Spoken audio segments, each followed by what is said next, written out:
Let's ride. Let's ride. Let's ride. Let's ride. Lavender Lamborghini, roll up in a blue bikini. Bitches on the beaches looking super cute and freaky. All my friends are princesses, we keep it whipped and creamy. Ice cubes on our tongues because we like to keep it freezy. Lavender Lamborghini, get out on the right side. Chauffeur stayed at home because my girl wanted to ride. Looking laps and tasting flesh and feeling so alive. Wanna take it to the highway, come on, let's go for a drive. I drive these brothers crazy, I do it on the daily. They treat me really nicely, they buy me all these ices. Dolce and Gabbana, Fendi and Lazana. Karen, they be sharing all their money, got me wearing fly. Girl, but I ain't asking, they say they love my ass. And 7 G's to religion, I say no, but they keep giving. So I keep on taking, and no, I ain't taking. We can keep on dating, and I keep on demonstrating. Bitches know they can't catch me. Cute, sexy, in my ride, sporty. Those slugs know they can't catch me. Beep, beep. So let's ride. Bitches know they can't catch me. Cute, sexy, in my ride, sporty. Those slugs know they can't catch me. Beep, beep. So let's ride. What you gonna do with all that junk, junk, junk, junk, junk? I'ma get you drunk, drunk, drunk, drunk, drunk. What you gonna do with all that ass? I'ma make you scream, make you scream, make you scream. 'Cause of my bubblegum pink Ferrari, yeah, I'm so bossy. Speeding like Alonso just to crash your party.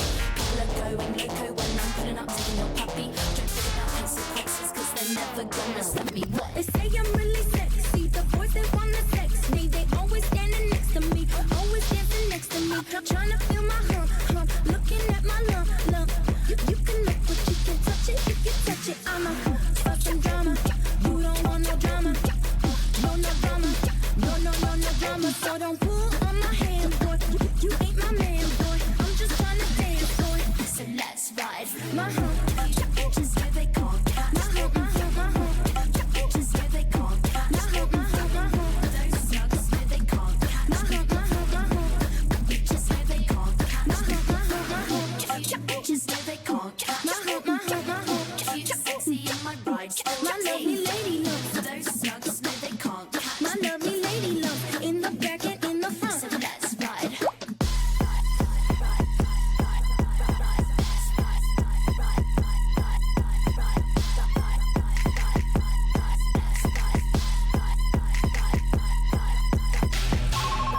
Hello, this is DJ G2G.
Hi, I'm here.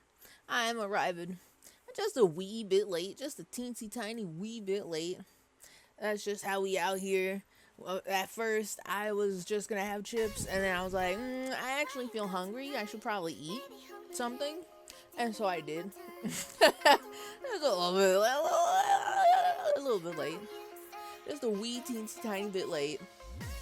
But that just means that I am much more eager to jump right into the game.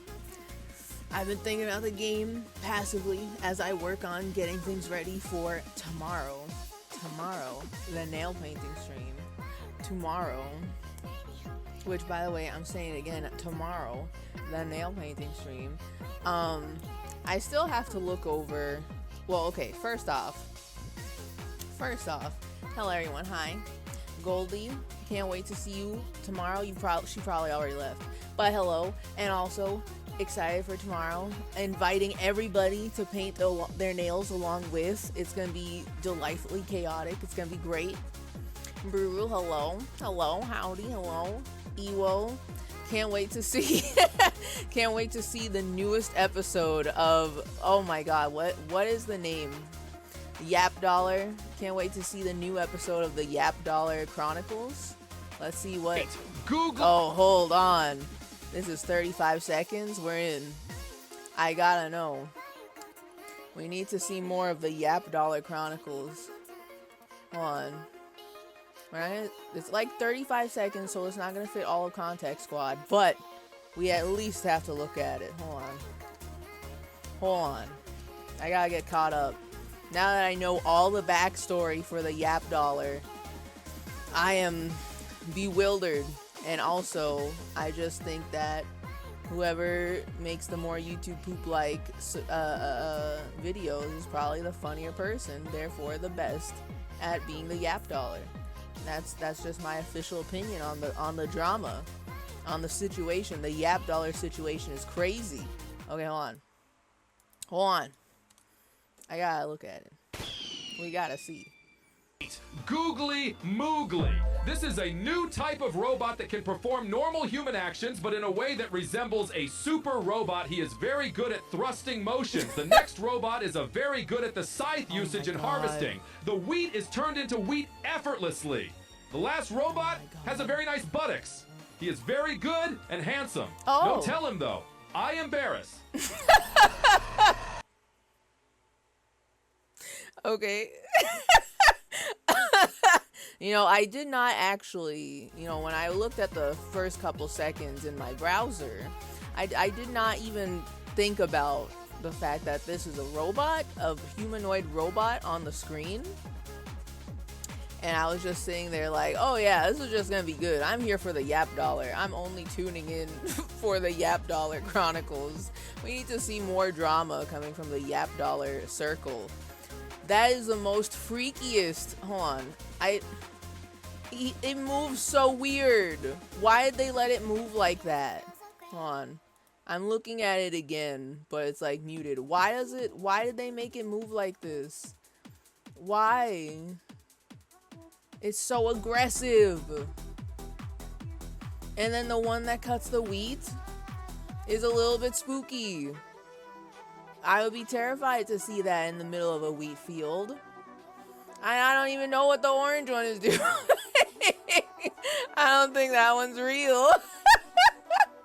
There's something about that one that's especially weird. Okay, hold on. Wait. Hold on. I do kind of want to see the rest of it, though. Hold on. I didn't realize. I completely, immediately forgot that there was more. He has a very nice buttocks. He is very good and handsome. No, tell him though, I embarrass. I'm sorry. I want lust after robots. I promise. Please leave me alone. So, Yao Hong Shu. Oh my god. Incredible. Incredible. The Yap Dollar lusts after robots. Pass it on. We all know his secret. He will never recover from this. This man is canceled. This Yap Dollar. He's canceled. Was it folding a blanket? It looks like it was trying to make a bed. Now, hold on. I'm watching it back. It's on a bed. It doesn't look real, by the way. It looks like it's just been...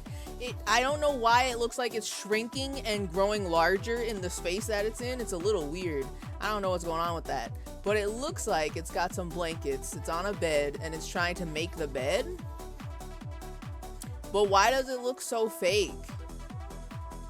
Like, it actually does not look correct. It looks like someone superimposed video footage of an orange robot on a bed, and they somehow, like, AI removed the human that is making the bed. What's going on with that?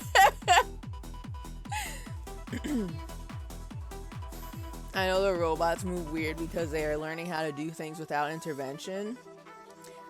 Yeah, I mean, that's true, but also I'm like, it's very terrifying to look at. It just keeps shoveling into the uncanny valley. And I'm kind of like,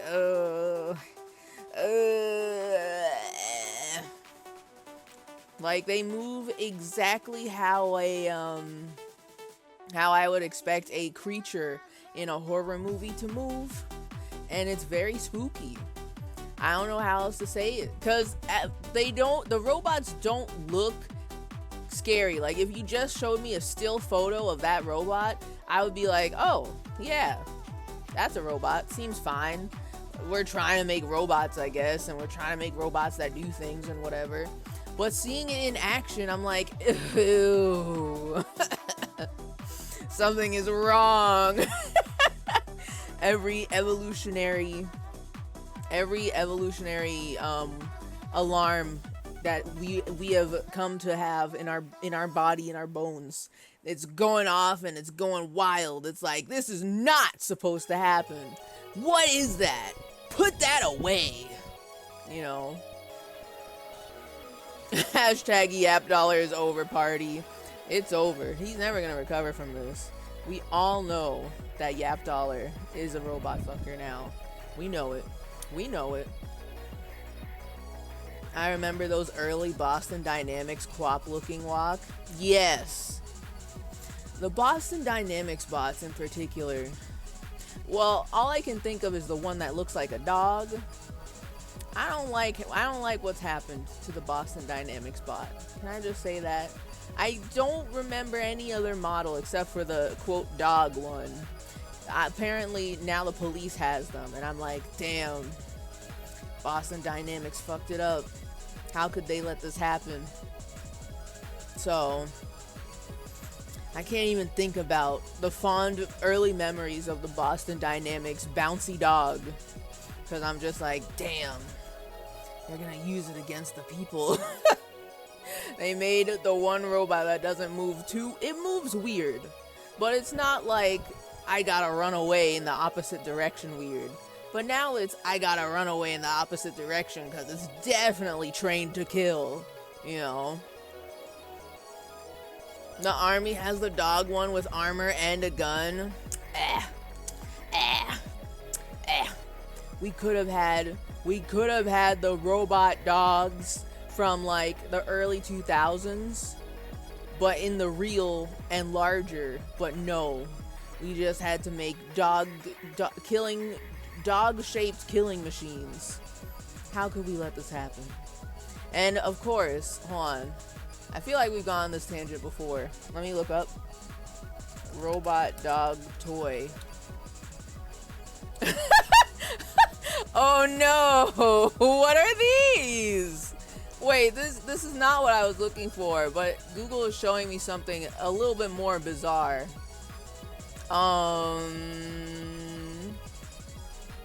What the hell?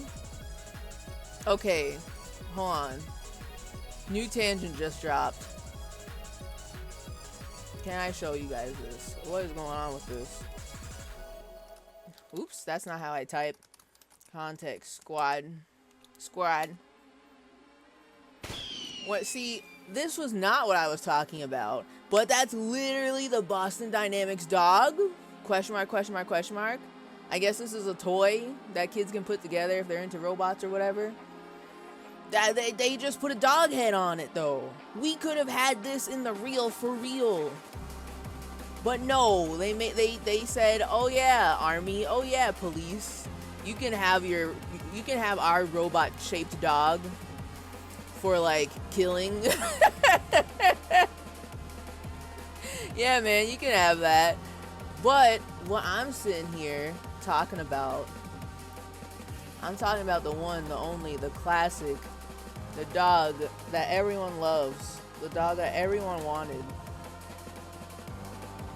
And by everyone, I definitely mean me. I had at least one of these. The little Poochie dogs. We could have had this instead of Boston Dynamics murder dogs. We could have had this. Look at what they took from us. We could have had these walking around, being a nuisance and barking randomly and picking up a bone and then putting it back down and not really doing anything else. We could have had this. But they didn't. We didn't. And I, for one, am offended by such a timeline that we're in. Yeah, we could have had the dog from Jimmy Neutron. Disappointing.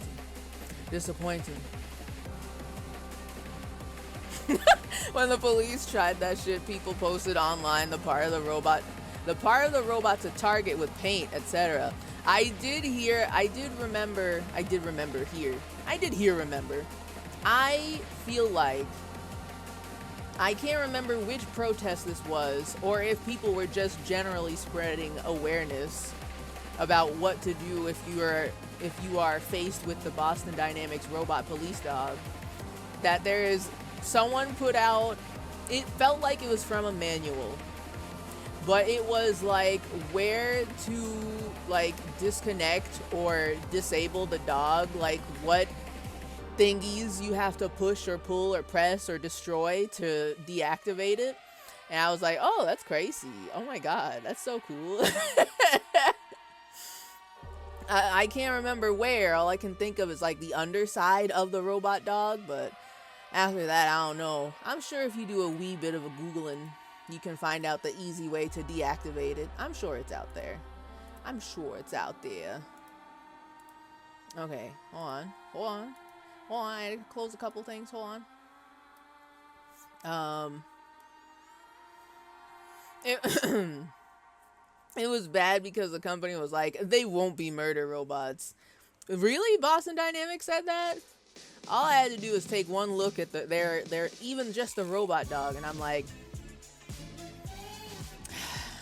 that looks like it could be used for unethical purposes, you know.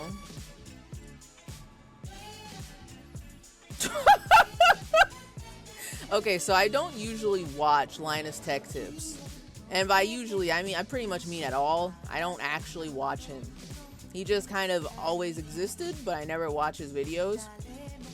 He bought the Boston Dynamics robot dog. And it was $30,000 per month as a subscription to use it? Oh, when it was a Kickstarter. Really? That's insane, actually. That's a lot. I mean, that does explain why we probably don't see that around everywhere. You know, maybe just a little bit cost prohibitive.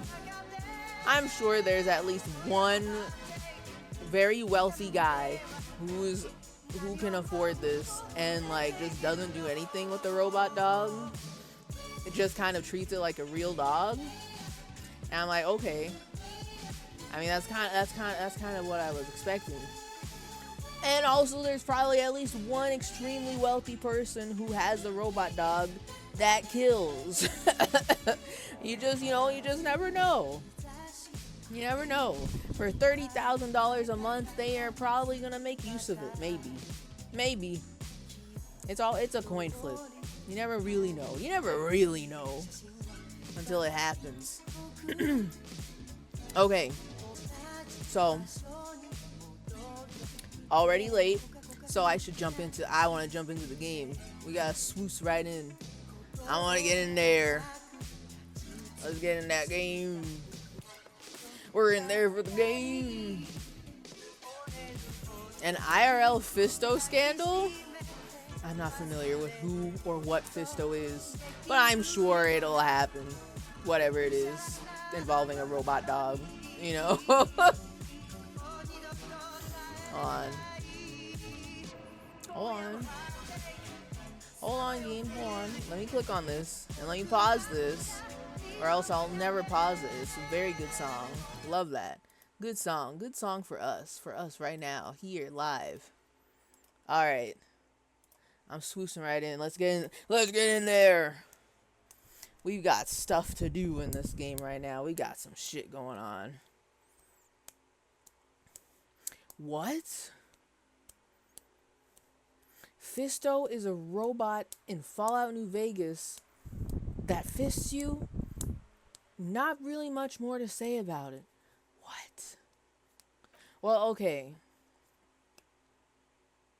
To be honest, there's people already making like sex robots. That's real.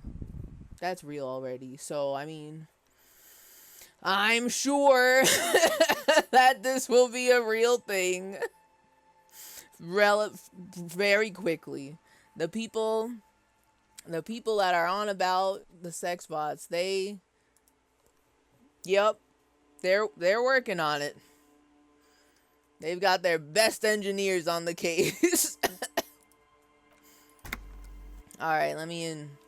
Game, it's go time. I'm here to cause drama tonight. Let's go.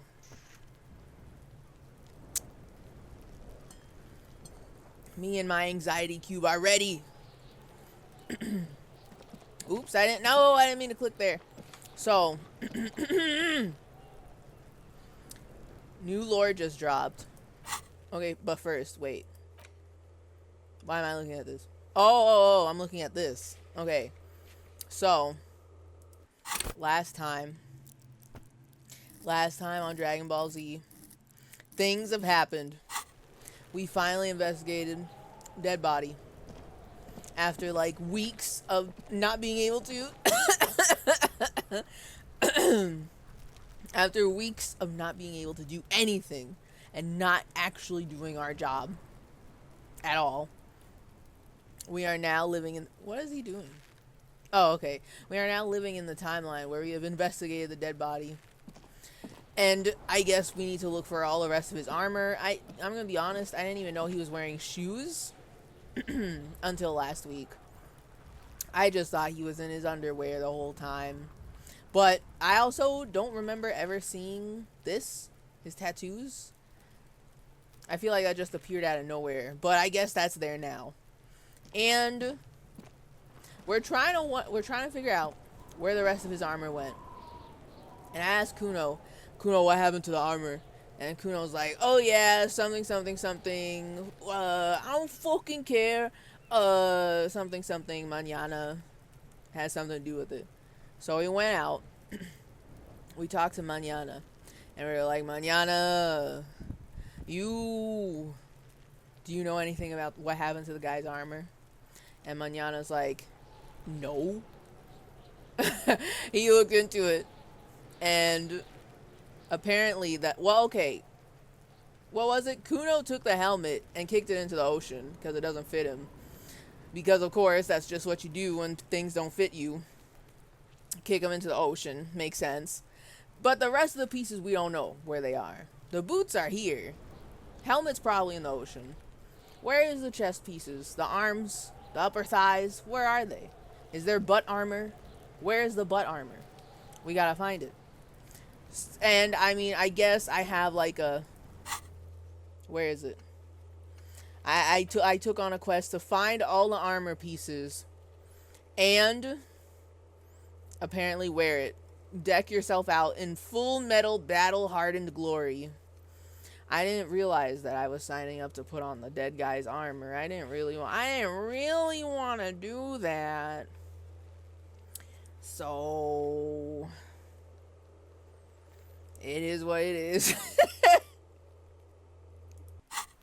I don't really want to put on the dead guy's armor. I'm just putting it out there. But, I mean, I guess I'll find all the pieces and we'll see what happens. And then all of that happened. And I'm trying to remember what exactly I said. Oh, okay, no, wait. So, got all of that, talked about all that. And then I came back to Kuno, and I thought I was just goofing around. I was like, oh, hey, Kuno, that was a great tip that you told us. We totally found out where the armor is. Thanks for helping out the police. We know you love helping out us, the cops. I was just goofing around.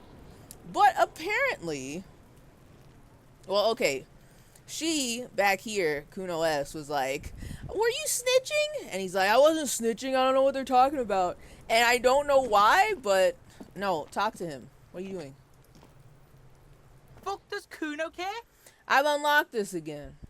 What did I do? I guess making him look like a snitch has unlocked this for us. And now I have much higher empathy than I did once before. And now, I mean, I guess I'm going to try this again. But I can't remember the options I keep clicking on before that I keep screwing up. I don't remember them. That was weeks ago. And since then, I've just kind of been locked out and not giving a shit about talking to Kuno again. So, we're trying it again. We're gonna see what happens. Maybe I have new dialogue options, you know, Mabby. Hi, Spubby, hello. We get 2 streams in a row. I know, it's very unprecedented. But I was like, I still want to play, disco. And also have the big stream, nail polish stream. So, we're doing it both. We're doing both. But hi, hello, welcome. You're right on time. We just started. I'm just a wee bit late. We just started, though. I'm here. There's a whole quest line for you finding and programming it to fist people, if I remember right. What? Is this why people like Fallout New Vegas? Okay, now I understand. Now I understand what kind of sick freaks play Fallout New Vegas. Now I understand it all now. But we're here. I am about to attempt to... Wait. Now that I'm thinking about this again, I can't remember if I passed the check, the empathy check, but I clicked on the wrong options, or if I failed the empathy check and I just, you know, oh, you know how it is. All of my options are wrong. They're bad. So, I don't know. I don't remember. Hi, Audrey. Welcome. Welcome. You're right on time. Pretty sure you did both. I didn't. That makes sense. I mean, I could see it. I just don't actually remember what happens in this dialogue. Because since I failed, I messed it up both times. Like, probably clicked on the wrong option. But I can't remember if I passed it or not. It's entirely possible I passed it once, but I clicked on some bad options. And then I failed it the next time. And I just clicked wildly. I don't know what I did. But I guess now I have a chance to do it again. No matter. I think you'll be unlucky here. I see the high 72%. And I'm kind of like, but is it really a high 72%? Or is it just like a 50-50 coin flip? I don't know. I do get a +1, Kuno the Snitch. I do enjoy that I made him look like a snitch for a little bit when I thought I was just goofing around. That works in my favor. We out here being silly, causing drama for no reason. And +1 talked about the kingdom, which I'm pretty sure that's just his little hideout, the shed. So, we're going to try it again. I don't have faith. I don't trust the percentages in this game. I think they're all lying to me. Because sometimes I could have even higher than this and I still don't get it. But I have 6 empathy.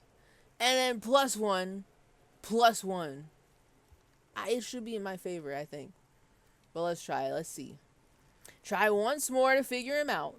And find a way to connect with him.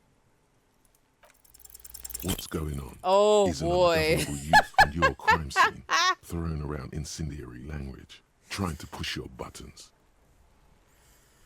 I'm telling you. I don't know what I need for this. Legendary. Oh! I was only 2 points away. I was only 2 points away, though. What the fuck? I need 14. I got 12. I'm telling you, I don't trust the percentages at all. They'll be telling me, oh yeah, you got a high chance to pass this, and it never does. I got lucky checking out the dead body last week.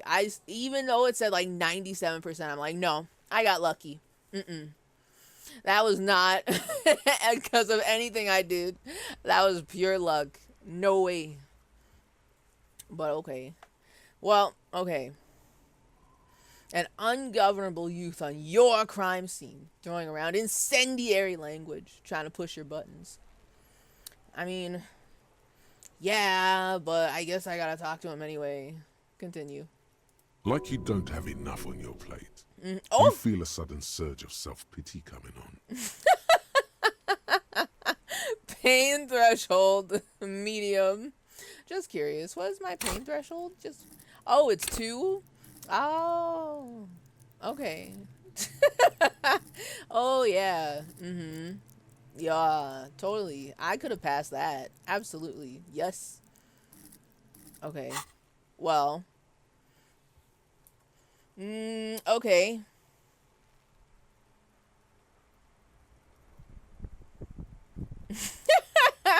Okay, so, alright, now I'm seeing, I'm understanding, not really understanding, but sort of understanding. I tried these 2 before. But this 4th one is definitely, that can't be the answer. There's no way I go up to Kuno and be like, I don't know what to do anymore. I'm just a busted old piece of meat. This case is all I have, and you're not helping. Why would I go to this young child, clearly on drugs, and cry to him about my problems? He doesn't fucking care. Why would he care about this? There's no way. There's no way that's the answer. But I also never tried this one, which if these 2 didn't go I mean, okay. I'm trying to think here. If I failed the first the whole thing, there's no way I can come out of this successfully, right? Like, all my options are just gonna be stinky and not lead to anywhere. Maybe?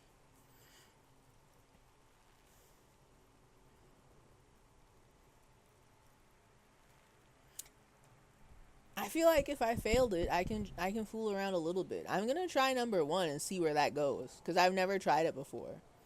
I feel like he'll definitely have an issue with the let's talk like normal people part. We're gonna end up fighting about this and be like, what do you mean talk like normal people? I am normal. And we're gonna argue about that, and then we're not gonna get anywhere. But if I already failed the whole thing, then like, why not try it, see what happens, you know? Just so that I know. I know one of these got me somewhere further, but I cannot help. Sorry, not help. I cannot remember which one helps me out. So. Sorry, Cobb. You're actually so good at doing his accent.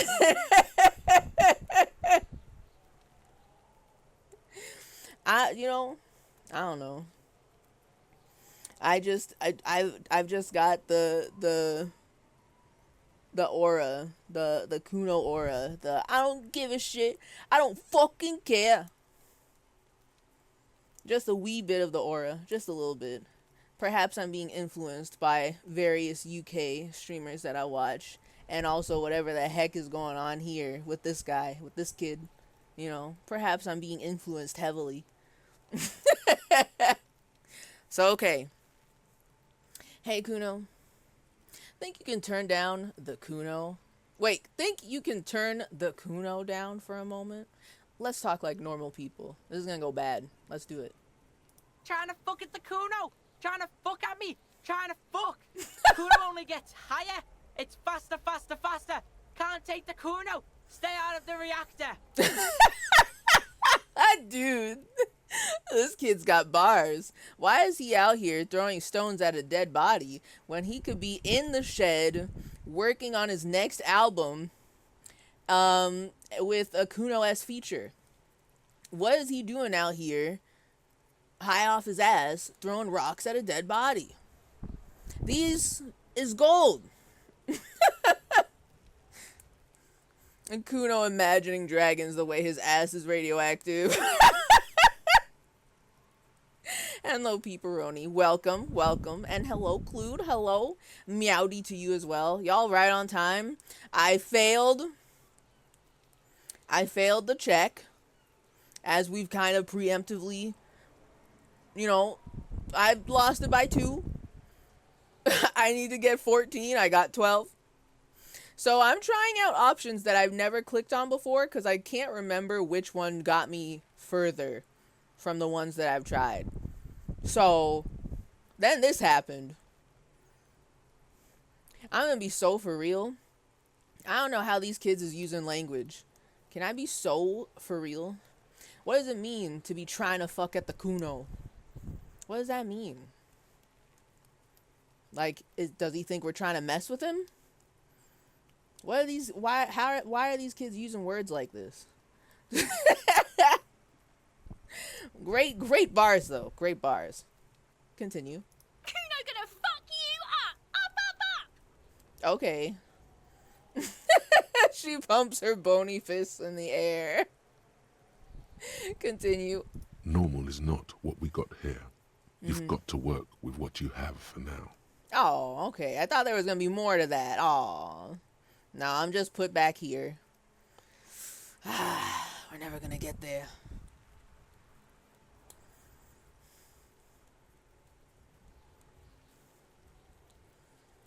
Swag gamers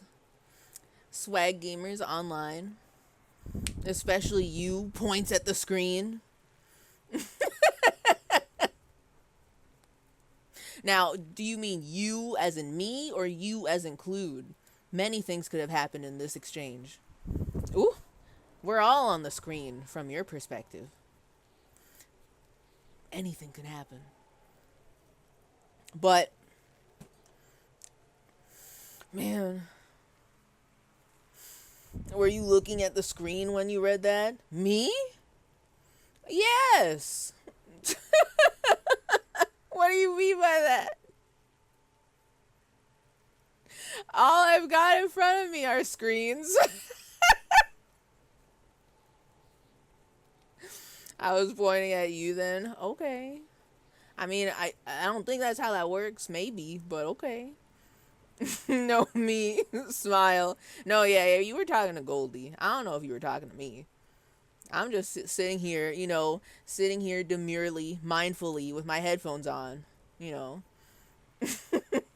Minding my own business. Okay, I'm getting out of here. I knew this wasn't gonna work. I'm leaving. Kuno doesn't fucking care. Doesn't fucking care. I'm leaving. Kids these days, all they want to do is throw rocks at dead bodies. Ain't nobody want to work anymore. Okay. Oh, wait. I looked at everything on here, right? Dead body just dropped. The man before you is naked, but for a pair of underpants and white boots. True. His skin is marbled with decaying veins and blotched by lividity. Lividity? On his chest, a fading web of tattoos. The cargo belt used to hang him from the tree looks reinforced. Very descriptive. I thought there was more things I had to do here. I don't. The only thing is to get him down. But I want to talk to him. I forgot about this. I want to talk to the dead man. So, sorry. I'm going to leave you here still. Tee. LOL. Don't worry about me. LOL. Why are you not running? What's going on? My keyboard broken? Okay.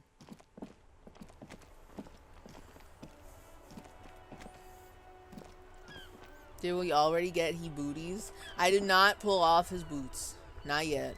I was too afraid. Well, right now, I feel like if I try to pull off his boots, I will end up beheading him.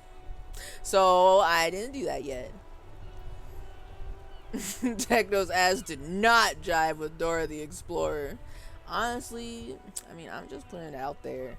Dora the Explorer, she's cool and all, but like, I feel like the point where she started existing on my television set, I was too old to be swayed by being invited into the content. I was like, there's no way she can hear us. Okay. I want to talk to him. Vigilance officer, what can this old carabiner do for you? This is so good. Real big fan of the pimp belt buckle. She's definitely out here pimping, I suppose. She looks so mad.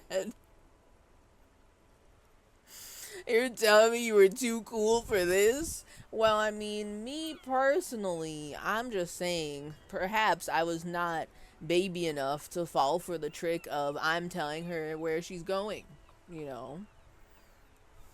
Perhaps. Also, if Kuno no longer has target practice, imagine what havoc he'll run on the town. While that may be so, he's definitely got, like, you know, give the boy a fucking garage band iMac. He'll make some killer raps is all I'm saying. He's definitely got bars.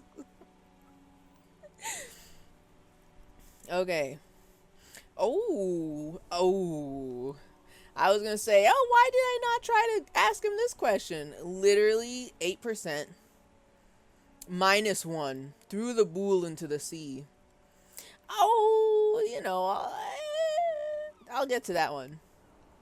I want to talk to Renee, because, was it last week?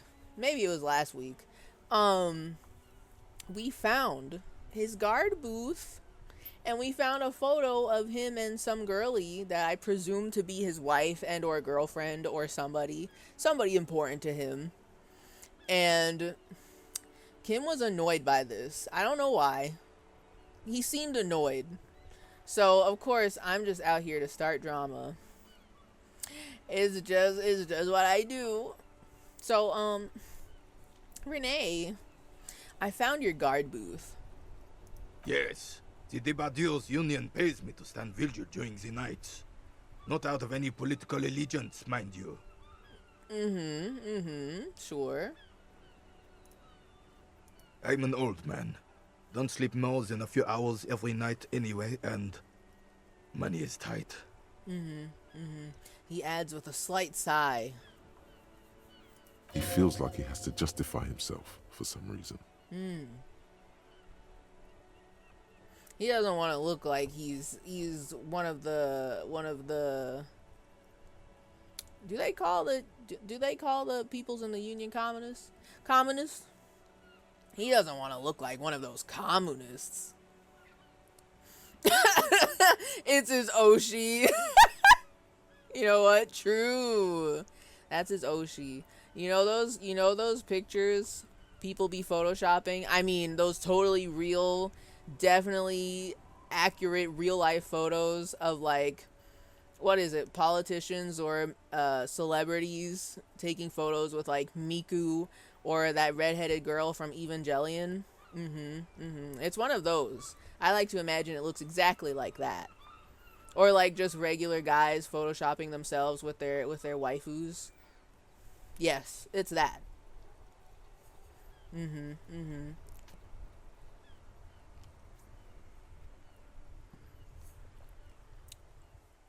So, I mean, okay, wait. I'm not gonna ask him about his Oshi yet. Later, after this one. This one's more important right now. You must have seen something on the night of the murder. Your booth looks right into the yard. Yes, it does. Unfortunately, I wasn't working that night. Oh. Been on a 2-week leave since last Monday. Oh? Well, now, hold on a second. I'm going to ask questions about that. I hope I can ask this one later, because that feels like it's also important. I want to know who was covering for him, if any. So, like, hold on. Why are you on a leave? It's a private matter. Oh. Nothing to do with your investigation. I mean, that's fair. You don't gotta tell me anything. I mean, I kind of want to know also. I mean, we're friends, right? I may have thrown your bull into the ocean and ruined your game, but we're friends though, right? You see, officer, René is the kind of man would rather die than admit he needs medical assistance or, God forbid, sick it. A real man's man is just gonna ride it out. So you got a boo-boo, eh? I'm fine, goddammit. Mind your own business. Uh-oh. It's nothing. Just got to cut back on coffee. Uh-oh. That outburst makes him clutch his chest. Renee. It's his heart. Yup. Uh-oh. So, anyway, who was working your shift that night? No one. Ah. The boss has been on man since last Monday. Oh. There's no other guard. It's just me. He looks suddenly very old and tired. Oh, man. Grandpa's aging before our eyes. Well, now, what the fuck? Hold on. Wait, what? Hold on a second. So, presumably, the débardeurs, they feel like they need a guard. Fair. So they hire Grandpa here. They hire Renee. And they're like, hey, man, can you guard for us? And he's like, okay, cool. But then he takes a wee vacation. But they don't hire anyone else to cover for him? Is no one else... Did they have any other peoples covering? No? Yes? I kind of feel like things are tense around there over there.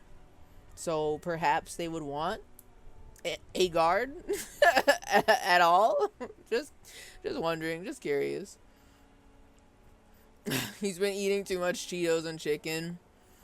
Damn. I understand the feeling. It happens to the best of us. It's just such a winning combo. The coffee, the Cheetos, the chicken, you know. Uh-oh. That's not how that works, pepperoni. Chat, is this real? I guess not. Yeah. That also reminds me, whilst I'm poking around cooking things up for the birthday stream, which, by the way, that's tomorrow, the nail painting birthday stream, I need to fix this command so that way there's a shorter version. Yes, beautiful. Look at that. Look at what happened. Obama here, he's just out here chilling in Cedar Rapids with his Miku shirt on, and it's only once he becomes president we don't hear nothing about him being a big Miku fan. He has to hide who he really is, and then he ages like 40 years when he's in office. This is what happens when you become the president of the United States. That shit ages you. You forget where you came from, you know? It's definitely real. I believe it. I believe in it. That's real. I believe it. But I do need to. I want to make a shorter command for context squad, like make a short like exclamation CS, so that way it's easier and faster to post, because I don't know how to spell good when I'm streaming. How am I gonna remember how to spell context squad? So I gotta remember to do that too. He aged better than other presidents. I'm sure about that. It's just crazy. Like, it's probably the first time I've ever actually paid attention to what a president looks like once they're inaugurated, and then after 2 terms, how they look leaving. And I'm like, holy shit, that man got old as hell in only 8 years. That shit's crazy. Isn't he like one of the youngest presidents too? So that's probably why I paid the most attention. I was like, what the hell? He looks old as fuck. What did they do to him? Let me tell you, Popey Po. So true, so true. Gonna go to a wine bar, BRB. Enjoy the wine bar.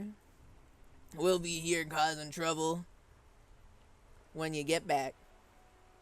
He's one of the youngest people in the US, period. You know what? I believe that. That makes sense. Yeah, that's true. He's younger than me, actually. That's crazy. That's crazy how that works out. That's so true. That's real. That's so real. Okay. So, no other guard. He's the only guard. Nobody else covered for him. Convenient. And also a little worrying. No one has been guarding the container yard since last Monday. That's what I'm saying, Kim. If they found it useful to pay someone to guard the container yard, but ain't nobody's guarding it right now because he's on medical leave, what the hell? Anything can happen in the container yard. Well, what's going on? Yes.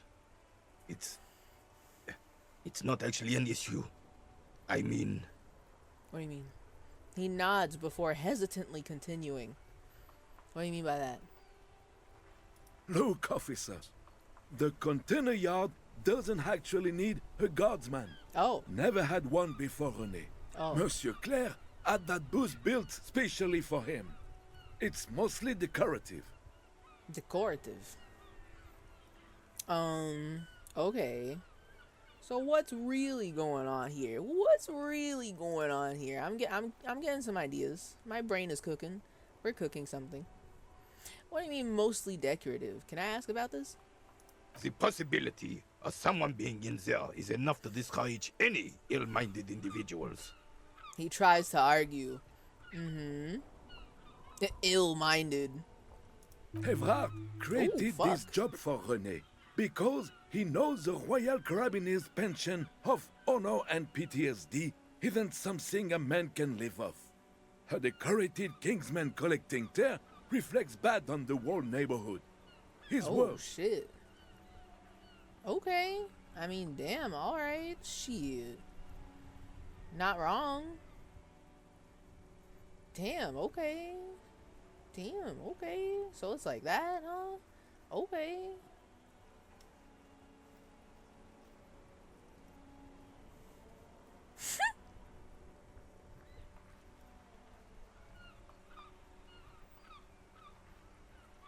What?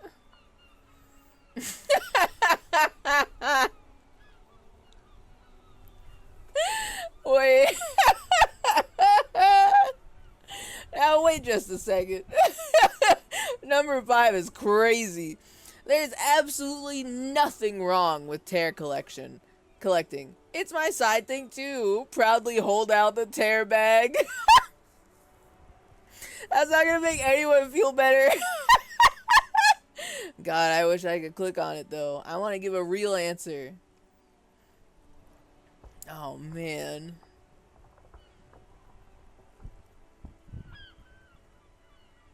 Everhart gets it. Big guys looking after the small and everyone working together. I love it.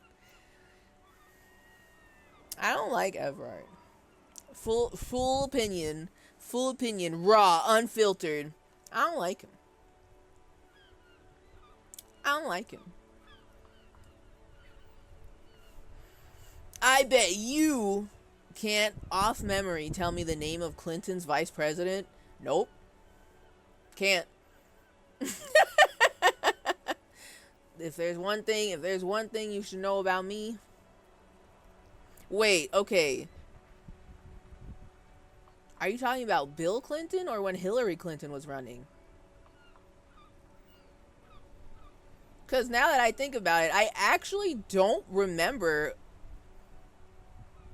who was running with her. What the fuck?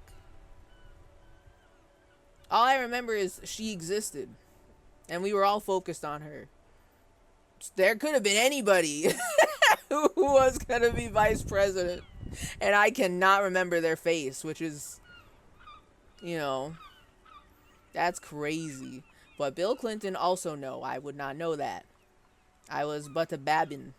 I also am not a history girly, so I don't know shit from fuck about anything. I am just like, ooh. Hold on. Okay, hold on. I gotta do something crazy. So my VTuber is gonna look a little weird. Okay. As I was saying, not good at the history. If I haven't seen somebody's face, there I will not remember them. That's just the way it goes. I won't. I was gonna say something else and I forgot. It's over. It's gone. Train's gone. It left the station. But what I was going to say is that I don't like Everard Clare. There's something about him I don't like. Maybe there's more lore that I've yet to discover, but I don't like him. I don't like him. I think he's weird. And his office probably smells bad. He does not give me positive vibes. He does not give me good energy. I also would like to know more about, which by the way, I still haven't done this part. Going into, okay, he didn't tell me to go into, but unlocking somebody's apartment. And he said not to go in there, but I mean, I'm kind of gonna go in there. I'm very unnerved by this. I want to know what his what is he cooking with that? I know I probably just have to do it and see what kind of nasty mess he's trying to get me into. But I don't like it. I don't like it, and I don't like him for putting this on me.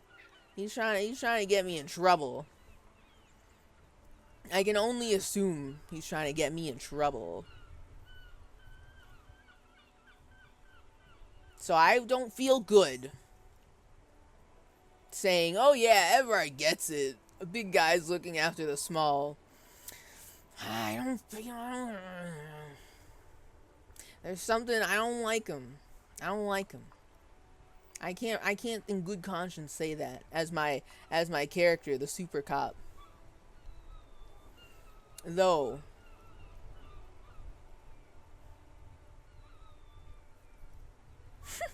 such dependency only weakens a man further. Well, it's definitely, I'm not gonna say that one either. Though Renee should rent out his services, invest the profit, get few more guys, expand and repeat. Wage work is a dead end. I don't know about that. In the sense that, what do you mean? Get a few more guys for what? I mean, I'm just saying, if all I know about this town is this section of the map. Can I show you the map? Where is the map? All I know is this area of the map, right? And so far, I don't feel like there's a lot of places where he could, like, you know, make this a business.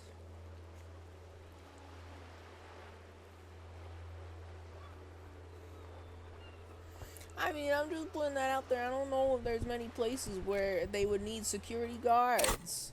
You know, I don't know about that. I don't think that'll work out. I'm just putting that out there, you know. God.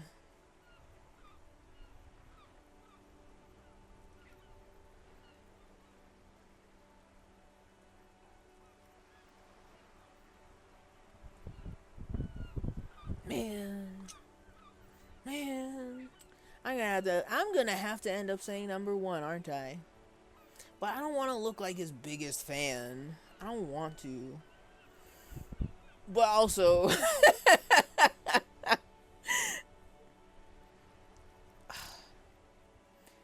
I do collect tear though. I'm collecting it. I'm out here proudly collecting tear with bag in hand. You know, I wonder if I didn't have the bag in my hand, if I'd even have this option. I personally think that's really funny if this is special for me. Holding out the tear bag in my hand. Okay. Man. I'll say it, but I don't like it. Everard gets it, I guess. Big guys looking after the small and everyone working together. I love it. Can we conclude the topic of my guard boost now?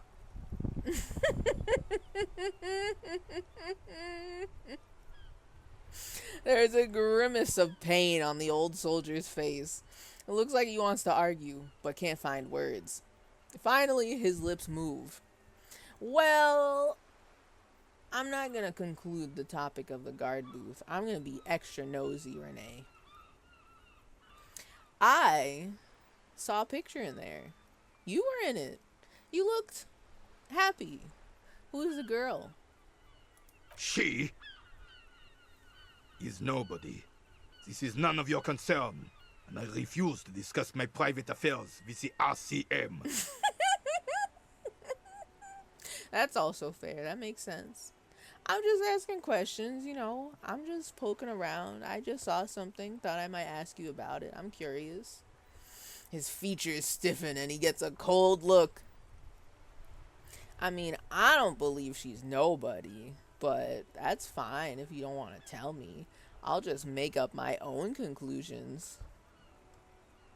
The lady is Jeanne-Marie Beaulieu, and she sure as hell wasn't a nobody. Oh?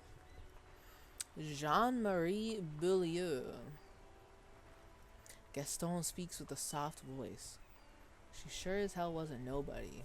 Okay. Can I ask more? You're being interestingly vague. Interestingly. Like, you didn't have to tell me her name. I will probably not remember that. You could have told me something else. I mean, I've got ideas. Maybe. But okay, got it. Thanks. Yes. Like I said, it would be up anyway, so might as well keep an eye out.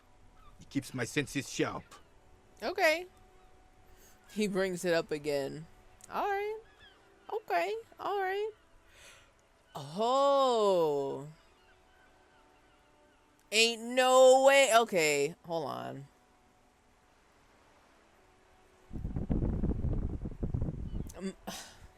+1, no Renee's job situation. That didn't really help. I mean, it increased my chances like a little teensy tiny bit. But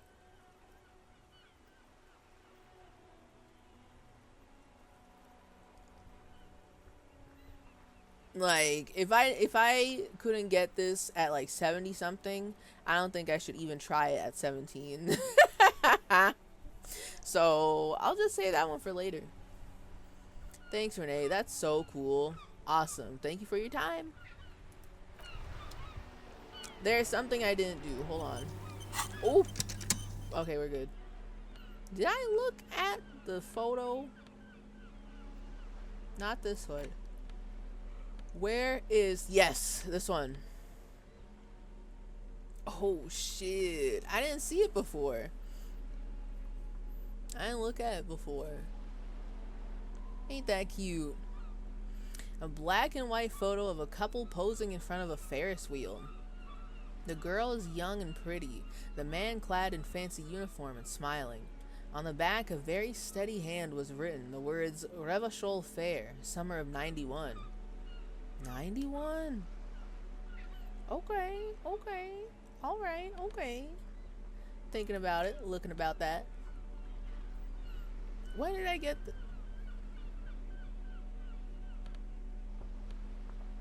Oh, this is new postcard. New postcard just dropped?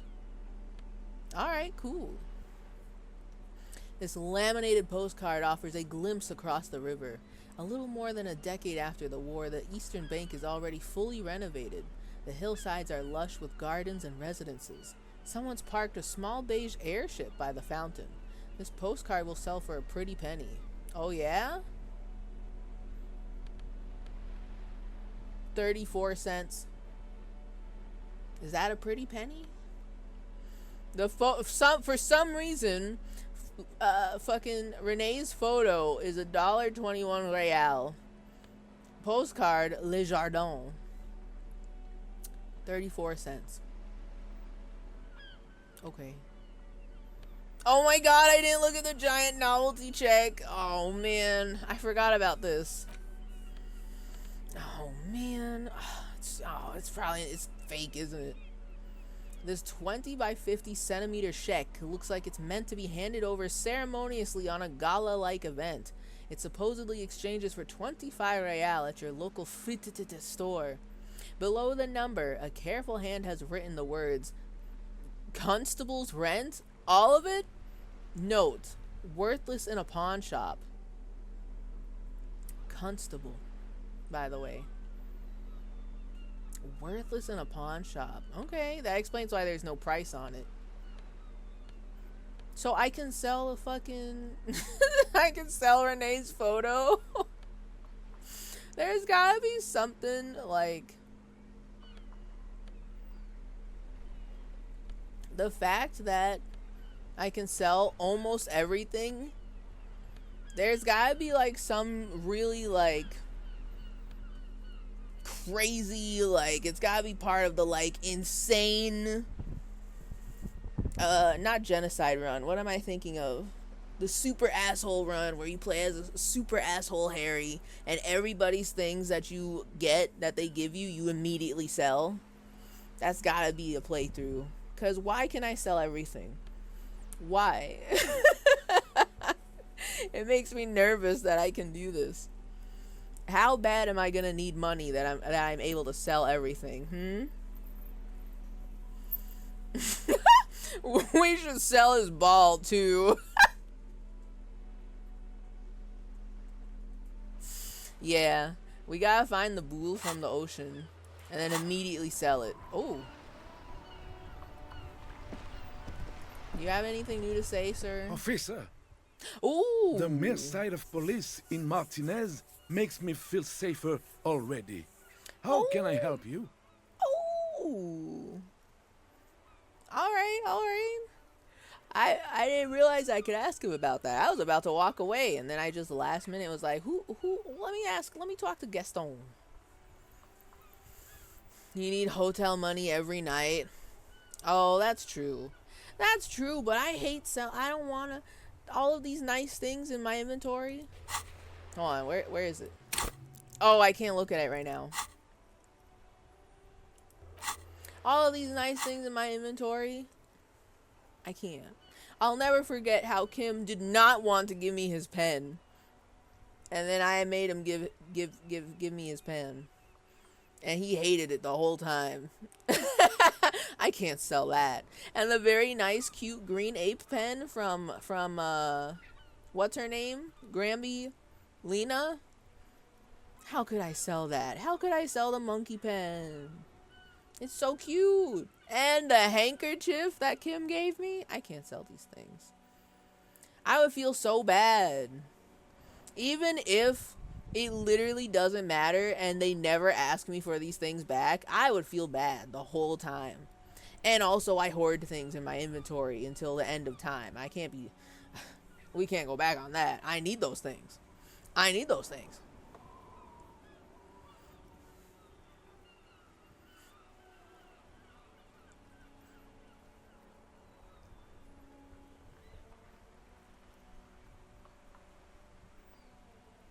Wait.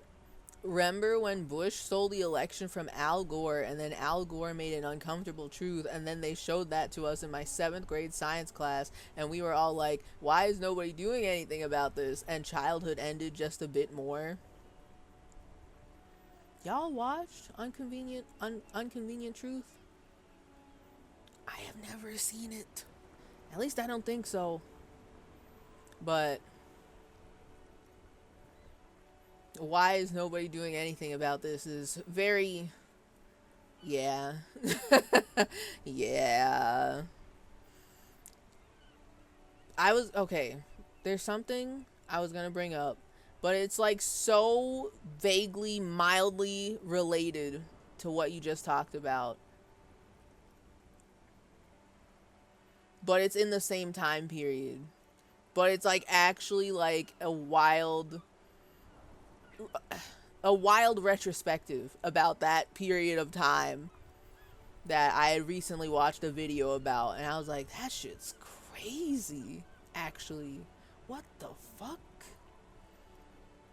But very Bush related, very wild. No, it had nothing to do with 9/11. Something different.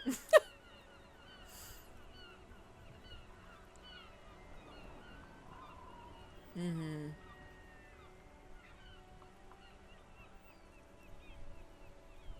Did you see that big analyst guy who predicted 9 out of 10 of the last elections put in his pick? The Al Gore one was the one he missed, so honestly he was 10 out of 10 as far as I care. I don't know anything about this big analyst guy doing anything. I don't know who this guy is. I don't know. I hope politics loses. So true, so true. If Kanye West went on national TV today and said Joe Biden doesn't care about black people, he would gain fans.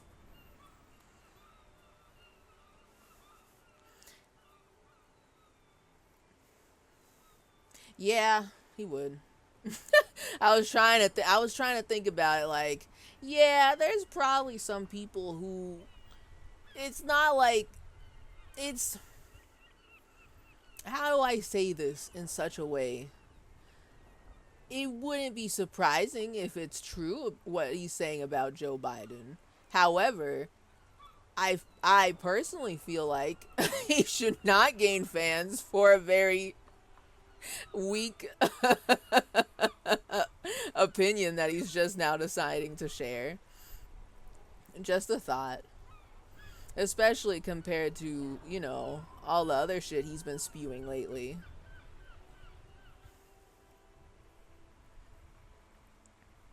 Oh, I was just referencing the Katrina thing where he said George Bush doesn't care about black people. Oh my god, there's so much I have forgotten about everything. I feel like I have heard this, but in my head I would not have said Kanye West said that. But also, yes, that's also true. I mean, I'm just putting that out there. I'm just saying he's not exactly wrong about that, but at the same time, it's Kanye West. So I'm kind of like, Kanye, you know.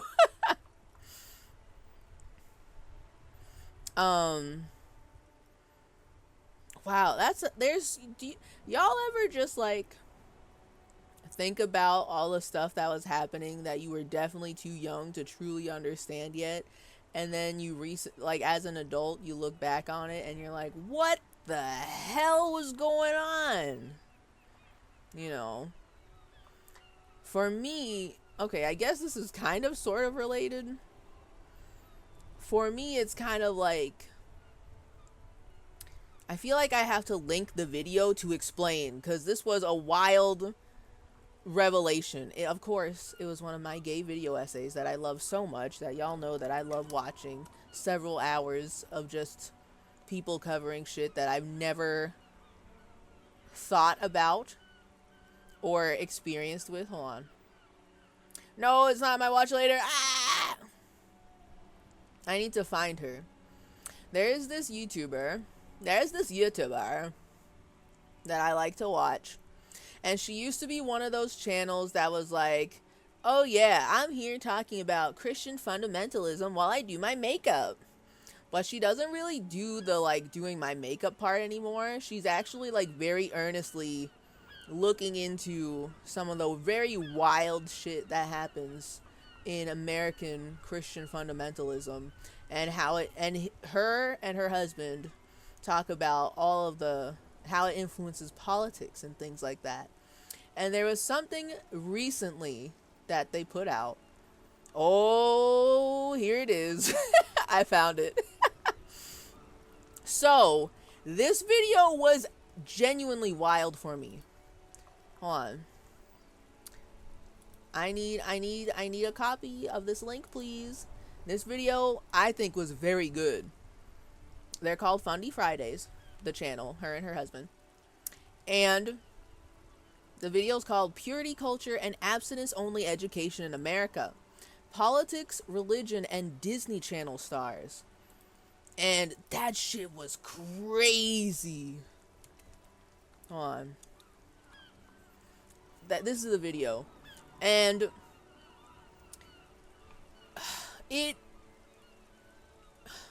so it talks about how there wasn't like comprehensive sex ed in America for a very long time, especially us, our generation.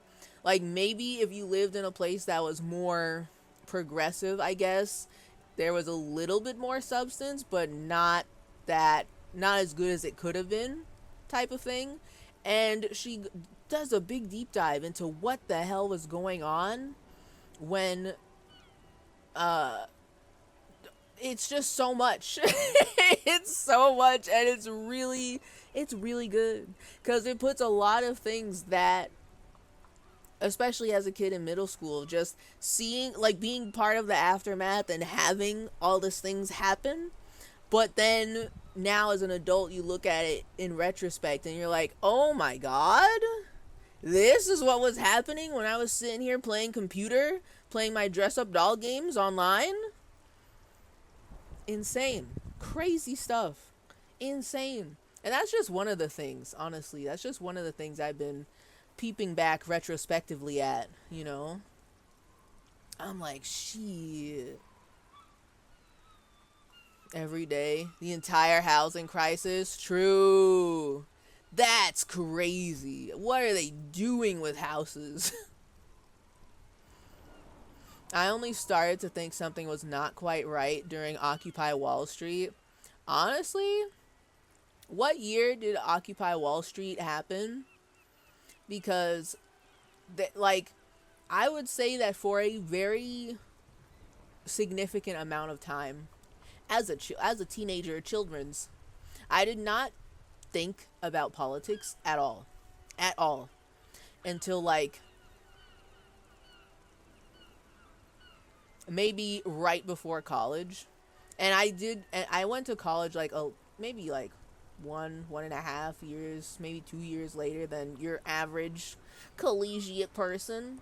So it's not until that point that I actually, like, you know, it was like a switch turned on and I started thinking about things.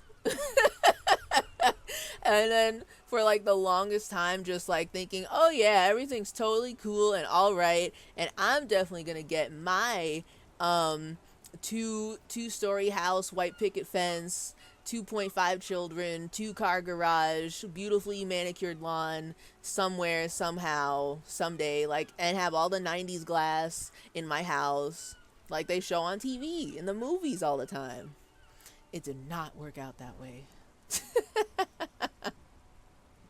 I was unaware, very unaware at how things really are. So nowadays, I feel like I'm overcorrecting by consuming a lot of these like video essays that do deep dive looks at stuff like this.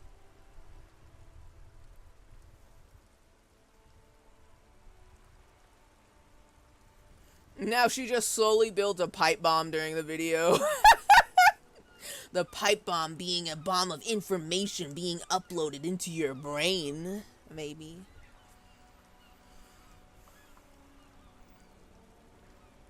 Wait, what? Did I tell you guys about the time me and Green Jacket were hanging out in an Old Navy after school, and upon exiting the building, we were caught in an Occupy Wall Street march, and we started adding swag after they chanted healthcare for the 99%? Honestly, healthcare for the 99% swag, I feel like that's a pretty powerful chant. I could see it. That makes sense to me.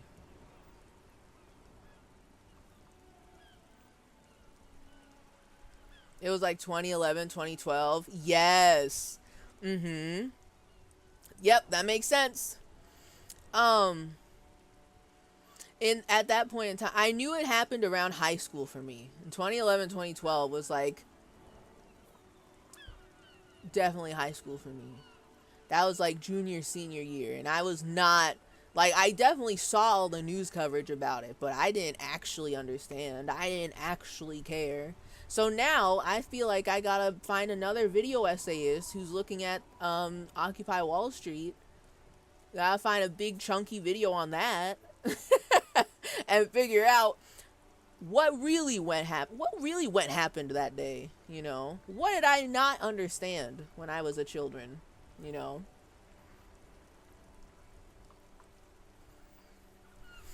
I decided I didn't need to learn about politics until I was 18, which, as it turns out, means I was an asshole who didn't think things through with conservative biases. It happens to the best of us. Sometimes, especially too, if you grew up very religiously, you kind of get locked into a very specific point of view until you actually start asking questions, and you're like, oh, now wait just a doggone minute, why is it like that? And then you just unravel the whole thing. Full deconstruction. Let's go. Taking out the whole sweater by pulling one thread. We out here. Thank you, Techno, for my next date night movie suggestion. It is very powerful. That video in particular. Hold on. That video in particular, I'm trying to think. It's just very in-depth. Hold on. I'm going to click the video really quick. I'm good at controlling what my daughter's like, it goes in. So, if you're ready to learn some shit and revisit the mid-2000s, she definitely looks back earlier at the whole abstinence-only movement, right? But, like, the part that we would be the most familiar with is a lot more eye-opening to me now. I'm like, oh my god, real? Like, I had no clue this was going on behind the scenes at all. I wouldn't. I was a children. Why would I know this? You know? But it's crazy. It's some wild shit.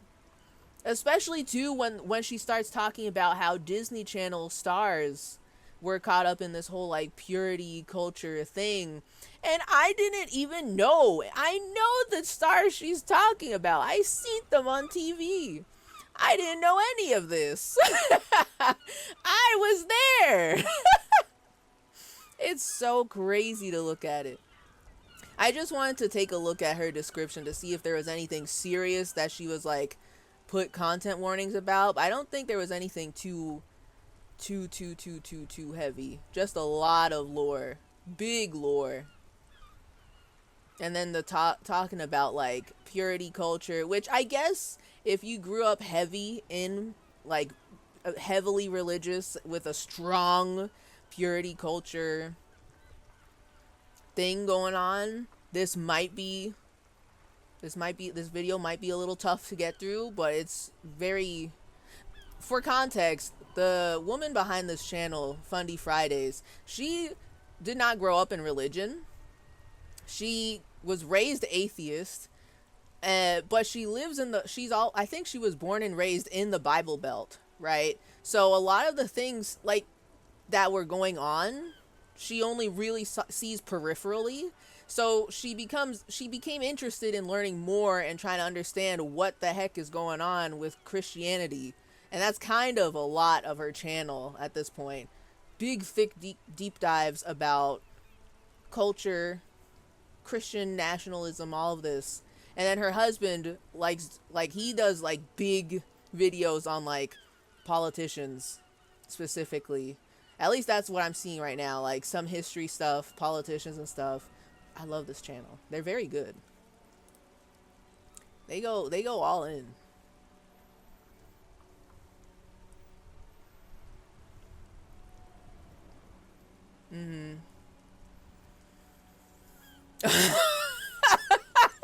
I remember asking a couple of authority figures in my life if racism was still a thing, and they were like, no, it's illegal. And I was like, works for me.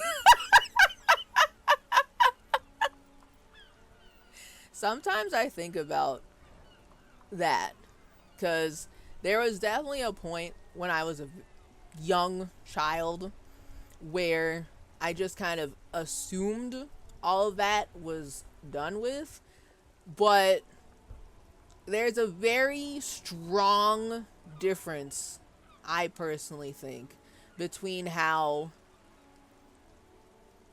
people of color are raised as children versus how white children are raised, and talking about racism specifically.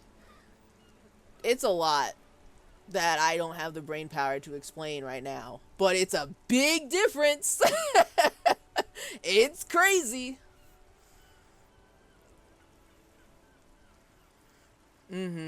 Upon becoming an adult, you realize adults when you were a child were just big dum-dums like you are now. I would like to think, though, that now, while yes, we may be big dum-dums and everybody's got blind spots, nobody can know everything, so you gotta pay attention to the experts, all of that. I would like to think that we're, at least starting with millennials and then to younger generations, I would like to think that we're more self-aware instead of coming up with answers for everything and just being completely wrong, or just like leaving it to religion to answer all our questions and having that just be like not really what's going on. I feel like we're a little bit more self-aware and hopefully more open to learning about where we fucked up and trying to correct it, at least a little bit.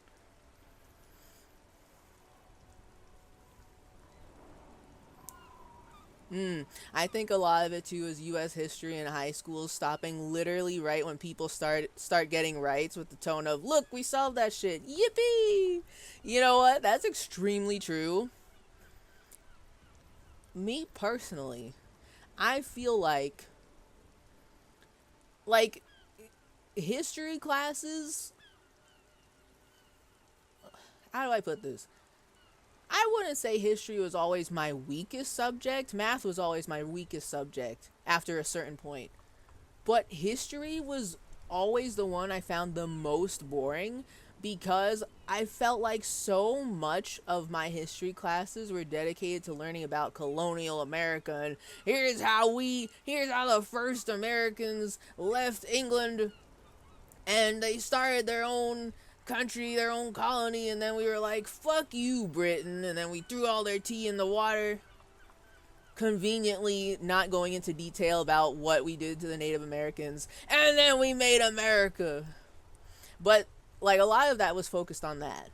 And then I'm trying to think of the most modern, or I guess the closer to contemporary, present day, present time history.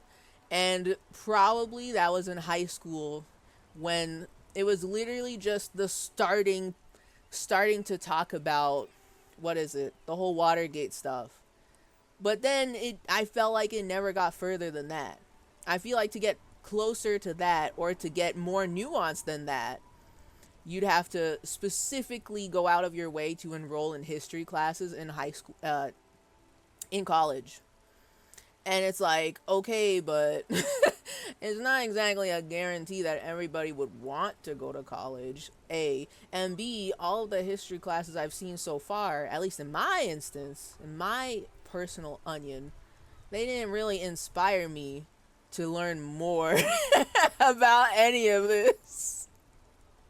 So, I mean, it feels very weird and very millennial to say that anything that I know about history right now is only through YouTubers doing the deep dive research for me, or people who have like studied various types of history and deciding to share that on their YouTube channel and making like fucking 3-hour videos explaining, here's what really happened in fucking 1980 abstinence only education type shit. Here's why sex ed is so bad in the US. And I'm like, oh shit, really? Okay.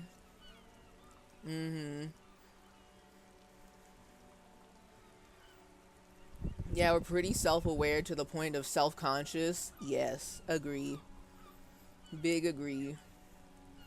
Cause I've been thinking about this lately. Cause when I do, like, for example, that video in particular, thinking about how all the adults in the situation were just like, I don't know how to explain it. It felt like they were just going with the flow, kind of, sort of, not really. Some people ask a lot of questions, and then those other people didn't like them for asking all those questions. But it was, when I think about adults then versus adults now, I feel like there was definitely like something happened. Maybe it's just the overall vibes of millennials and how we've been dunked on for like ages by the older generations. But I feel like there's definitely, without somebody telling me, I could definitely feel if they were like a Gen Xer or a millennial, because I feel like Gen Xers were very much the like, we're gonna keep this going, we're not gonna rock the boat or anything. Some did, obviously, but I also kind of feel like that feels like kind of just the vibe. So I'm kind of like, I don't know, something's different. We're built different is what I'm trying to say. We're asking a lot more questions now, you know.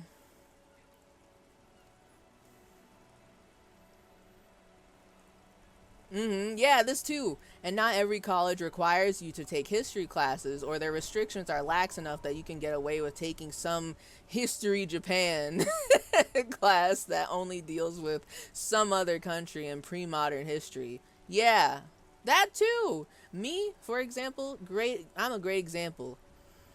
The only history class I was required to take once I got to college was art history, which of course makes sense. I'm in the graphic design department. It would behoove me to get some art history education, right? And that was actually very interesting. Specifically, the classes that were taught by people who wanted to teach the context of some art pieces and the like, why an artist would be making stuff like that, or why people did not like that the artist made things like this, right?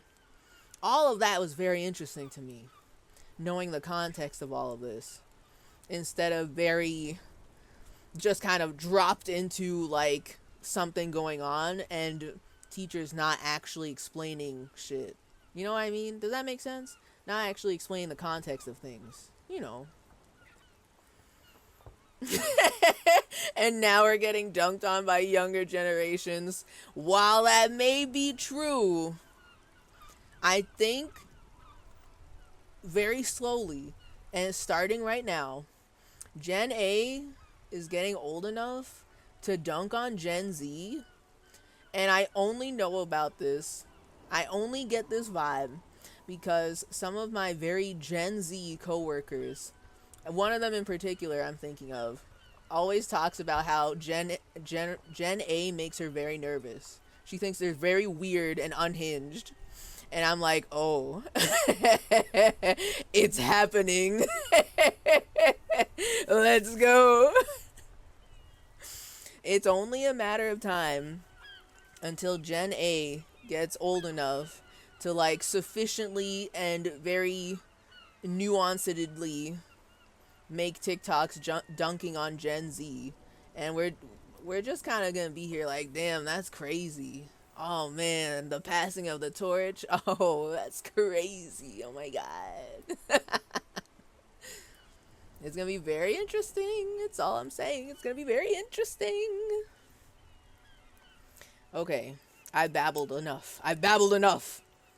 Gaston, you mentioned Jean-Marie Beaulieu. Who is that?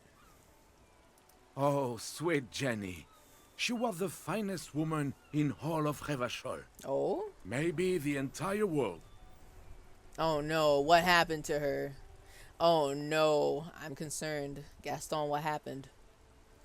He gets a dreamy look in his eyes. Do not defile her memory, Gaston. Oh. Let her rest in peace. No, she's dead. I had a feeling. I was like, no. I didn't want her to die. I just met her like 3 seconds ago. I didn't want her dead. Damn. Who's got the heckin' wholesome pupperino now, huh?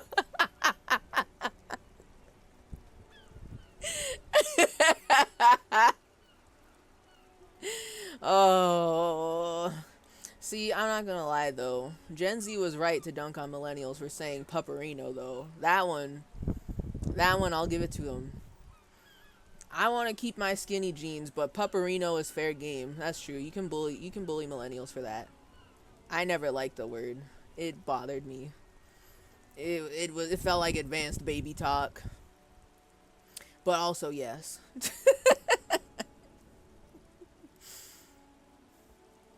I genuinely forgot you were in the middle of dialogue. It happens. I also forget because I was looking up my YouTube history and being like, oh yeah, this was a good video. Okay. So, honestly, nothing too crazy happened.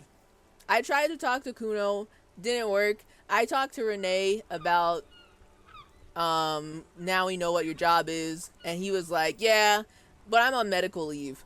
And we're like, okay, cool. And then we talked about the picture that we found of him and this woman, and we were like, oh, who's that girl? And he's like, I'm not gonna fucking tell you. And then Gaston, this grandpa, he was over here like, oh, that's Jean-Marie, she's so beautiful. So now we're talking to her. Sorry, we're talking to him about her. Sorry, Gaston, for misgendering you. The yapping is the best part of techno streams. I am glad.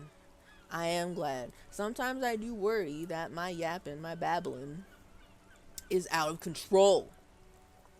So I'm glad it is at least not annoying. Parentheses, maybe enjoyable. You know. I worry that I babble too much. I'm a chatty Cathy. But I don't know, it just happened. There's almost an imperceptibly small tremble in his voice. Let her rest in peace. Oh man, do I want to know how she died? I kind of want to know, but I'm scared. I'm scared. Continue. His tone lacks its usual intensity, like he doesn't feel he has the right to speak on the matter. Oh? Uh-oh. Oh, hold on. So you both know her? Eyes emoji. We knew her, all right. Lived on the same street our entire lives, just 2 houses apart. The 3 of us have been best friends since we were 4. Aww. Aww, they're besties? They both had a crush on her. I'm predicting it right now. They both had a crush on her. The most beautiful girl in Revachol. They both had a crush on her. I knew it. Confirmed. That's my prediction. She was René's first girl, back when the prick was 16. They were courting till he decided he'd rather die for some great ideal than just be happy. Oh! And then you stole her from me. Ooh! He jerks forward, but then grabs his chest and stops. Bro. Okay, so it's like that. I mean, I was right, but it wasn't just a crush. Holy shit, this is tea. This is exactly what I was looking for today. I mean, I was looking for stuff like this. So she was first René's first girl, and then he left for war. He used to be a soldier. And then so you moved in, Gaston. Okay. That's kind of nasty, I'm not going to lie. That's kind of wild. That's really messy, but all right. Damn, okay. Damn, okay. I don't want Grandpa over here to get a heart attack because I wanted to talk about, like, their first girlfriend. Both of them.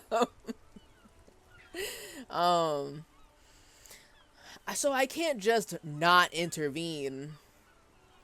I don't want him to get mad. I don't want him to get so mad he gets a heart attack. Easy, fellows. No need for this to get ugly. I need to intervene. I'd feel bad if I didn't. Oh, officer. It already got ugly nearly 80 years ago when the 3 of us were just learning to walk and talk. Uh-oh. Oh! Gaston is unfazed by the outburst. But this seems serious, though. How are they such best frenemies like this? Continue. You stole her from me. René repeats, trying to steady his breathing and still clutching his chest. I'm getting nervous. Don't drop dead, please. I didn't want to kill anybody. I'm just out here being a nuisance. Well, technically, you stole her from me. Because we'd been pretty close ever since you two had that falling out over the ink you spilled over her pretty yellow dress. Oh my god. What the fuck? What the hell? You spilled ink on her dress? Ooh, that's tough to get out. That's your own damn fault if you lost her because you spilled ink on her dress. That's your own damn fault. What do you think? Clothes grow on trees or some shit? Continue. We were just boys then. This was different. You. The tall veteran looks at you and nods. Oh, me? Oh, me? No point starting this all over again. For the 1000th and the first time. Especially when we have company. Officer. Okay. I'm gonna keep asking questions about her. Sorry. Forgive my ass, but I'm busting into my snacks for tomorrow. You just gotta warm up the snacks a little bit before truly enjoying them for tomorrow's event of just hanging out, painting nails. I bought a whole bunch of chippies as well. And I mean, I did happen to open them, at least 2 of them last night. So, I mean, honestly, considering how I paint my nails, it might take me a while. Every time, like normally when I'm doing a new manicure and I'm painting my nails, I have up like my whole chunky big playlist of like big long YouTube videos, and I'm just sitting here like calmly like removing the nail polish, shaping my nails, filing them to be shorter, and then painting them with my multi-layered technique and trying desperately not to smudge them. Takes all afternoon. All afternoon into the evening, because I'm just lackadaisically moving about. Yeah, don't be getting nail polish on those chippies tomorrow. It's gonna be tough because I'll be thinking about them. Today, because I know it always takes me a while, I spent time this afternoon shaping my nails and making them shorter because they were long. They were very long. I've tried a couple times in the past living life with long nails. I can't do it. My natural nails can grow pretty long. But it's so annoying, especially when I'm like doing things with my hands, dealing with opening packages or just existing. I will end up with like this time I broke like my thumbnail and my on my right hand, my index finger, my middle finger, the thumb, all of them, these three were broken. And I was like, well, now I gotta make all of them super short.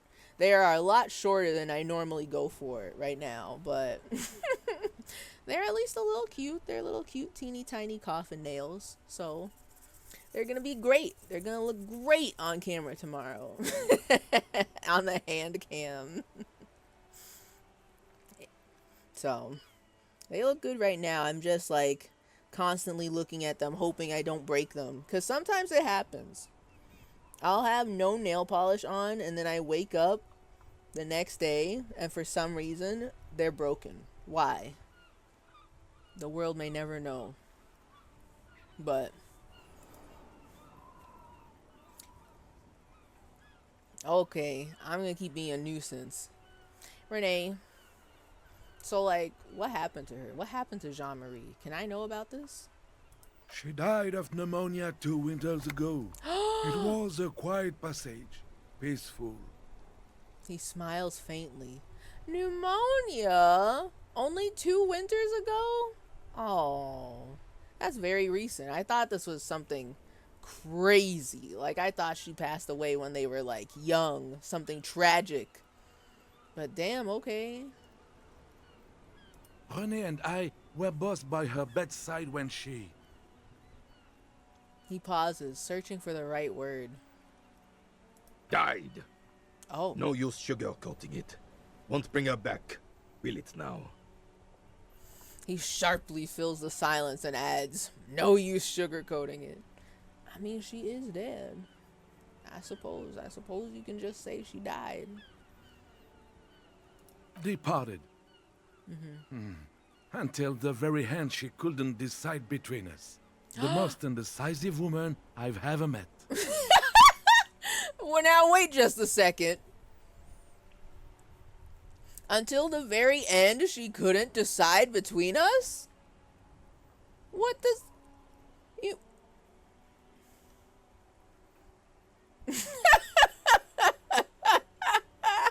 They should have been a throuple for real. Honestly, I'm just kind of like, it seems like the three of them have been glued together since the dawn of time. They could have been a throuple for real. It may have worked. I feel like it might have. But damn, okay. Damn, okay. Damn, okay. But like, here's the part where I'm kind of confused. Like, were they still kind of sort of dating her, kind of sort of not dating her? The two of them. And then she's literally on her deathbed and she just couldn't make a decision. At least they both showed up. That's very kind. That's so cool. But like, how like, what was going on? Like, did they just like did they just like not pursue any other person? Because, oh yeah, Jean-Marie is the one for me. she'll surely choose me when all is said and done. But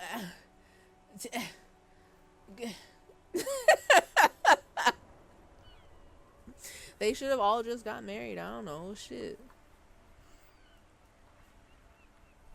I keep breaking the corners of my thumbnails with my razor. For me, it's not even like I'm not even holding anything. I could just be doing a normal, you know, just walking around. Maybe I bump my hand into a door. And if my fingernail is unpainted, it's usually when it's unpainted, the corners of my thumbnails will just crack and they'll break. Or maybe I bump my hand into a desk and they break. And I'm like, I don't even know, like, did my fingernails always used to break this easy? I mean, they probably did. And I just was out of the, like, nail girly cycle beforehand. So I didn't care that much. I just kind of chopped them all really short. But now that I want them to be a cute shape, they're breaking all the time. But alas, we live in a society. So true. Imagine if these guys knew, if only they knew, if they had the critical information. Perhaps she wanted to be with both of them. Could it have worked? Or would they go at each other's throats? The questions I have. So, but Gaston, why do you think she was indecisive? She could never make up her mind about anything. What to have for breakfast, favorite color, or which one of us to marry. See? So y'all should have just like all got married. It might have worked. I could see it. The look in his eyes is happy and distant. She was always leaving one of us for the other. But What? never long enough to actually get married. These options, women, right? Okay, wait. She was always leaving one of us for the other, but never long enough to actually get married. You mean to tell me for the past, like, 80 years, she's just been flip-flopping between y'all? Like, the whole time? And y'all were just like, yeah, I love her, though, so it's cool. She can come back to me if she wants. Yeah, I'm not gonna, like, attempt to marry anybody else, because Jean-Marie is the one for me. I'm, like, what? It's romantic in a very silly way, this story. To me, I think it's a little silly. I just think it's a little silly. Do you think they ever like the three of them together or just these two? So many questions. I got so many questions about their whole arrangement. So many. Honestly, nothing wrong with weighing your options first. I actually want to say that. I think that's perfectly fine. You know, ... Just these two. It's like, what's the deal? What's the fuzz? What's the dick all about? Honestly, so true. It's very... The more I think about them, the more I'm like, how did this come to be when they don't hate each other? They're literally sitting here, like, arguing like old married couple, boomer, I hate my wife humor. Constantly, like, why are they... What's their deal? Like, I just thought they were just besties that have been besties for the longest time. And, like, they just are always together, so they're just annoyed by each other, but they still hang out because they love each other, parentheses, platonically. But now they're telling me they were both after the same girl, and she couldn't choose between them, so she keeps flip-flopping between the two of them. But they don't seem to hate each other that much. It's just like a, yeah, it happened, or whatever. I wonder if they argued a lot when she was alive, or if they were still the same, like, the three of us, we're all gonna hang out together all of the time. Like, I'm just curious is all. This may have the throuple could have worked. The more I learn, the more I'm like, now hold on a second. It might have actually worked for them. It could have. What's their deal? I want to know more. Okay, sir, I'm gonna say number one. I'm not even gonna overthink it. I'm just gonna be all in. There's nothing wrong with weighing your options first. Heck, technically, we're both still engaged to her. What? Wait, they're engaged. Now wait just a second. What do you mean you're engaged? Wait. So wait. So they both proposed to her and she said yes to both of them? This is a little wild. What the hell? The throuple did work, they just don't know it. They didn't label it. Honestly, that's fair too. I mean, apparently they were all engaged to each other. Presumably. Maybe these two were engaged too. I don't fucking know. Shit. I don't know. Damn. This is so... This feels like the plot of, like, a romantic comedy.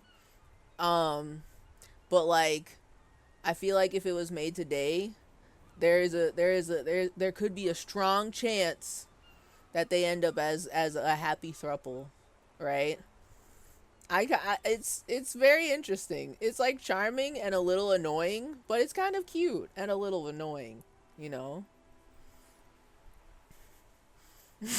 They're gonna hang out playing Bool forever. Oh wait. I mean, they're still playing Bool. They just have one less Bool because I threw it in the ocean, you know? I need to go look at fan fiction. Goodbye. I would I'm not as much into fandoms as I once were, but I am so curious about if there's fan fiction for these two or for them three, you know, back when she was alive. I'm so curious. I know this game probably has a lot of fan fiction. I know it. I feel it in my bones. Ain't nobody gotta say nothing. I know there's a lot. Mostly it's probably gonna be Kim and Harry. But I mean, you know, I'm just thinking. I'm just putting things out there. I'm thinking.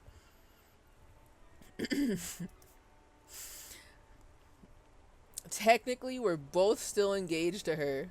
Beautiful. You always confused her. Couldn't let us be happy.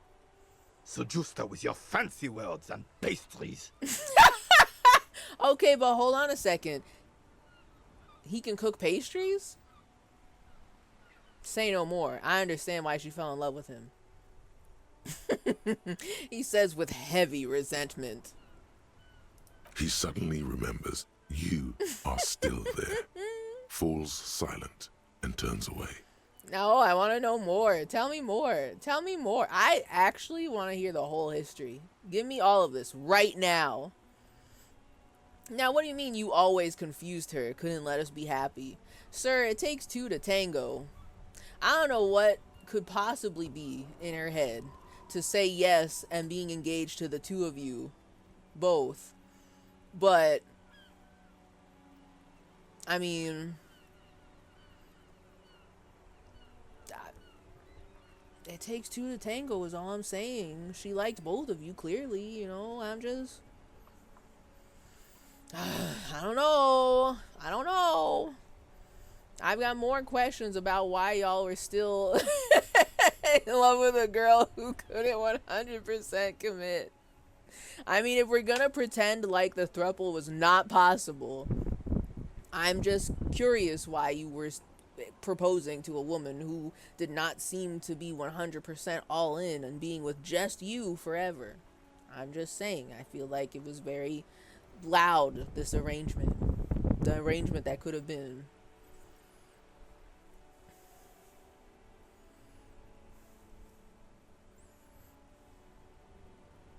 I think people saw this two...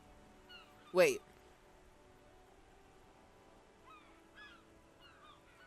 Oh, I think people saw this 2 million word count of a game and said, what if it was longer? Does this really have a 2 million word count? I could believe it. That just makes sense. He makes the most sumptuous pastries. Good for him! I would like to try one of your pastries, sir. I love pastries. So, you know, you can cook for me if you want. If you miss having someone to cook for, you know. But anyway, thanks for sharing. Of course, officer. Memories are all we have left. Oh.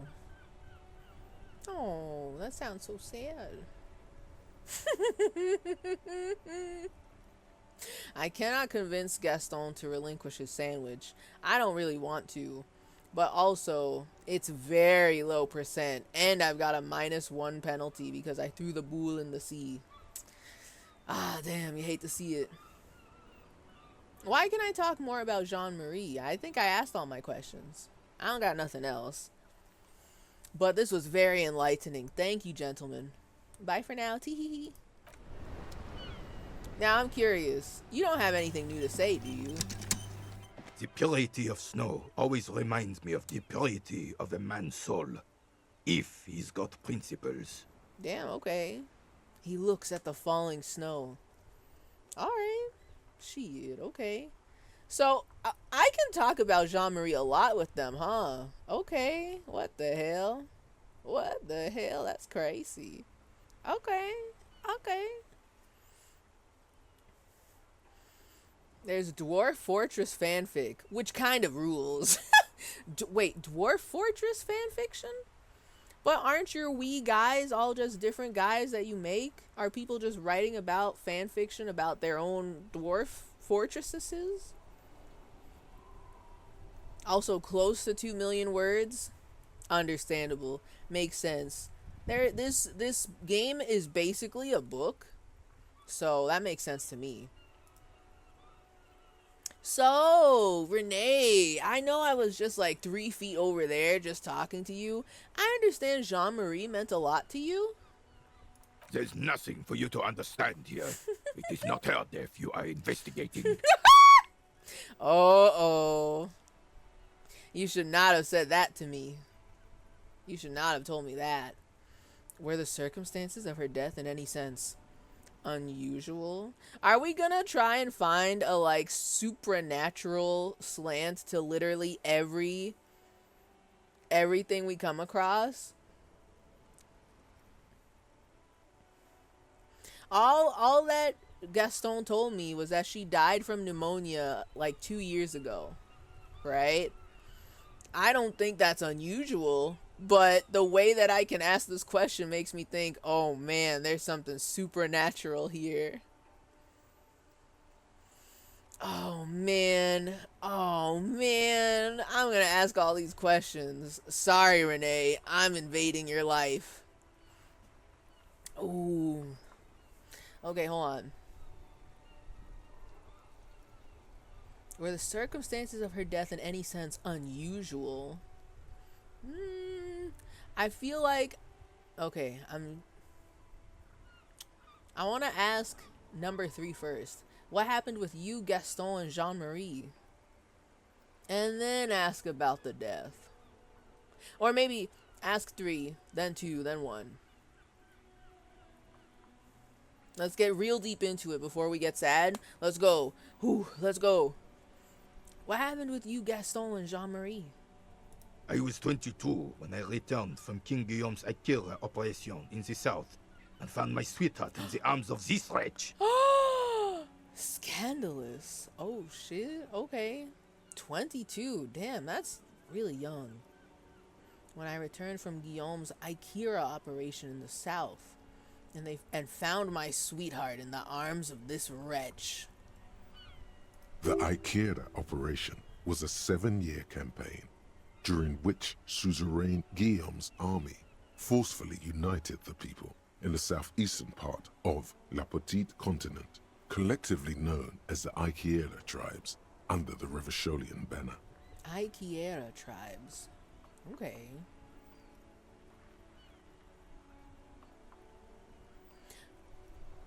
King Guillaume. This is familiar to me, but I can't remember which king this was. All I can remember is when all the big crazy revolutions happened. There was the king that ran away. Then there was the king that was ridiculously obnoxious and with his wealth, constantly showing it off. And then there was a relative of the king who was killed? Question mark, question mark, question mark?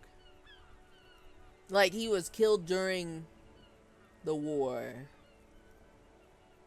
There's a lot of history here. There's a lot of lore here. I don't remember which king was what at this point. I don't know anything about Suzerain Guillaume. But continue. I won her back.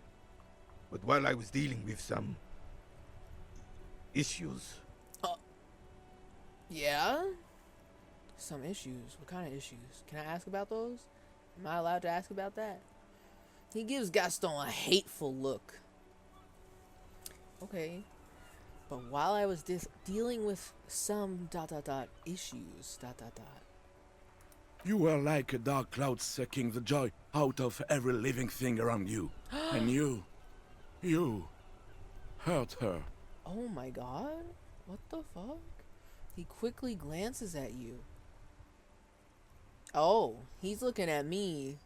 He's choosing his words carefully with how he describes this. Shit, okay. Oh no, I didn't mean for this to get sad. I just wanted to know everything. You know. Continue. Dark cloud. That sounds unpleasantly familiar. That too. That too. That too. Also. Oh shit. He looks down at his boots, lips moving, but the words are inaudible. Uh-oh. I made things awkward. Continue. Those days and memories are gone. He nods and looks at Renee with something resembling compassion. The old soldier says nothing, but when Damn. his glance quickly runs over Gaston's face, there's an odd look in his eyes. Damn, okay, shit. I wanted to ask other questions. Shit, okay.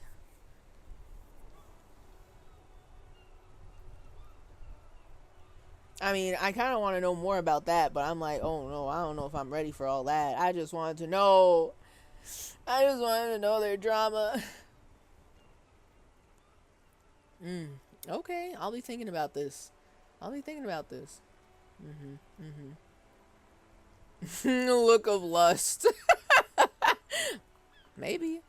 I mean, we were, not too long ago, we were considering the fact that this could have been a real throuple in the making.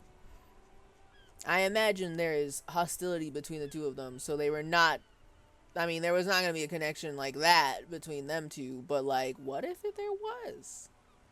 What if there was? This is a very I like these two. I'm going to be thinking about them. Thank you for your time. I'll leave you alone from my annoying presence. I will be back. Thank you. Damn, okay, boys. Sheesh. Alright. Alright, so. Where am I right now? I can't. I would never think to walk around the tree like that, but alright. Now. Oh. I have to take down the body to take off his boots? Oh.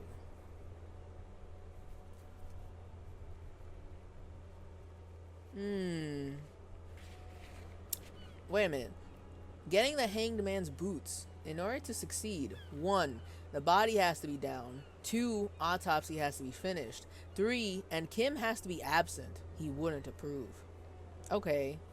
Oh, okay. I thought I wanted to keep the dead guy up because of his boots. I want to keep him up there because I want to talk to him. Which is probably not gonna work. I'll think about that. Okay. You have a photo of the hanged man's tattoos. Maybe someone can decipher them. Tell you what they mean. You should probably talk to about 2 people about them for this. Okay. Oh.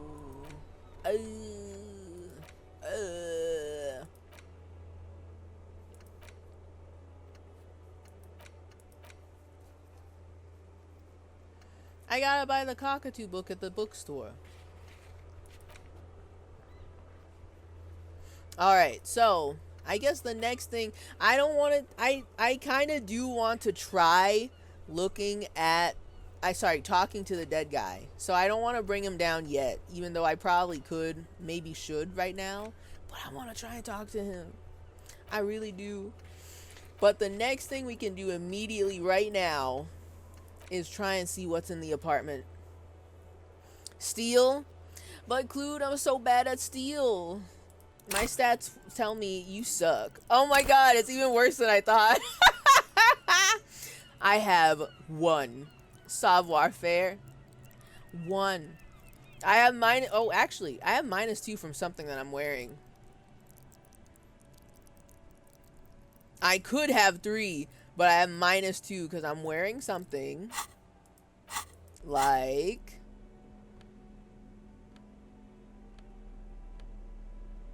the shoes and my pants take away my savoir-faire. Now why? Why is that? Don't tell me I have to take off my shoes and my pants to go steal the book.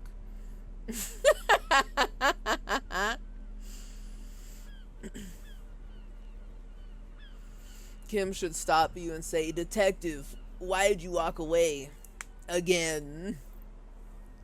You know, that's actually... I didn't think about this. So, I can steal things. Would Kim stop me?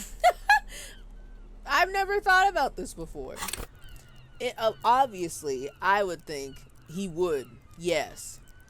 But sometimes he's a little wild and crazy. Maybe he wouldn't. Maybe I become so sneaky that even Kim doesn't know. He knows, but he doesn't say anything. I'll be thinking about this. You should try it. I'll be thinking about this. It's gonna be abysmal, and I will if if I get banned from the bookstore because they caught me stealing. I'm safe scumming.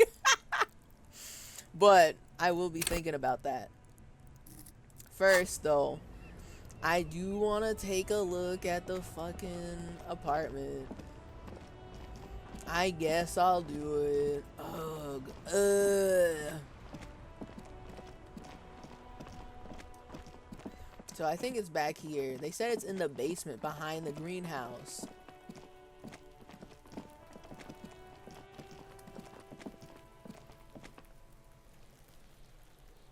Basement. Oh, behind the greenhouse.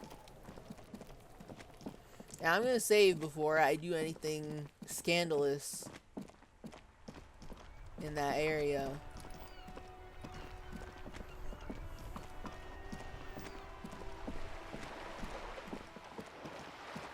Because, you know, I mean, maybe I get a chance to do something particularly wacky and I ruin the whole game. Anything could happen.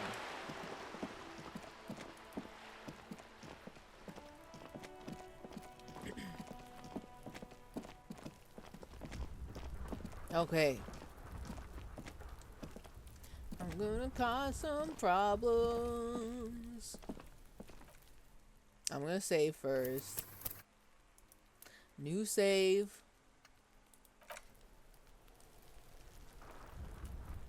I'm gonna cause some problems. This must be it. The basement door is weather-worn. The copper nails holding the upholstery in place have turned green from sea air, and there's a knocker shaped like a lion's head.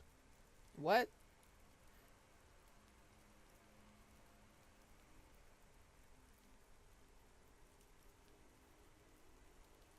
There's a knocker shaped like a lion's head. Now, why is that? That feels a little too flashy for a basement door. I mean, I'm gonna investigate. Continue. The royal lion, Guillaume's kitten. What? This knocker will last a lifetime and then some. The royal lion. Guillaume's kitten.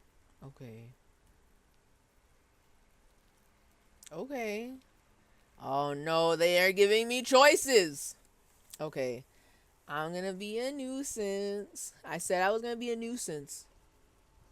I'm gonna knock on the door. I always gotta knock on the doors.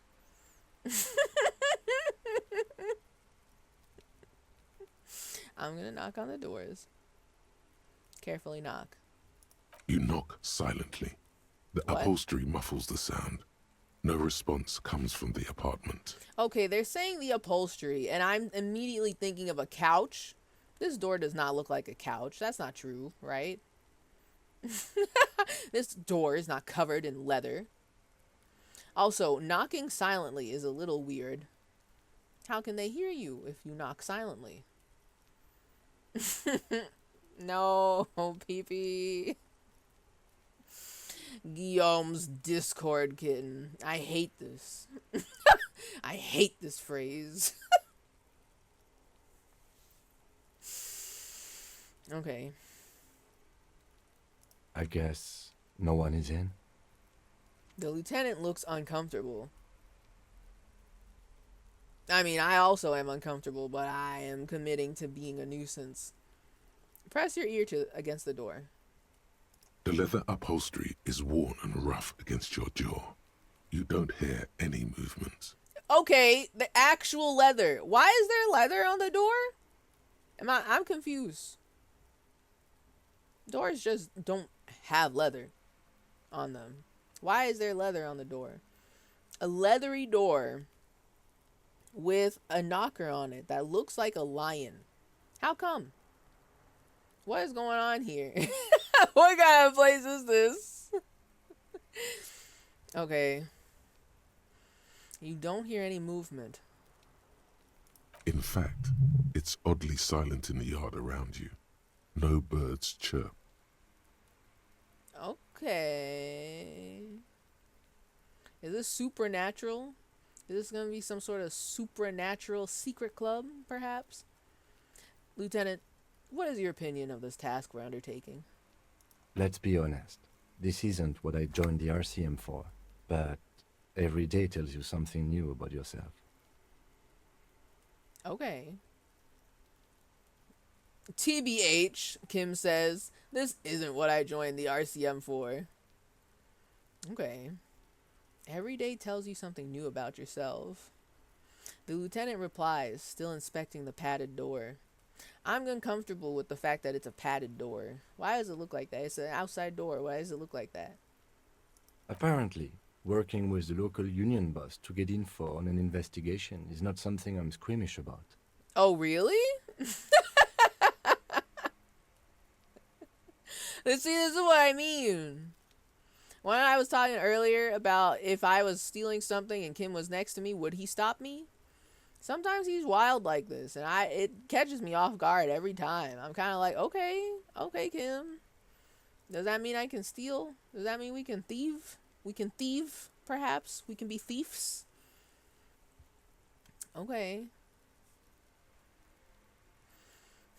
Apparently working with the local union boss to get info on an investigation is not something I'm squeamish about. So, you don't mind if I unlock this door? I mind that the local thug is using the RCM for his busy work. But if this gets us to the bottom of this hanging, then I'm willing to look over it. Damn, okay. I guess. I suppose. I guess. But Kim, this is gonna look bad.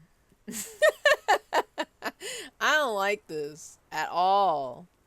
There's something nasty about this.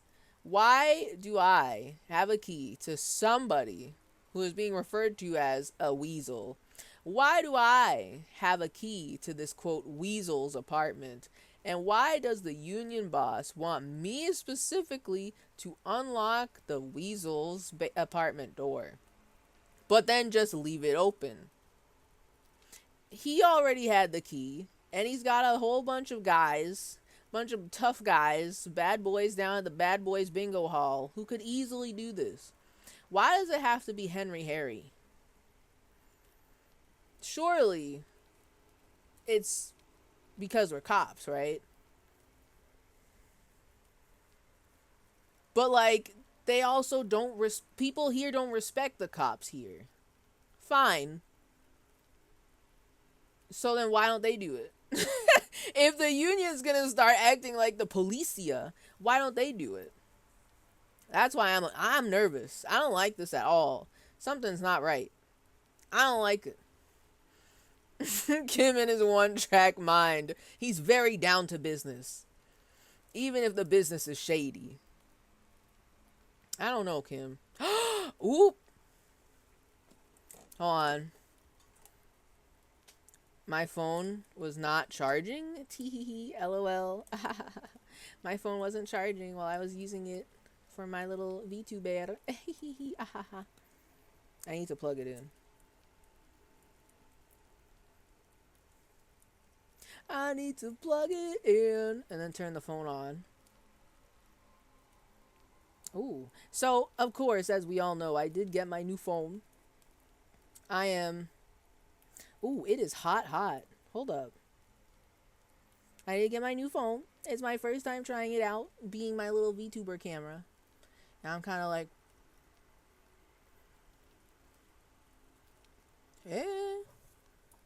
I've never used it like this before. It is my cute little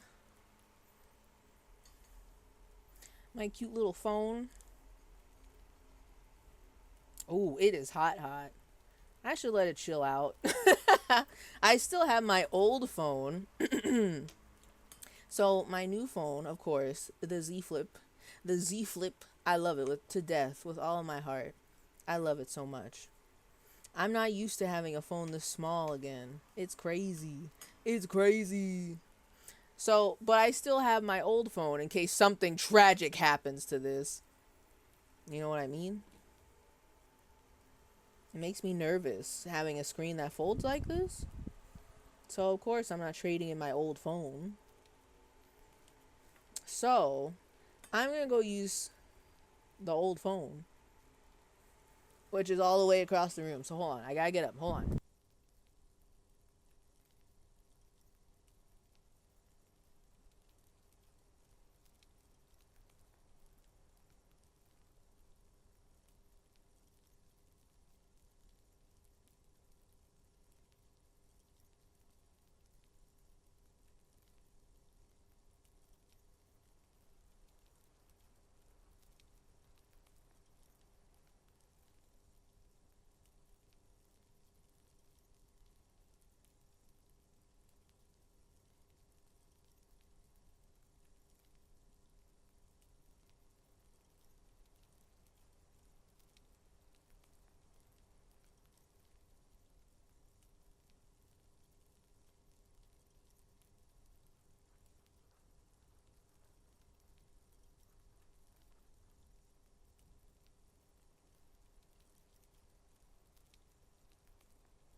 I had to do a wee bit of Tetrising.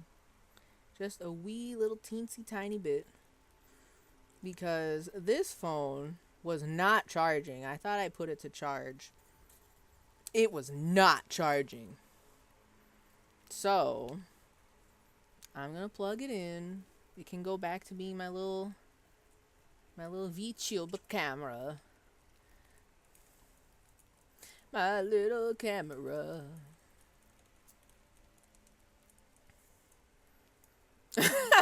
Okay, so hold on a second. Now my VTuber looks like she's really, like, Toasty is really up close, really staring real hard. Not intentional. She looks extra large today. So hold on, I can fix that. I can fix that a little bit. There.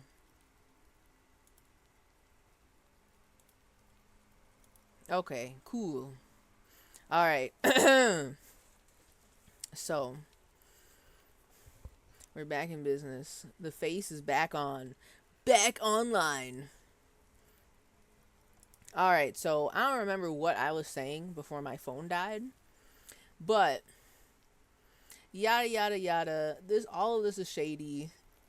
I'm kind of a little bit annoyed that Kim is totally okay with this, as long as it gets us to solving the murder. But I'm like, but Kim, it's weird. Kim, it's weird. It's weird. It's shady. I don't like it. Kim, I don't like this. On the other hand, we could just leave and tell Everard we opened the door. No one seems to be tailing us to see if we actually did it.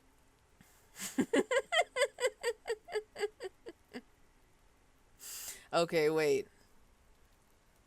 I'm all in. See, this is why I love Kim. He's thinking outside the box. He's always got some very, very good ideas. Very, very good. I honestly did not even think about lying. You mean people can really just do that? Go out into the real world and lie?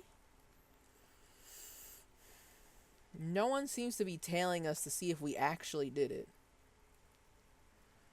He looks around. He looks at the surrounding windows uncomfortably.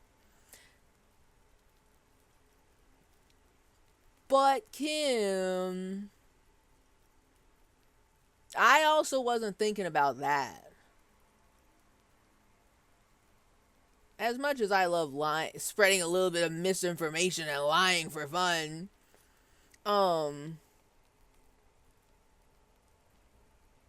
now that you put that thought in my head, what if they are? What if they are tailing us? Kind of fucked up, Kim. A-cab. Kim, I'm just... Now I've got even more anxieties. Thanks, Kim. I wasn't thinking about that. Everard Clare definitely seems like somebody who... They give someone a mission...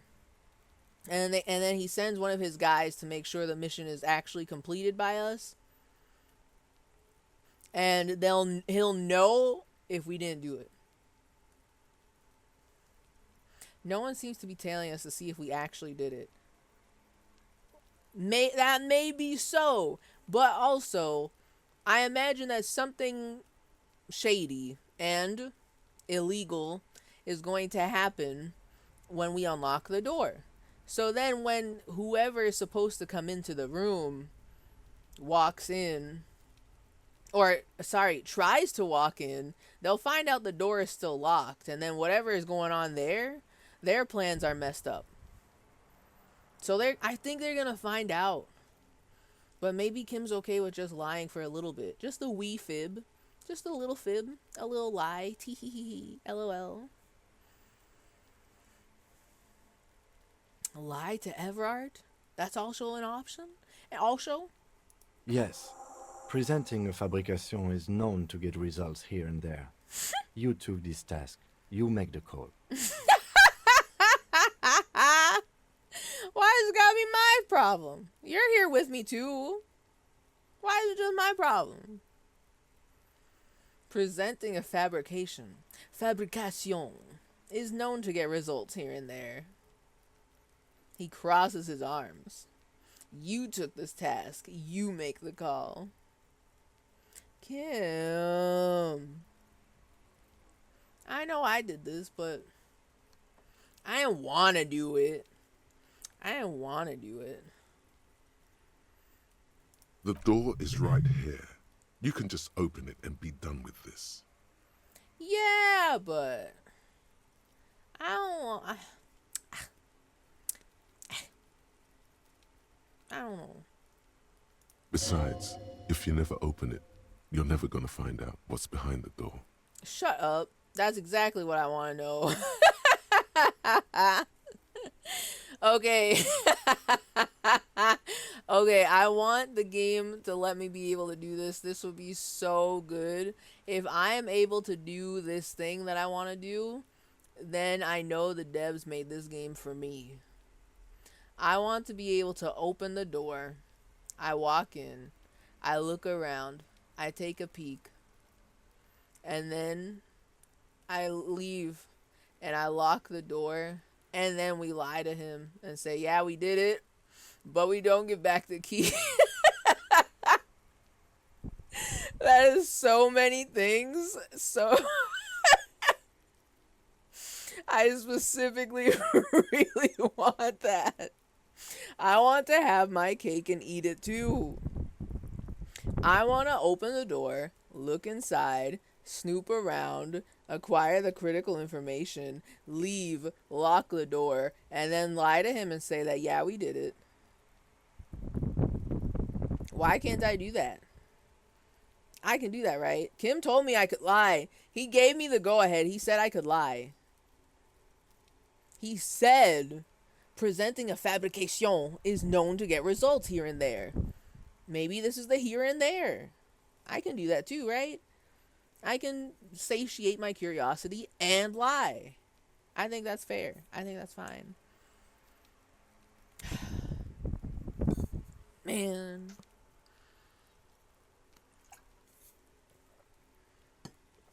I'm opening the door. I'm opening the door and I'm going in. The Inland Empire is egging me on. Use Manana's key to unlock the door. You try to be as silent as you can. It takes a bit of rattling of the handle to loosen the bolt. Okay. Finally, the door unlocks with a small clack. Thoughts race through your head. Da da da. What if there's somebody in there though? I know we knocked and we listened and we didn't hear anything. Nobody responded. But what if there's somebody in there though? What if there's somebody dead in there? What if they got to them already? I don't know if I'm able to handle 2 murder investigations at once. Okay. Thoughts race through your head. Well, buddy, you opened it. No need to go inside. It would be rude. Nah. We're going inside. I want to go inside. Only curiosity could account for stepping over that threshold. Mm-hmm. Maybe there's treasure in there. A white alligator. A fountain of quicksilver. These are all very silly possibilities. I just want to go in there and snoop around. But I'm afraid, what if there is someone in there? What if they're a very heavy sleeper? And oh no! What if they're a very heavy sleeper and they've fallen asleep in their living room couch and I have to sneak around in order to like do the snooping that I want to do? But I have like 1 savoir faire. And I will not be able to do this successfully because my tight pants are going to be making lots of squeaky noises. And they are eventually, like, enough squeaks are going to happen where they wake up and they're like, who the hell are you? You know, my loud green alligator snakeskin shoes and my tight pants, they're going to hear me. They're going to hear me.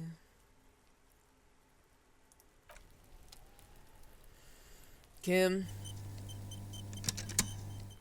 I'm going inside.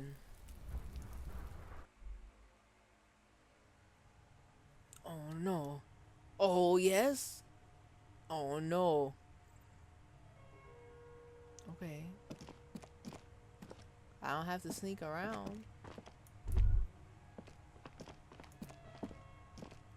A row of mugs sits on the shelf. Hey. Each one depicts a human figure. A dark-skinned woman grinning amidst mysterious symbols. A broad-shouldered man shoveling potatoes, and others. More mugs? Colonial mug collection. Why would I tap on the mugs? A dark-skinned woman grinning amidst mysterious symbols. A broad-shouldered man shoveling potatoes. Okay. Tap on the mugs. A little ring. Though cheerful, the images on the ceramic make you vaguely uncomfortable. Gee, I wonder why. The images betray a lack of interest in human beings. Yup. They are merely unflattering caricatures. What do I mean? What do I mean? Uncomfortable. The owner of these mugs doesn't like people of other ethnicities very much. That reminds me of somebody. Interesting. So what? They can think what they want. This is a free world. I love these. Wait, there are only 3 options. 1. Typical asshole. 2. Enabling racism. 3. I have no opinion on this. Centrist answer. Wow. Okay. Well, I mean, typical asshole. This person is unhappy.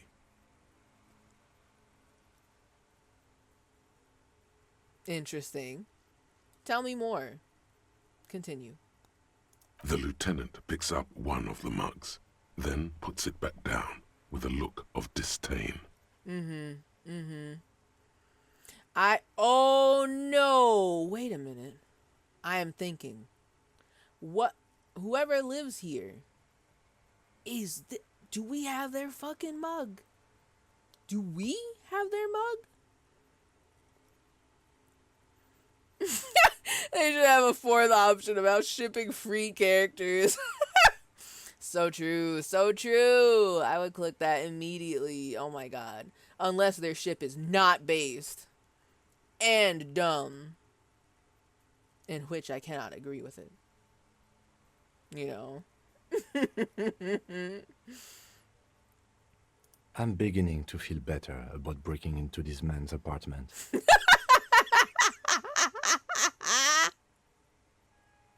The devs did this shit on purpose. I can't believe they would do this. This whole time, I was feeling yucky about breaking into somebody's apartment, especially as a policia, for no reason.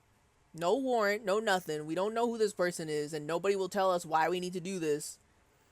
And now they're making me feel better about going in and snooping. How fucking dare they, the devs? How dare they enable my desire to snoop? How dare they? You know, how dare they? And they made me feel better about breaking into this man's apartment. Well, whip out the yellow man mug and compare it. It's probably the same quality. Yes, your broken mug friend would feel very much at home here. The same humor, the same mocking lines. There's the missing tin soldier. Whoever lives here might have used the Whirling's container to dump his trash. Fair. And also, didn't we suggest that post hoc justification pog crazy?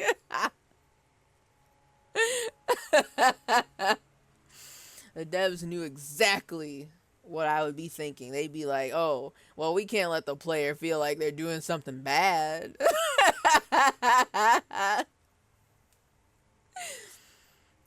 Okay. Okay, wait. Did we not suggest that mayhaps whoever's mug was thrown out in the trash may also be involved with the murder? Is that... I also completely wait. Hold on a second. No, wait. Triple hold on a second. That dumpster is locked. We still don't know who else has permission to get in there aside from, I don't know, sanitation workers, the people who work at the Whirling. So is this guy just a rando racist guy number 7? How many racists we have now? Like 4, 5, 7. Let's just say 7 for now. So rando racist guy number 7 may have access to the trash. And for that, I want to know why. How come? How come? I'm going to be thinking about this. Might have used the Whirling's container to dump his trash.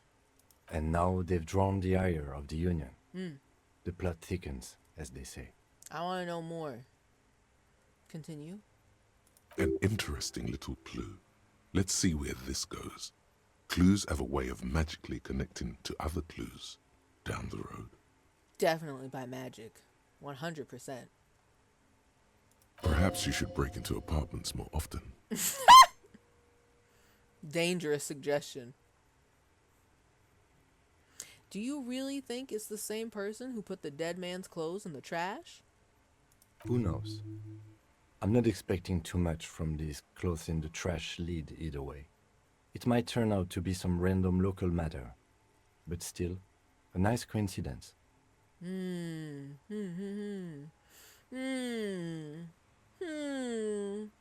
Okay.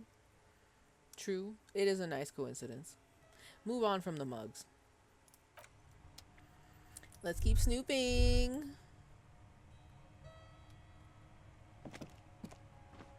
What's this?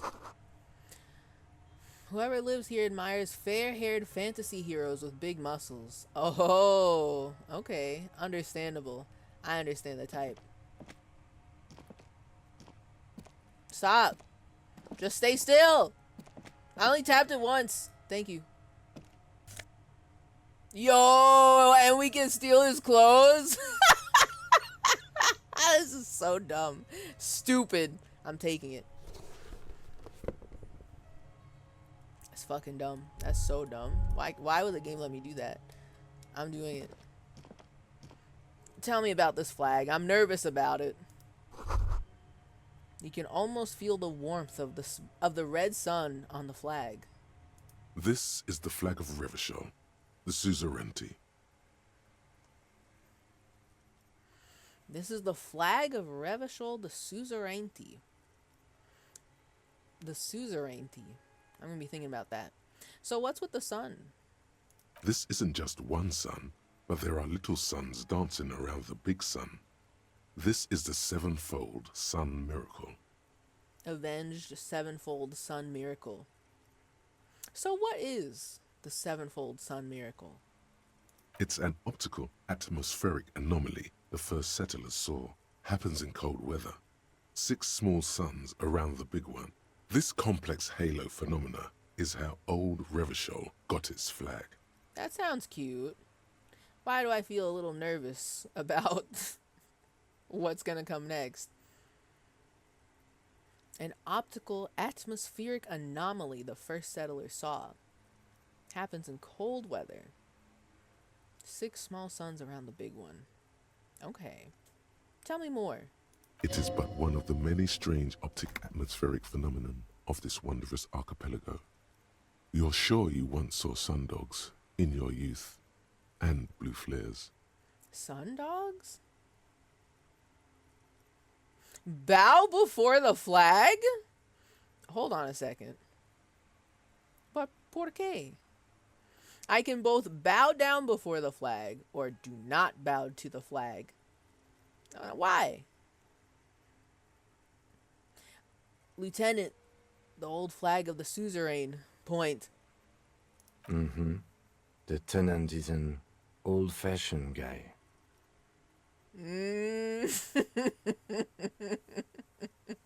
He looks around the apartment. Just curious, Kim. What do you mean by an old-fashioned guy? I'm just curious. Is there something about this flag that I should know about? What is going on with this flag? Tell me. Is this a totally neutral thing? Something tells me it ain't. Something tells me it ain't. I'm not gonna bow to the flag. I don't know what it means yet. The flag doesn't seem to mind. It's just a colorful fabric with a sun sewn onto it. Like all feudal flags, it looks like a children's drawing. Okay. The flag doesn't seem to mind. I'm glad that we know what the flag is thinking and feeling. That's very good. Thank you. That's cool. Awesome. That's so cool. Awesome. A book titled The Hidden World of Walking Sticks lies open. Like stick bugs? Or literal walking sticks? Oh shit, he's folding his arms. He's serious now. Oh. I don't like that the bedroom is in shadow. Can I say that? It's kind of spooky. I'm a little scared. Oh, hold on. I'll be taking that magnesium. Thank you. What the hell? I'm afraid. What's in the suitcase? A small suitcase full of clothes. Guests are staying over? Or is he leaving? Is he packing up? Is he skedaddling? Is he getting out of town? Is that really everything? Oh. Oh, that's the door to leave. I was like, new shit just dropped. Okay. Nothing particularly spooky in here, but there's a lot of environmental storytelling. A row of mugs sits on the shelf. Right. Each one depicts a human figure. A dark-skinned woman grinning amidst mysterious symbols. A broad-shouldered man shoveling potatoes, and others. I thought there was more to click on, so I wanted to click on it. Okay, I'm gonna leave those alone. Okay. Nothing scary, nothing spooky, nothing dangerous.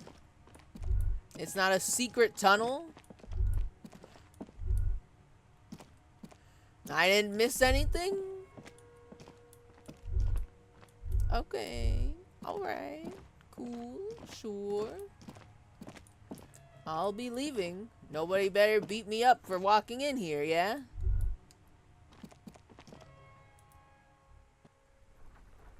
Alright. I thought I was gonna get in more trouble than that. Okay. Let Everard know you unlocked the door. But I also kind of want to just lie. I kind of just want to lie, though. So, you know, I mean, they told me I could. Okay. So I looked in there. Now, I'm curious who I can talk to about the tattoos. You should probably talk to about 2 people about them for this.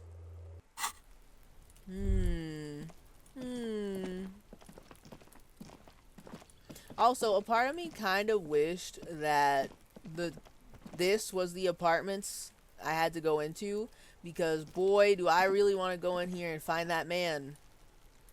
That guy who totally lied to us about his name.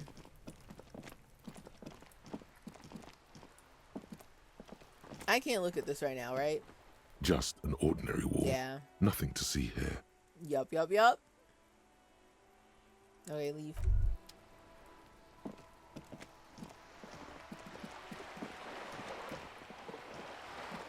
Okay. Actually, hold on.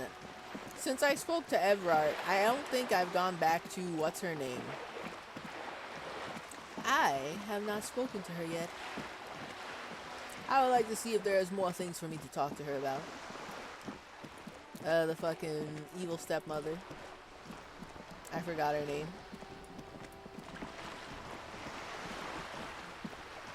Alright, Chief. You're back. Good. What can I help you with? Ooh, I was thinking maybe she might know something about the tattoos, but I did not know for sure. Let's start with that. Hey, so do you know something about these tattoos? Show her the photo. That's the man who was killed. Mm-hmm. I'm afraid this is a discussion for once we've cleared the lynching question.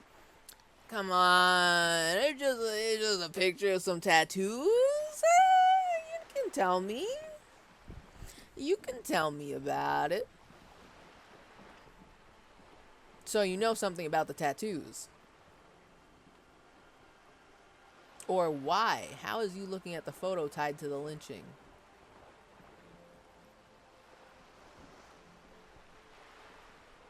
Let's do this. So you know something about the tattoos.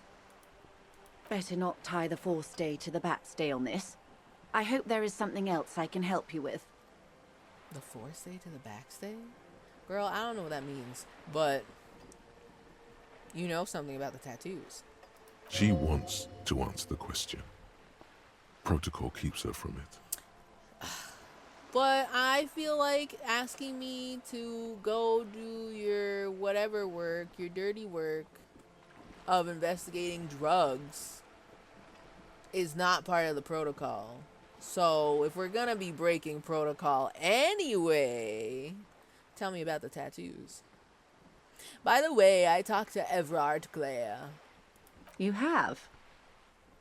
And how did you like Mr. Clare?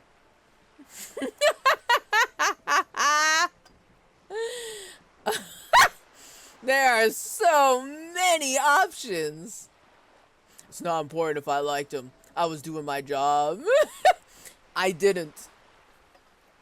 He's a beautiful man. Beautiful and just. Oh, man. Everard Clare is a hero of the workers' movement. He is the champion I've sworn fealty to. He is a bloated rainbow socialist. I can do business with him. For a socialist, he's reasonable. Oh my god. Why are they all so ridiculous? All of these responses are just, they've got a twinge of insane. Well, maybe not I didn't. That's actually just me saying I didn't. I didn't like him. I don't like him. I don't like him. Game over, yeah! Ooh, and game over, yeah? TechnoToast alert! It's been 3 hours and it's time to prevent gamer death. So true, so true. GB, hello. I can't leave now once I've started a conversation. I gotta talk to her. There's so many options. We have to continue the conversation. He is not the champion I have chosen. I wish to swear fealty to you and the cause of capital. Wow. Oh, man. Oh, they've all got just a twinge of unhinged. Just a wee bit, just a little bit, just a little bit. Each and every answer. And how did you like Mr. Clare? Honestly, I'm going to go with my most honest reaction. I didn't. But then they're probably going to ask me. She's going to ask me, why? Why don't you like him? And I'm going to be like, I don't. Because. I need more information before I can be more aggressive about my stance. Right now, it's just being petty. I'm sure I will find enough information later to be like, I was right! You know? So, I mean, I'm just gonna say I didn't like him. Oh, come on now. He has his uses. How else would he have stayed in power all these years? Or wait, actually... She answers her own question. He has his uses. What do you mean by that? Continue. Corruption. That's how he's done it. Fantastic. Verm-like. Corruption. reaching into the bowels of the earth. Verm? U umlaut? Verm-like? Okay.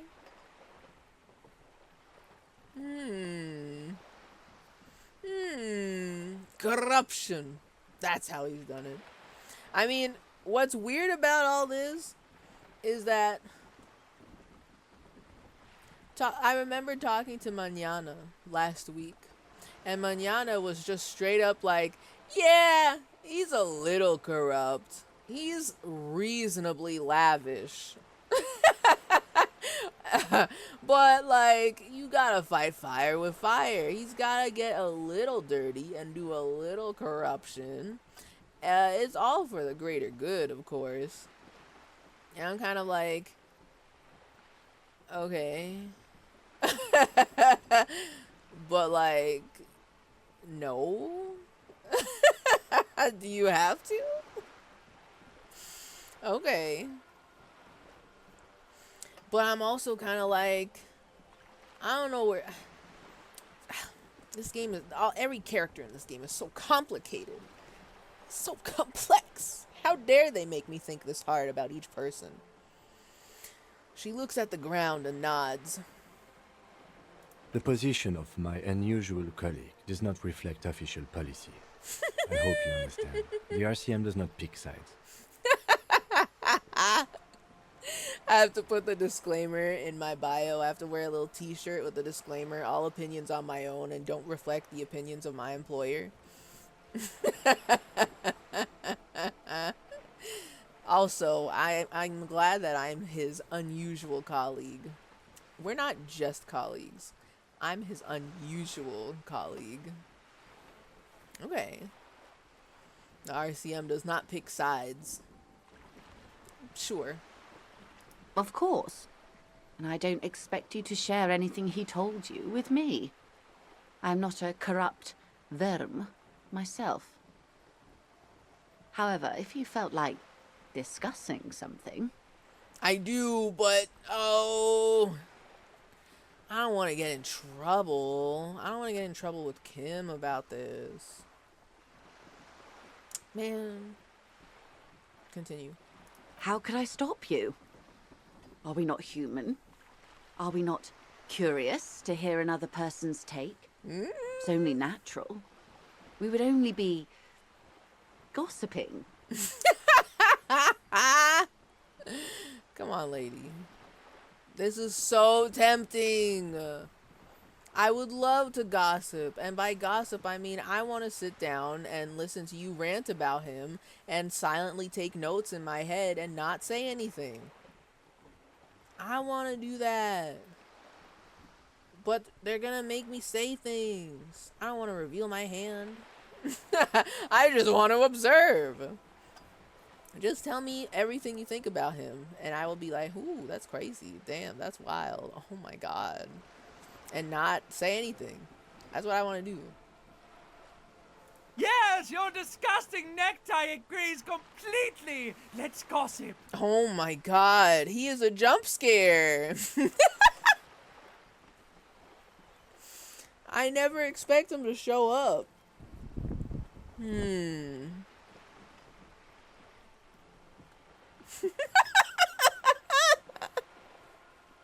Now wait just a second here. Okay, I want to gossip so bad. I don't have anything else to talk to her about. And of course I'd love to gossip. Even the necktie is cheering me on. He hasn't shown up in hours. Of course I want to do what the necktie tells me. But I don't want to just say. I think, okay, as far as I know, I think that she knows that I lost my badge. I think we pretty much told her that for the most part.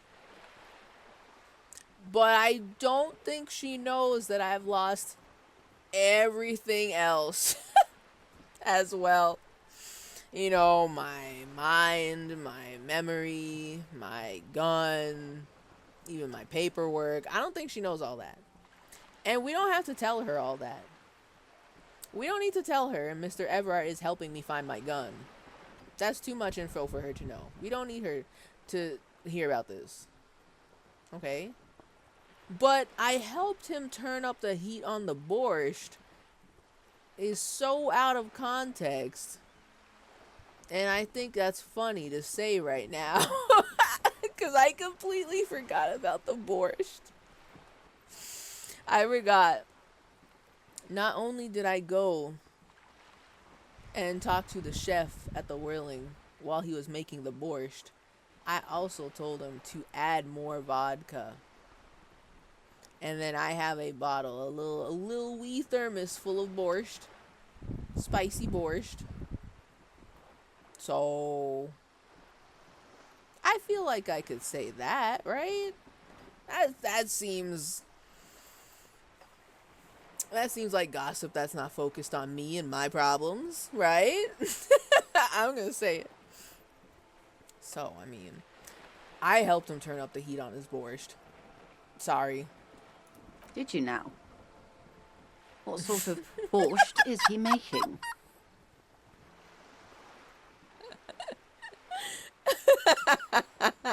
She's intrigued, if a little confused. Unimportant. That's what I was gonna say. Like, okay. Of course, I'm not gonna tell her how fucked up my problems are right now and say that, yeah, I lost my RCM official registered gun. But I will say, oh, I helped him turn up the heat on the borscht. And then she's like, what the fuck does that mean? I'm like, that's unimportant. Don't you question my borscht. Exactly. Now, the cook makes it to keep the strikers drunk, helps them strike, is kind of wild. I feel like you can be sober and go on strike. Just a thought. I feel like you don't have to be drunk to go on strike. So, I feel like this is a weird sentence, while a little funny, but unimportant and no elaboration is really good. What sort of borscht is he making? Unimportant. You're right, detective. That whole undertaking was very unimportant. Why did we do it? Kim. Oh, you know. Oh, you know.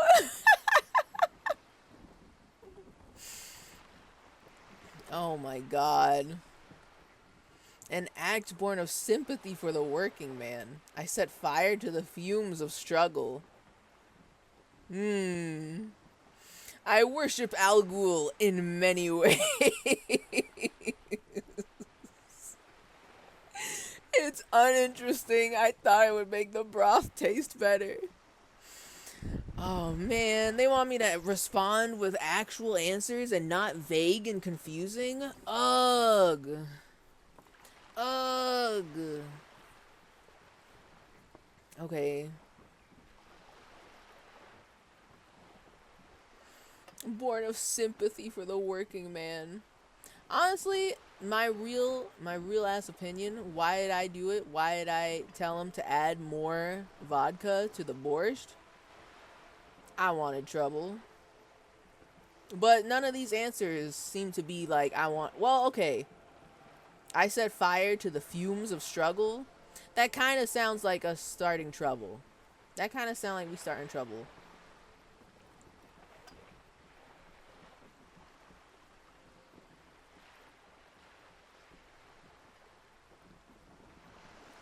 An act born of sympathy for the working man. But also, I thought it would make the broth taste better is still funny. Right? Harry will never be mysterious at this rate. He keeps telling everybody everything. He's oversharing about his divorce. He's crying to everybody he talks to. He's like two mentions of the word wife away from breaking down inconsolably. You know, I want him to be a little mysterious. We're trying to be mysterious. Why did we do it? The whole undertaking was very unimportant. Okay. Man, but I'm also not really worshipping Al Ghul.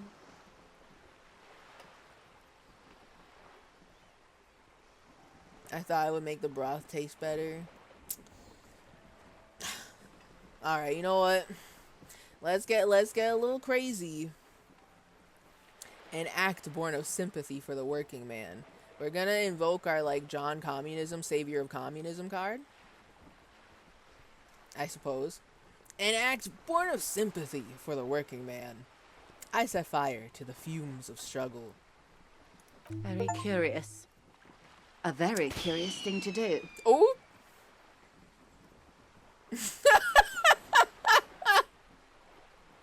I've never been more confused in my life. I was sitting here like, what is this? And then I see Borscht. You know what? I love Borscht. That's her now. That's her name. I love Borscht. Borscht. Heart emoji. Also, yes, I did get an achievement. I would like to know what the achievement was.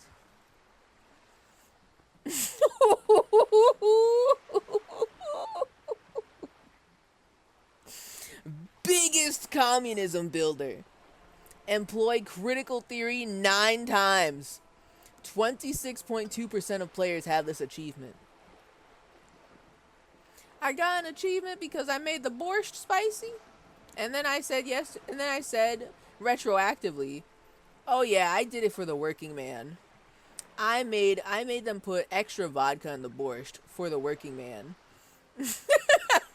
Really, I just wanted to start trouble. Okay. Is the game telling me that I am truly John Communism, Savior of Communism, working for the working man? Putting extra vodka in the borscht for the working man? Is that me? Real?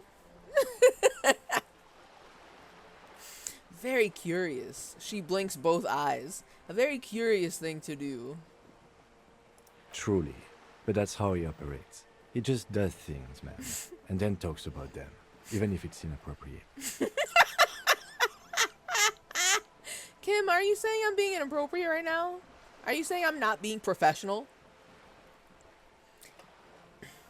I don't know what is so unprofessional about being John Communism, Savior of Communism, putting extra vodka in the borscht for the working man. What did I do? I don't know. I don't see what's unprofessional about that. A strange equanimity has overtaken the lieutenant. He's just going with the flow now. Easier that way. Equanimity? I want to know what that word means. Equanimity. Okay. I'm being too much of a nuisance, is what you're saying. Okay. Continue. What else? I don't want to tell her that I don't have my gun. I want to know what she would say about this, but I don't want her to know that I lost it. I feel like that's a little bit messier than saying, oh man, I lost my badge somewhere. Whoopsie doodle. But then saying I lost my gun, you know, the weapon that can kill, that sounds a little bit more sloppy, you know.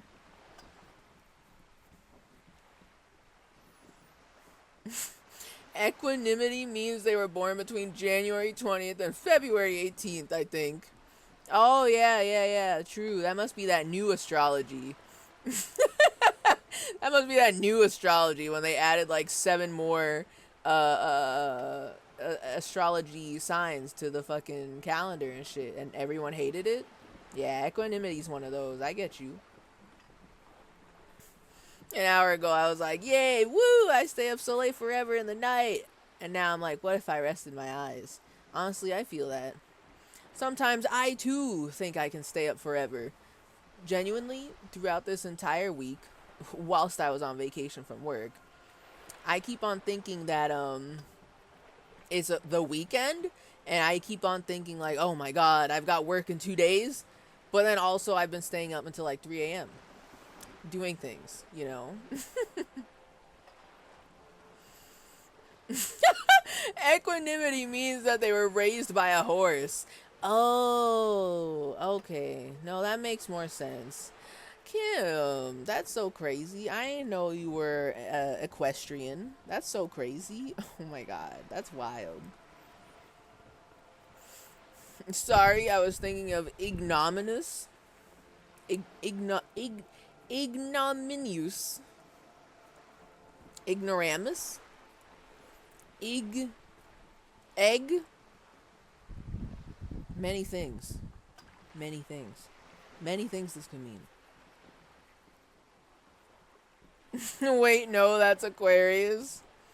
Now, hold on a second. Pee-pee, I thought you were joking. Are you actually? Were you not making a joke saying equanimity is Aquarius? This now makes me think that was not a joke. Okay. This was a multi-level bit, Techno. Get with the times. I mean, I'm just asking questions. I'm just, you know, making sure we're all on the same page.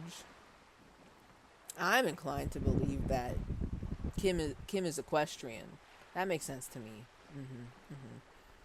Comes from a long lineage of equine creatures. You know.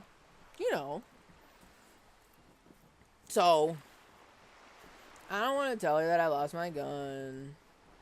I'd rather talk to you about something else for now, if you don't mind. Teehee. Of course, Detective. Should something come up later down the road, don't be afraid to drop by for a chat. She knows there's more things I want to talk about that I don't want to talk about. Until then, is there anything I can help you with? No. I can't. I would love for you to tell me about these dang tattoos, but oh, it's about the lynching. Can't talk about this. I didn't even see a single drug over there. I'm leaving. I ain't even seen a single drug that you're looking for, ma'am. Liar. How I know you're telling the truth for? How I know? Oh, you on? Oh, I did not check at the dress shirt. +1 logic? Good with numbers. Pressed and spotless, gleaming white shirt. The kind that serious men wear. That's serious, intersolary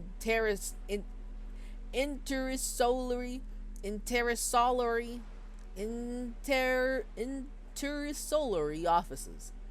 Not yet piss-soaked or cum-stained. I can't believe this game says this to me. Why would I ever think that this shirt would end up piss-soaked or cum-stained? Why is this game talking to me about cum?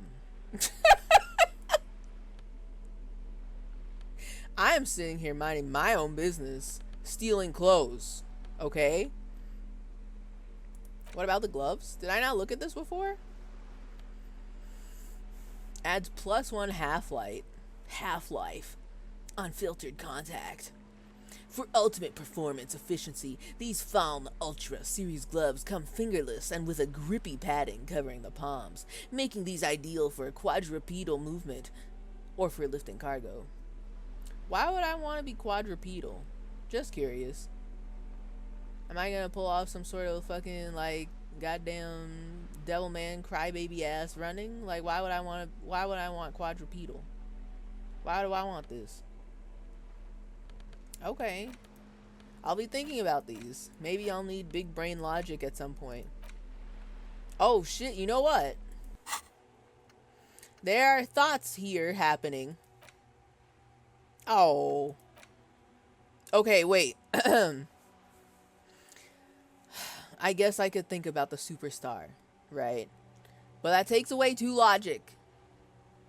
However, perhaps if I wear the good clothes, +1 logic. What the hell?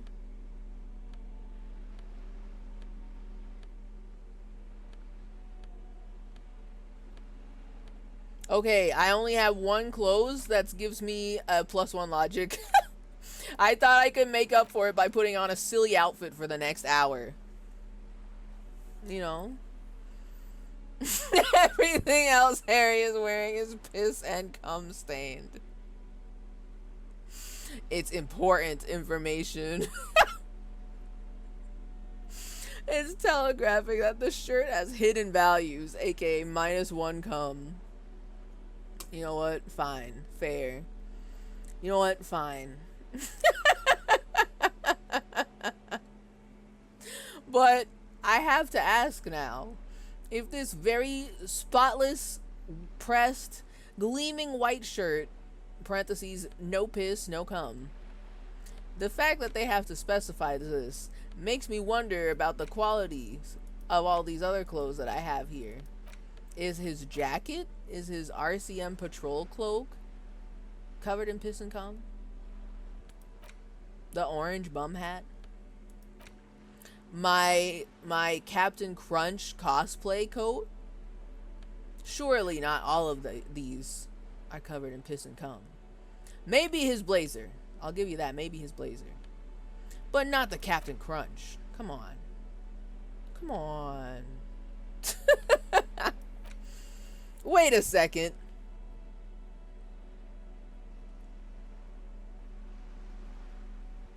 Oh, no. This is our shirt. This is ours. They mentioned piss on this one. This white satin shirt used to be fancy. It used to really catch the light. Now it smells like someone took a piss in the armpits. Unsavory odor. A real statement to wear, though. So true. So true, so true. A statement shirt covered in piss. It's really making a statement.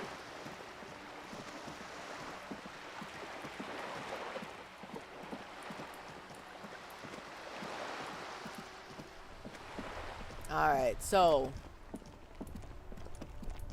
I'm gonna be a nuisance to the truck drivers again. Or actually, hold up.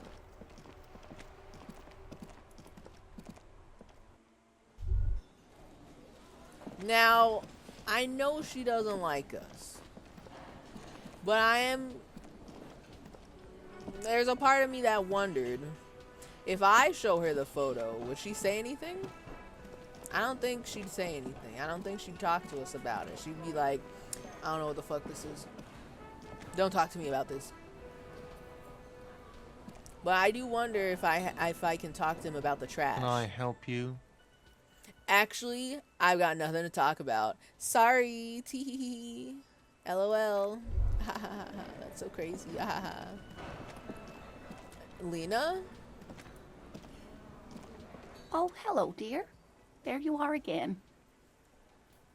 Oh. I've got nothing new to talk to you about. I have the green ape pen. I get a +1 for this? Oh, yes. That's so cute. Okay. That's all for now, ma'am. Thank you. I got nothing. I'm gonna try my luck. I'm gonna try talking to her. I've got nothing to say to you. Why are you wasting your time? She crosses her arms. I completely forgot. What's his name?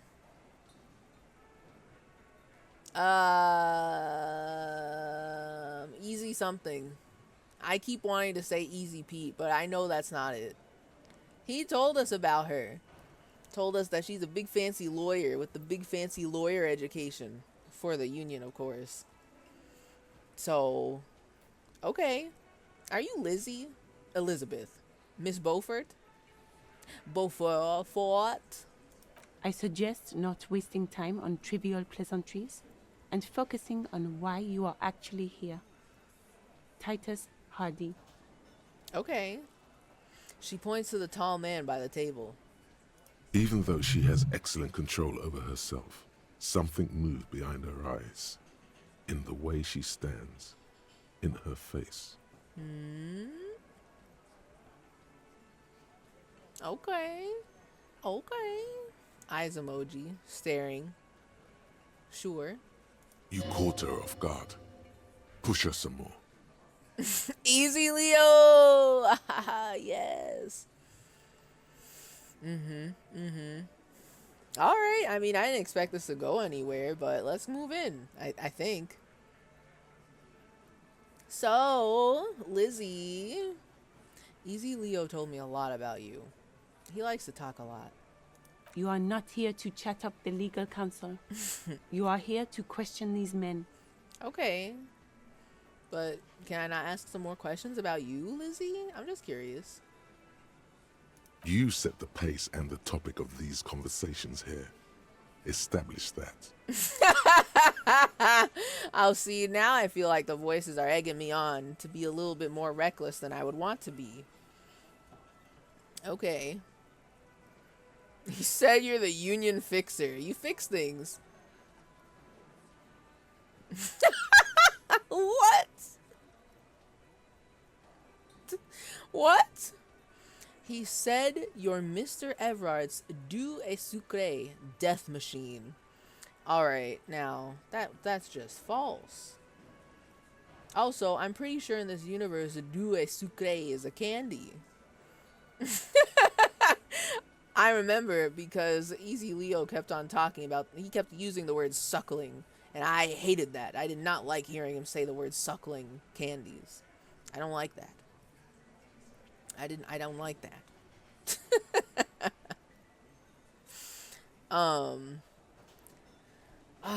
But I am curious what she'd say about that. That's crazy. That is crazy.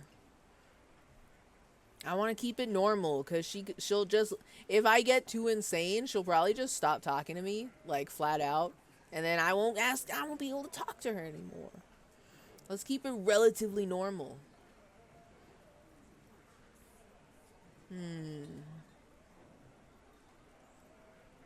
Let's keep it relatively normal. I'll say this. He said Mr. Everard sent you to law school? And then maybe hit her with the, he said you were in debt to Mr. Clare. Alright, so he said Mr. Everard sent you to law school? I represent the union and these men here. Don't make this personal. I'm not making it personal. I just am curious about you. I'm just asking questions. I want to get to know this lawyer, the defense lawyer, better, you know, just a little bit. She points to the crew around the table. That's fine, that's fine. A very minor victory. Okay. I'll take it. You know what? I'll take it. I'm still kind of afraid of what this sentence is going to lead to, so I refuse to ask it. Alright. Maybe we'll talk later. Tee-hee-hee. Bye. This guy only wants to talk about money. It's all about money, you know? He's still on about money. He's crazy, this one. Okay, hold on. Now I'm gonna go annoy the truck drivers. Just a wee little bit. A wee little bit of annoying. Tommy. Hey, Tommy. Still here. Stuck in this damn jam, my man. What's up? Actually, I got nothing, Tommy.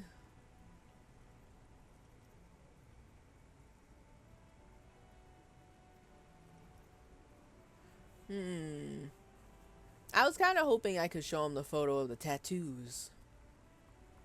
What if I ask him, know anything about the dead man? The one hanging behind the hostel there? Point at the yard. He ain't one of us drivers. I know that.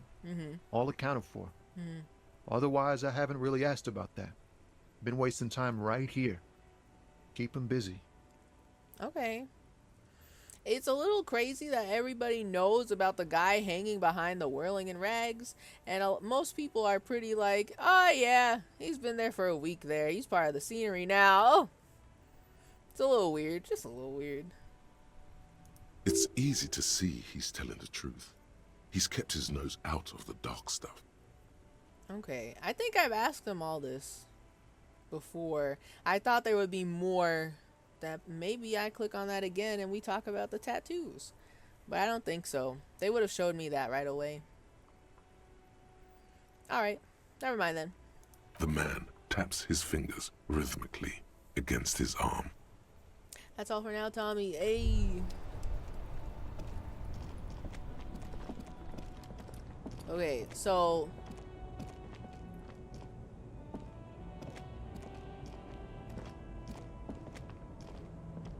very calculated way to walk across this. I haven't talked to this lady in a while. Oh. Where is she? Yeah. I really don't think she has anything about this to talk to me about. Nothing. Lowman, you caught me at an opportune moment. This awful weather keeps me awake. You can entertain me with your questions. So true, so true. But I got nothing, so thank you. Bye. Haha, just playing around. I don't have anything. Haha, tee hee hee. Now, briefly for a moment, I was thinking about this man. Big man, little shirt. Maybe he... Right to work! Nah. Right to work! Shame on you! You got nothing. What is a strike? I'm leaving. Maybe Mañana knows. I want to know more about these tattoos. You got anything? Hola, Wandering Man. How can I help you? Oh, wait a minute. Oh, shit. He might not know anything about the tattoos, but I did completely forget I got the key from him. So I can just go back and talk to him about it. Oops.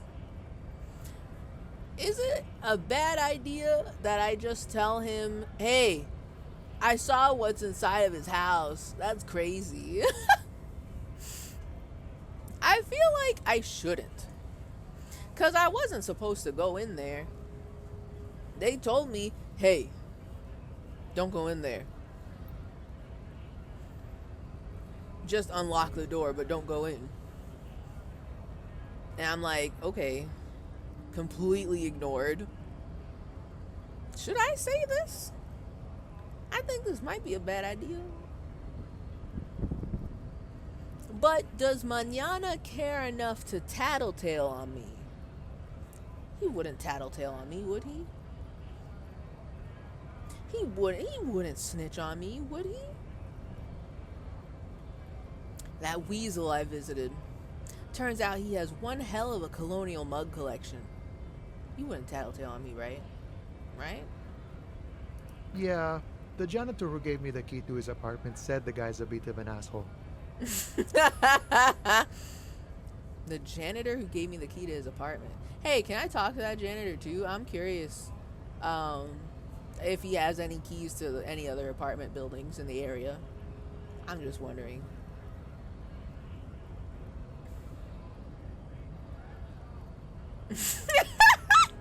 See how we're all busy concentrating on the racist mugs? That's what the ruling class wants. God. A man with such a funny mug collection can't be that bad. Wow. Well, I mean,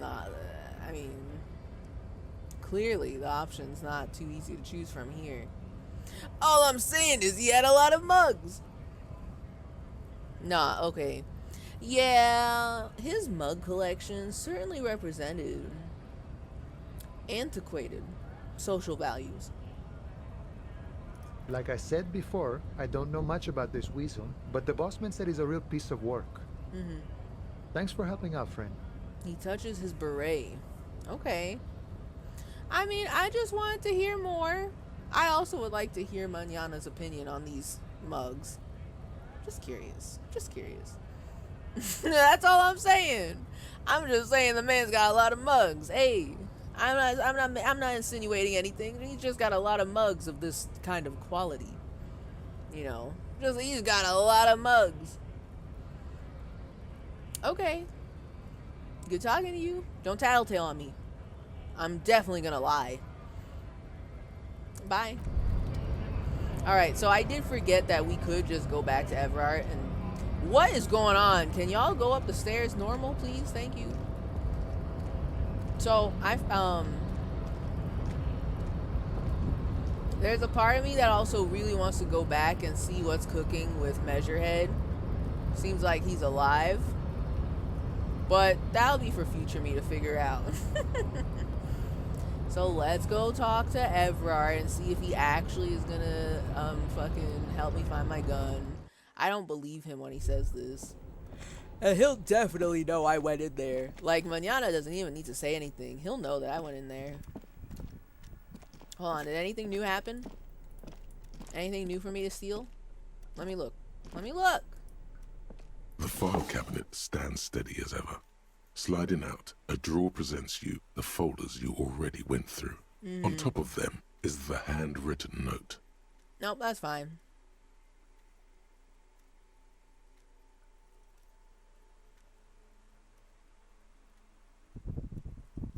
What was in the folders? We couldn't read the folders, right? Is that true? Like, we looked through them, but we did not understand them. One more look. Hundreds of documents containing logistical data. Two kinds of transactions stand out. Materials coming into Revachol from the outside world, from Muindi, Grad, and even Ilmara. And the same materials being handed over to companies inside Revachol, Kuron, Coal City, La Delta, and Jamrock are listed among the many districts where the imports are being sold. Okay, this is familiar-ish. Anything interesting? You already went through all of these. Fine. The game is like, you already know what happens in here. And I don't. I forgot. That was a week ago, maybe. I don't remember. Close the drawer. The drawer slides shut smoothly. I don't remember what's in there. Somebody's got to give me the cliff notes about what I just looked at. Okay.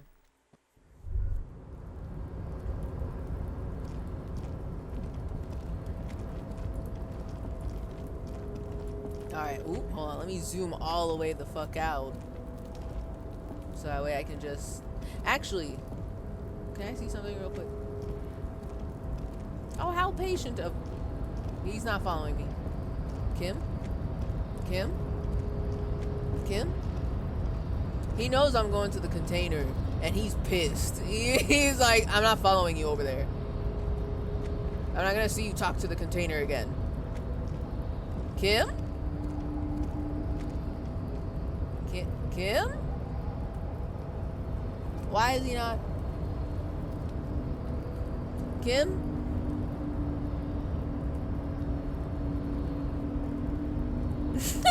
Trial separation.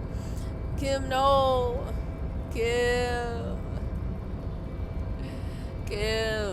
I'm not gonna seduce the container. I just want to talk to it. You can follow. Kim, please. If I start talking to the container, will he show up? Or will he just talk to me from way the fuck over there? You're back before the cargo container. Its drawer has not lessened since you were last here. That's true. If anything, it seems to have grown slightly. Very true. Ooh. Put skill points into rhetoric to open this. Okay. Not now. I was just curious. Oh my god! He came over here. See, I knew you couldn't resist the container. Oh, you. Oh, you.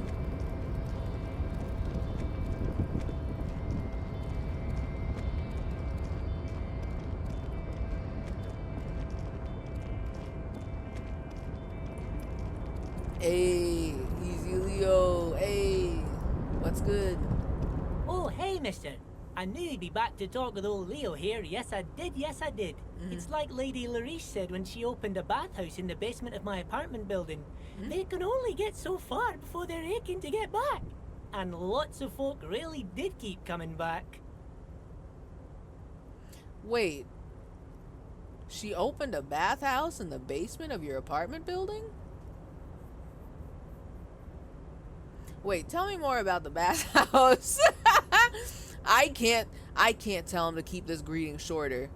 Every time he talks to me, there's new lore that just dropped, and I have to know what's going on at the bathhouse. Is that, can you just do that? Open a bathhouse in the basement of an apartment building? Is that legal? Can you do this? I want to know more about that. Can you tell me more about that? Man, I don't want him to change at all. I don't want to tell him to keep the greeting shorter. I am curious what he would say about it. But I want the full context of the full tangents, please. I had some questions for you. No trouble at all, mister. No trouble at all. It's like that old saying goes, wisdom withers if not shared. And old Leo is always up for sharing. So true, so true. I actually don't have anything. Bye. Sorry, I'm wasting people's time, and I love it. It's thrilling. Oh, hold on. Can I save something real quick? New save, please. A new save, please. Yes, yes, yes. So, I don't know what to expect when I go back and tell him. If he asks me if I went inside, I'm gonna say no and keep that knowledge to myself. But I think he'll know. Also, he better not make me sit in the chair again. I have more health this time. I have 4 HP instead of 2. But he better not make me sit in the chair again. I don't want to sit in the chair. I'm allergic to sitting down. Sir, hello. Mr. Dubois, every worker...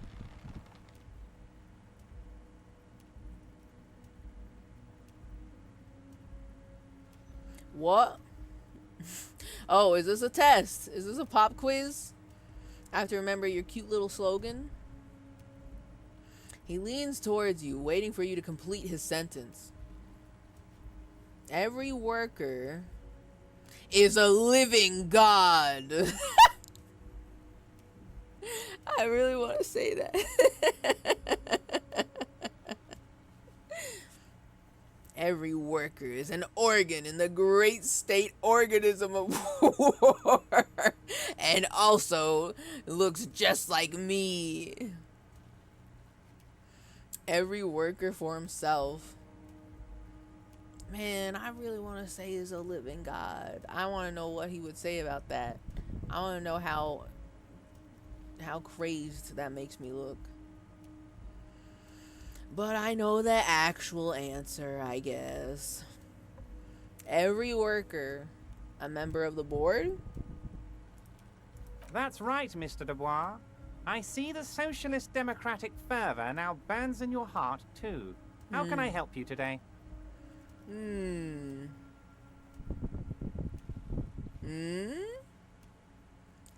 I don't know what this is in reference to. I did it, Everard. I made it even shadier.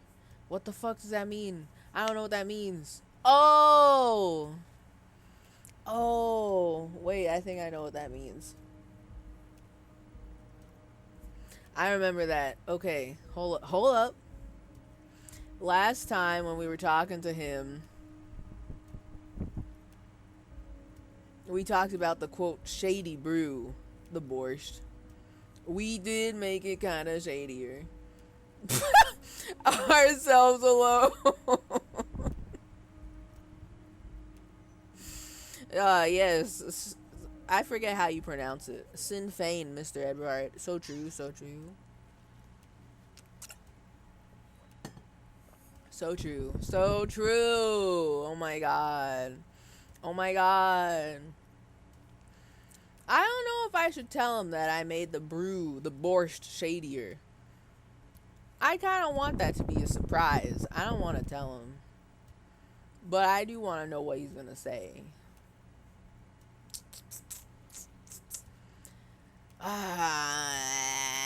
Okay. I opened the door you asked me. Can we discuss the murder now? Wait, I did this to... Hold up. Wait, I did this to know more about the murder? I thought I was trying to get my gun back. How the fuck am I getting my gun back? He's gonna ask me to do something else. Probably. For that. He probably already has my gun. He says he's looking for it, but I don't trust him. So, okay. Yeah, I do want to talk about the murder. And I've got a photograph for him to look at. He might know what it means, this tattoo.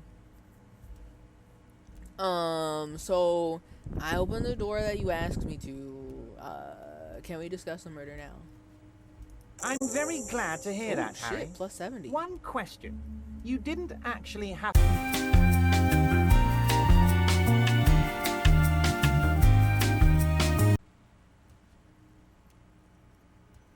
Am I back? Are we real? Are we live? Am I back? Pleading emoji. I'm live? Okay. Saribot. Okay. So I don't know what happened. I guess refresh if stream is still kill. I'm gonna be so for real right now.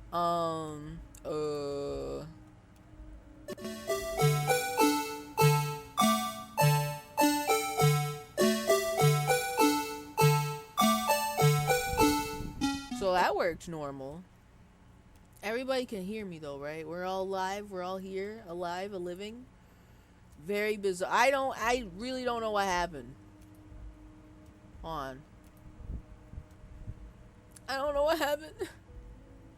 I was just sitting here minding my own business. I don't see any dropped frames right now. Though I guess if I were to see any dropped frames, they would have had to been in the previous VOD. Did people see... I'm curious. Did people see the not like this when it went down? Or did it just like cut off as if I ended the stream?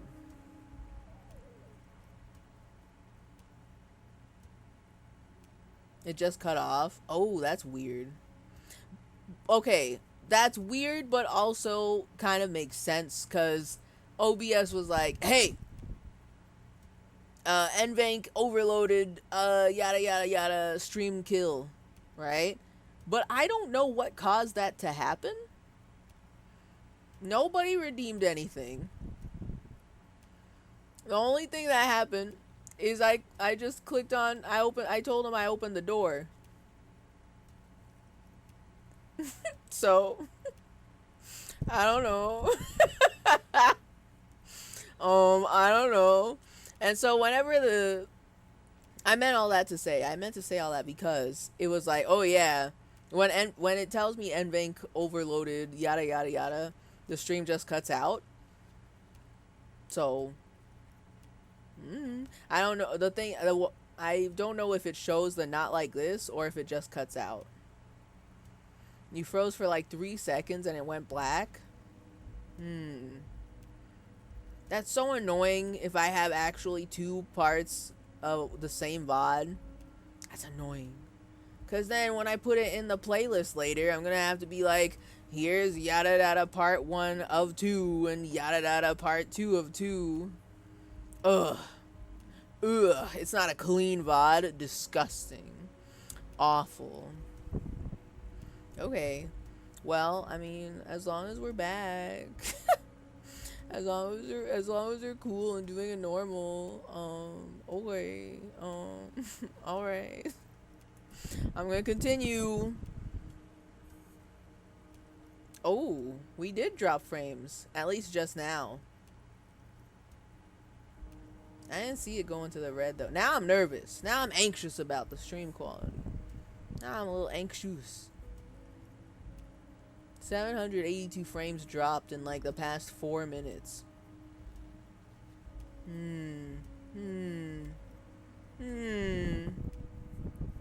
I'm gonna continue. I hope nothing bad happens.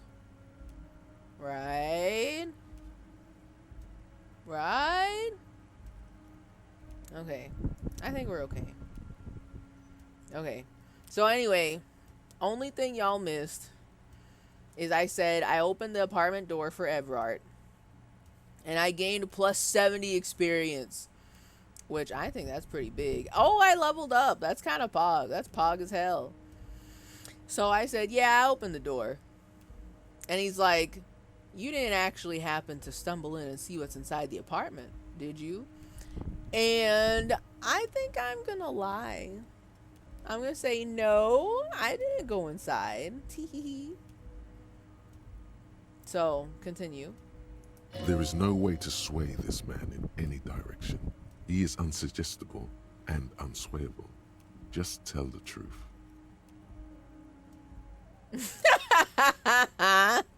Just tell the truth?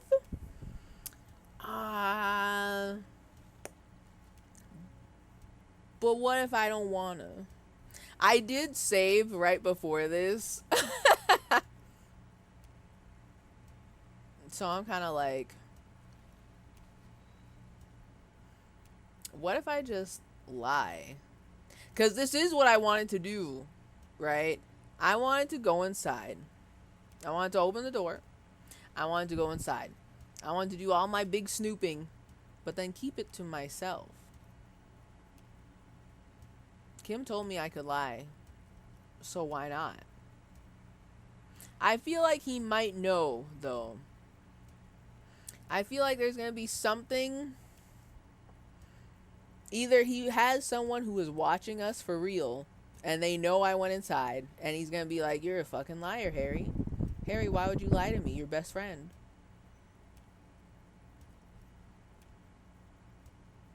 But man, I'm going to do something sneaky. Okay. I may have gone inside and seen a collection of racist mugs. Or I did go inside. Weasel had the flag of the old Revachol on his wall. The only thing... Okay, the more I think about this, the only thing I'm thinking about is why did they not want me to go inside?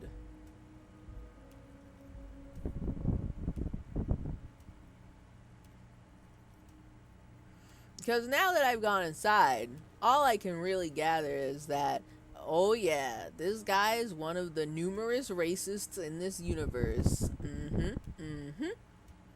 That's all I could gather. There was no dead bodies. There was no incriminating photos of anybody. No suspicious things that would cast the Union in a weird light. Just door open. And all of his shit is there, right? And a suitcase. Open suitcase. So I'm kind of like, why do they not want me to go in there? I didn't move anything. I may have stolen a shirt, but I didn't move anything. So I can lie, right?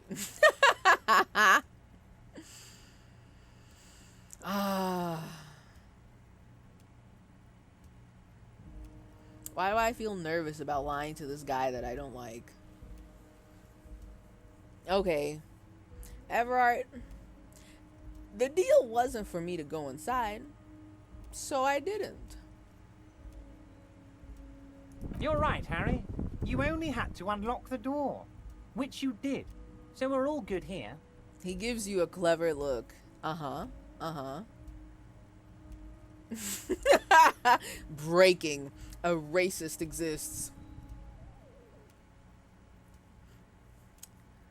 I want him to tell me more about the quote-unquote weasel. Tell me more about him. I'm just curious. And I did not go inside. Definitely not. We're all good here. Yes, yes, yes. Don't make me sit in the chair. Now let's get down to brass tacks. It's time for men like me and you to figure out who's killed who and why. Yeah. Real police work is gonna start happening now. I promise you, Harry, this is gonna be good. Mm-hmm. Now, hold on a second. I literally just lied, but I can completely negate that by saying there was a collection of colonial mugs there, and I found a similar mug in the trash with the hanged man's clothes. Why would I say this? I'm gonna see how long I can lie for, is all. We all have our secrets. And why did he pretend to roll up his sleeves? Okay. I promise you, Harry, this is gonna be good. I don't trust him when he says that. But I've heard about a connection between the lynching and the strike. I'd like to hear what you know about it. By now, I'm sure you've figured out who the dead man was working for. The bad guys. Wild Pines. Sent to scare us. Another violent measure of the top hats against us flatcaps.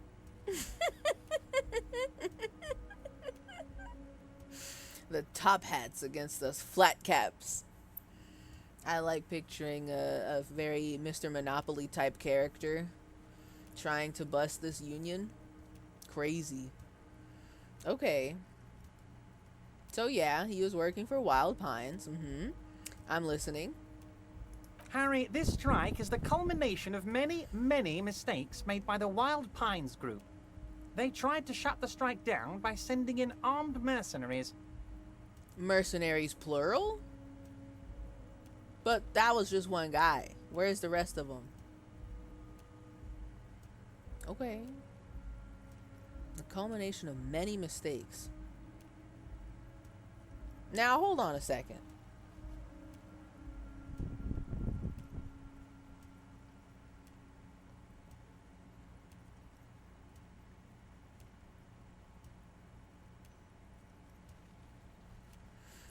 So he's working for the bad guys, Wild Pines. Armed mercenary working for Wild Pines. What did he just say?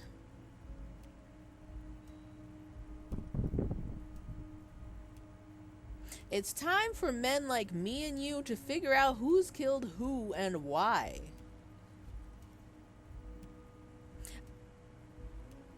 I don't believe him when he says he doesn't know who killed him.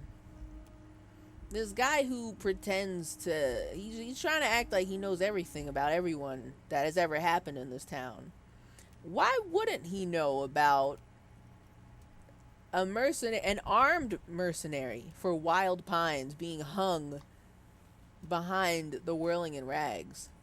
Why wouldn't he know who is involved there? If he's so tapped into the network. Just curious. Just asking questions. But continue, I'll let you talk. You mean our victim? A security contractor? Can you imagine that? Workers standing in peaceful protest, united in the spirit of fellowship, and they send hired killers to mow us down with machine gun fire? I mean, yes, I can imagine that. A. B. Where's the rest of them? I just want to know. Why? So, like, was it a situation where they sent in multiple guys? And then the rest of them left, but this guy stayed for some reason?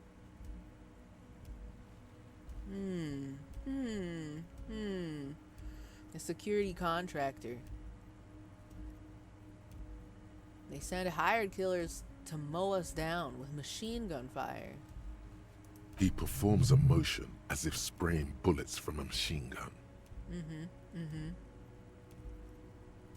I'm talking beasts. Hardened killers from proxy wars in Yisut, Semenine, Saramoritsa, you name it, they've done it. Raping, killing, burning villages, Killing little children for the Senorita Pineapple Company, Harry. Now, hold on just a second. That one feels like a very pinpointed, in real life call out. You're not talking about the Chiquita Banana. Chiquita Banana lady? She has armed mercenaries? Killing, raping, burning villages? Killing little children? For her? Chiquita Banana did this? A very targeted call out. That caught me off guard. Okay, on. Beasts, hardened killers from proxy wars. Okay. Okay. Say more words. I'm curious about where this is going. Make more call outs. I'm curious. Everything they did there, they brought over here. They want to turn Revachol into a third world slum. Honestly, the only thing they didn't do is kill the village elephant. What? Okay, wait. Hold on. You have a village elephant? I hate when they give me an opportunity to like ask dumb questions because oh man, do I want to ask them.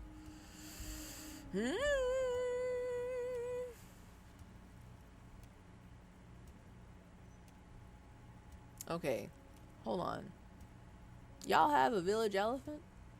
No, Harry, the elephant is metaphorical and so is the village, but the mercs and their brutality are very real. Ah, okay, okay. Now I get you. Okay, metaphorical. It's so metaphorical, dude. It's so metaphorical. Oh my god.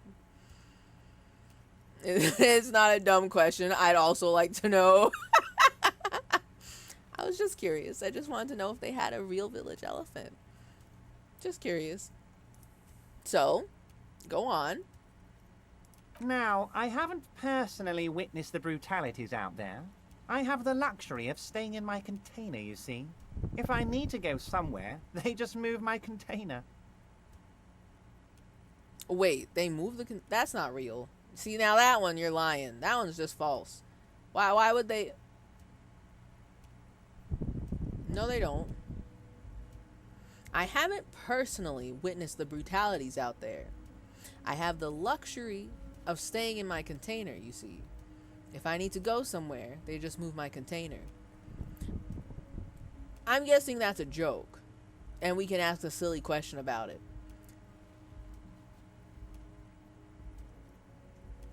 But don't you have your wee guys being your eyes and ears everywhere? He's really been playing up the, oh, I know everything that goes on in this town, and I know everything about you, Harry Dubois. Parentheses, wife, end parentheses. Okay, wait, they move the container? Yes, I'm an old man, Harry. What? My legs aren't what they used to be. They lift my office with that big crane. It's actually very fun. You should try it. Oh, trust me, I have. But what do you mean by that? What if the somewhere that you need to go is outside of the yard, away from the shipping container yard? Like, what if you needed to go down to the fucking goddamn whirling in rags? They don't actually put you out there with a crane, right? That's not real. That's not real. But okay, continue. But enough about me and my fun container. The killers the company hired, I think there were 3 of them. Okay. All hardened commando types. His face turns serious. Hardened commando types. One of them got downright suicidal. Getting drunk, violent, a little rapey. Even their own negotiator couldn't control him. That's your boy. The one who likes hanging out and trees. One of them got downright suicidal. Okay. Interesting. Continue. By negotiator, you mean Joyce? Harry, what you need to realize What the is fuck? we dock workers are not pushovers. Hold on. He asked you a question. See, this is another reason why I don't like him. Why is he ignoring Kim? I don't like it. I don't like it. I don't like it. He's nasty. I don't like him. Like, aside from the fact that I definitely feel like he's going to blackmail me about some of these things that we're telling him about myself, and also the fact that we did something for him that looks very dubious, I guess. I feel like I'm gonna get blackmailed. And also, why does he like Harry so much more than Kim? Is it because Kim will definitely not just do what he asks? Kim doesn't seem like that type of guy. Yeah, exactly. He knows Kim is a competent human being. Like, Vru, that's exactly what I'm thinking. Is he also racist? Because I'm wondering, like, this kind of weird behavior of, like, icing Kim out is really weird. Listen, I'm just saying that sometimes art imitates life, and sometimes you witness some people doing this kind of shit, and you have to, like, do a double take and ask yourself, why are they being so rude to so-and-so? Why are they being so fucking weird? Just asking questions, just wondering. And I'm just saying, a couple times, it may be because person is racist against so-and-so.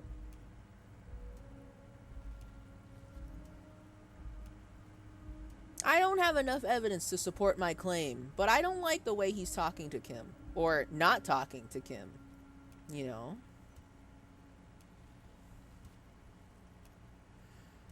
He also has Harry downloaded? What does that mean? Downloaded to what? Are you telling me that when I sat... Oh... Wait a minute. Another thing. We sat down, but Kim never sat down. I think it's weird that he forced us to sit down in order to talk to him. But he also specifically forced me only to sit down to talk to him. He didn't seem to really care too much about whether Kim was sitting or standing. I got a lot of questions about this guy. I don't like him. I want to grill him. I'm going to ask, if I have the opportunity to ask, did you mean Joyce? If I have the opportunity to ask, I'm going to ask that because that's a good question. I would like that answered. Harry, he says, ignoring the lieutenant. What you need to realize is we dock workers are not pushovers. Right. So why don't you know who killed him? Just curious. We got grit, Harry. This whole neighborhood does. Push us hard enough and we push back. And when we do, we push to kill. Okay. Wait, the whole neighborhood is in on it? They gotta stop giving me the options to ask dumb questions. Oh, man. I want to know. I want to know what he's going to say, because that's... if he's got a whole dossier on me, and he knows that I got amnesia, surely he knows that clearly I don't know anything about metaphorical speaking anymore, obviously. You offered Kim the chair, and Kim smartly said no. That's true, that's true. But he also, like... Everard was very adamant that I sit down in the chair. He didn't seem to care what Kim did. He didn't seem open to talking to Kim at all. And at first I was like, okay, maybe he just doesn't like the police like everyone else in this town. But he really likes me for a specific reason. And he doesn't like Kim. Probably because he actually does his job of being the police. Or perhaps for other reasons. Eyes emoji. Knife emoji. I'm just saying. I'm on the lookout. I don't know his intentions. Okay, so who exactly did the pushing? There's a militant wing inside the Union. A group of people whose duties don't involve manual labor, but peacekeeping in the neighborhood, making sure everything runs smoothly. So you know. A militant wing inside the Union. Their duties don't involve manual labor, but peacekeeping. Okay. Continue. They're like you guys. Idealistic people who want to make sure bad things don't happen. And if they already have, well, punishment must follow. Continue. So these idealists killed our victim? Are you gonna respond to this one? One day Titus Hardy, leader of this peacekeeping faction, comes up to me and says, "Boss, socialist democratic fervor drove us to take it upon ourselves to kill this beast that was burdening the land."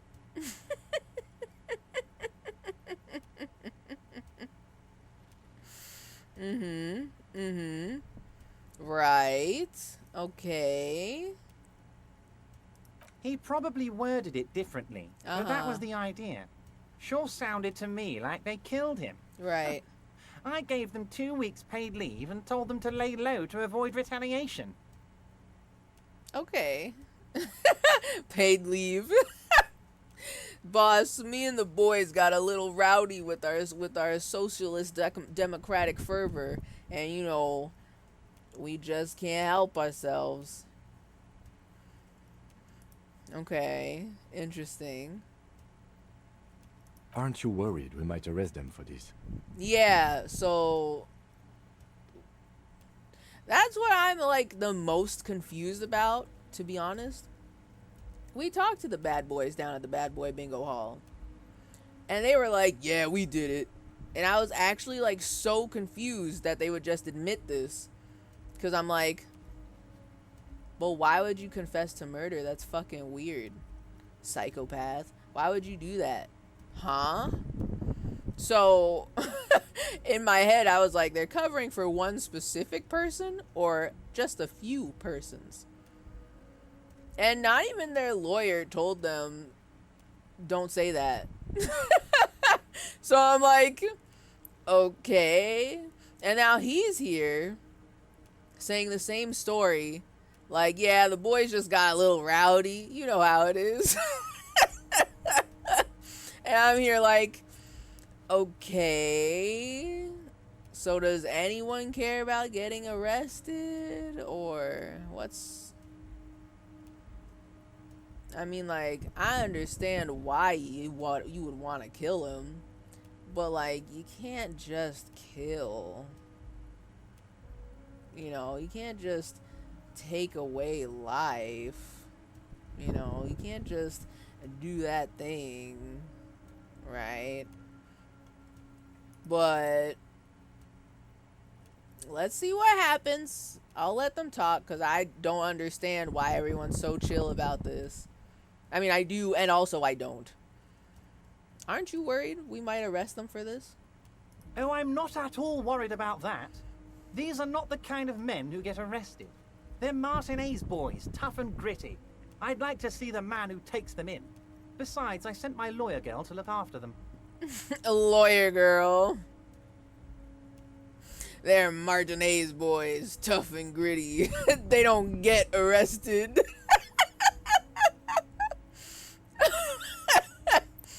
Okay. Sure. They don't get arrested. Okay, sure. I mean, so they did it.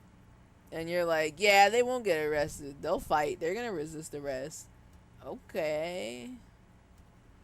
So then why even give them the whole like, oh, lay low and don't cause any more trouble? Unless they send more mercenaries, and that's what they're worried about. Maybe? Okay, continue. If he's just boasting, then it sure doesn't feel like that to you. He's not worried. Okay. I still have a chance of saying, yeah, I found the collection of mugs in that guy's apartment. Yeah, I went in there. I'm not gonna expose my lies. We'll get to that point when it's necessary. After, I learn everything about the murder. Right? They hit the gritty. Also true. I mean, what else are they doing at the Bad Boys Bingo Hall all day, Alright, so. Mr. Everard, how do you know the mercenaries were hired by the shipping company? You got proof? How do I know? Let me tell you about these people. That's their MO. It's what they do. Yes. But are you like intercepting their like fucking pay stubs or something, and there's a check made out to a third-party mercenary group signed by Wild Pines, or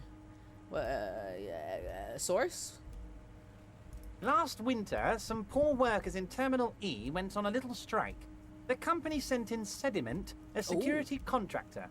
The strike was over the workers' right to wear protective footwear, Harry. Is that real? That's fucked up. Y'all ain't even wearing steel-toed boots? What the hell? That's an OSHA violation. You'll be hearing from OSHA about this. They went on a wee little strike. A Sediment, a security contractor. Okay. Continue. These guys turn up and start beating people. Tell you what, Harry, I wouldn't be surprised if we got the same mercenary company after a little rebranding. And I'm sure as hell not surprised to see an army of scabs under my gates.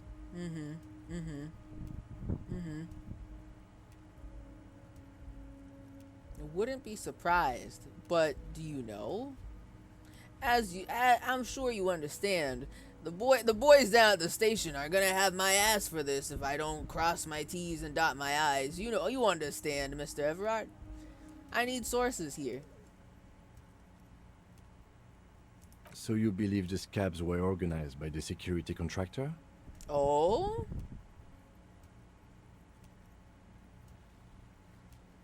I didn't even think about that. What the hell? You think they're part of the same peoples? Kim, that's an interesting theory. What the hell?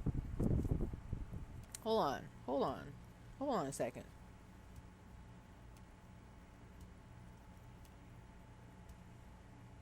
So, when we talked to Big Man Little Shirt, there was one time we spoke to him, and for some reason Harry seemed to remember him. I don't know why. Something about either some sort of security or a bouncer somewhere. And now I'm wondering, maybe he did used to work security and we did see him somewhere, but I don't know that lore. But I do still think about it because it's probably one of the most interesting things we've learned about Big Man Little Shirt, aside from the fact that he's a big man wearing a little teeny tiny shirt for some reason. Uh-oh, it's getting stinky. Or just me. Now by stinky, do you mean stream quality frames? We went from 781 frames dropped to now 4,809 frames dropped. in only 30 minutes. Comcast is fucking with us, and I frankly, I don't appreciate it. But we're in the green right now, so things are green at the moment. They're very green coded, green core. So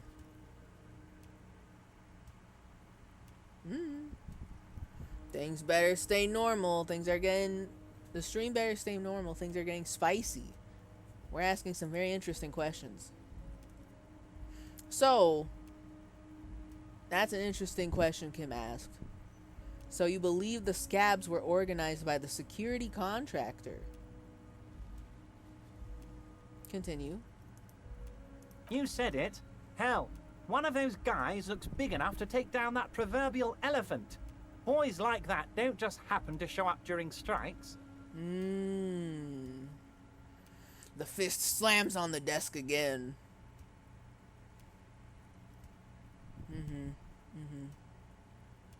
So, like, what is our elephant, by the way? What the hell y'all mean when you say the elephant? Even if proverbial. So, alleged rebranding and allegedly security that just acts like scabs. Okay. Continue. That does sound quite unlikely, yes. The big guy leading the scabs at the gate is colossal. He is a massive guy.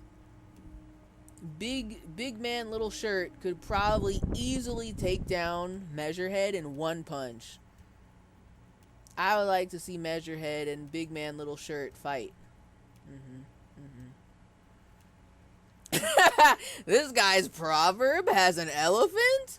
God, I wish we could say that too. Man, this guy's got everything. Proverbs, elephants. That's crazy. Okay, continue. He's not scared of them. If anything, he likes them being here. Strange.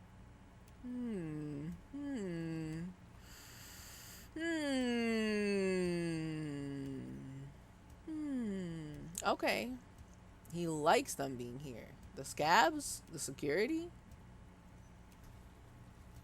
Now, wait just a doggone minute.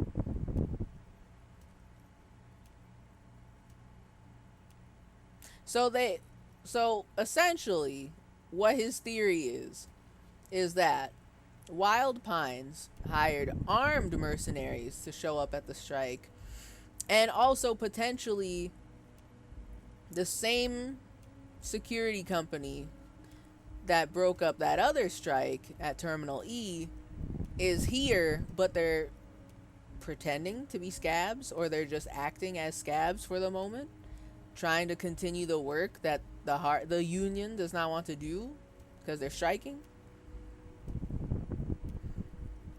Are they the same company? Are they two different companies? I need more intel on that. I want more info on that.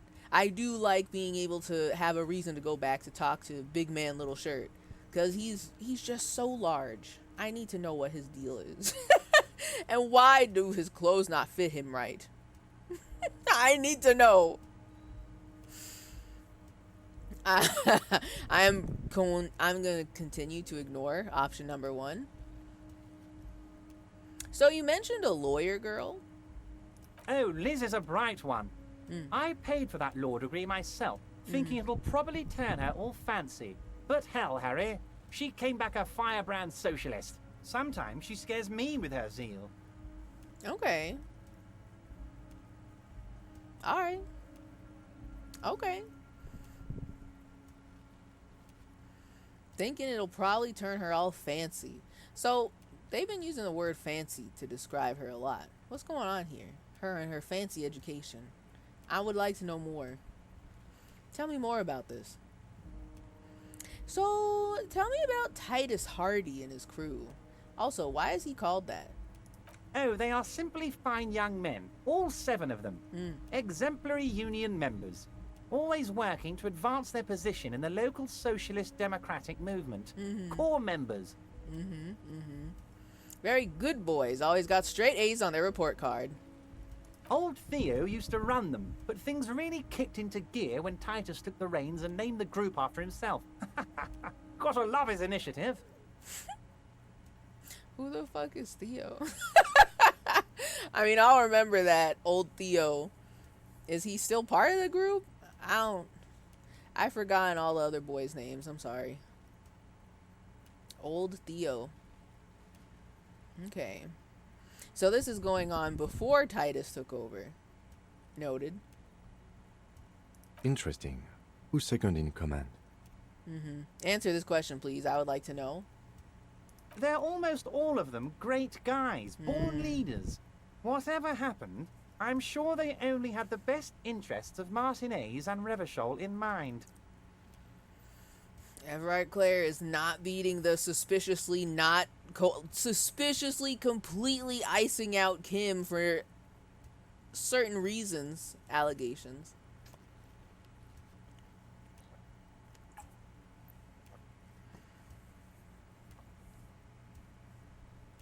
I'm not a fan. I think it's too suspicious. I don't like it. I don't like it.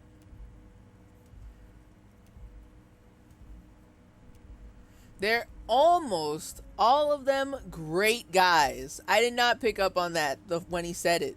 Wait a minute. What do you mean almost all of them are great guys? Who are the bad guys in the crew? Just curious. Let me know. I would like to hear about that too. Whatever happened, I'm sure they only had the best interests of Martinez and Revachol in mind. Why did you say almost? Work with them. Hell, interview them. But don't fight them. They really are just like you. Men who like beer, women, and some order on the streets.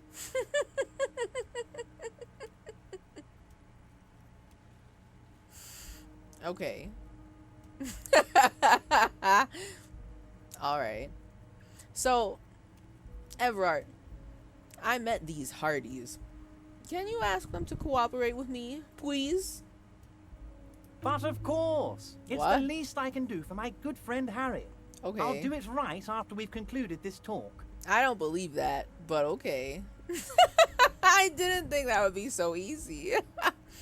Something tells me it's not going to be that easy. Something tells me he'll tell them or won't tell them. And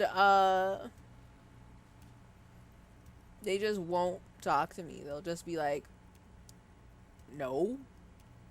And then we're back where we started. You can now go and tell Titus about this. See what he has to say. Okay. We'll see. Also, Harry, here's 5 real. Why?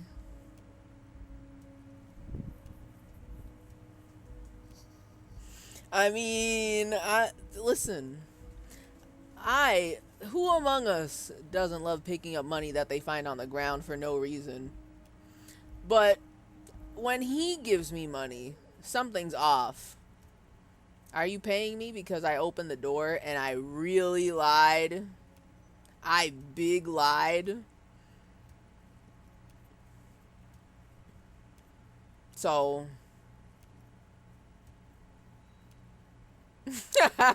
bribe, pog crazy. I'm gonna ask him, why are you giving it to me? Why are you giving it to me? I'm not giving you anything. I'm just holding out 5 real. This is a bribe. Man, I'm getting bribed right now. Ugh, I feel so dirty. Ooh. Ew. Ew.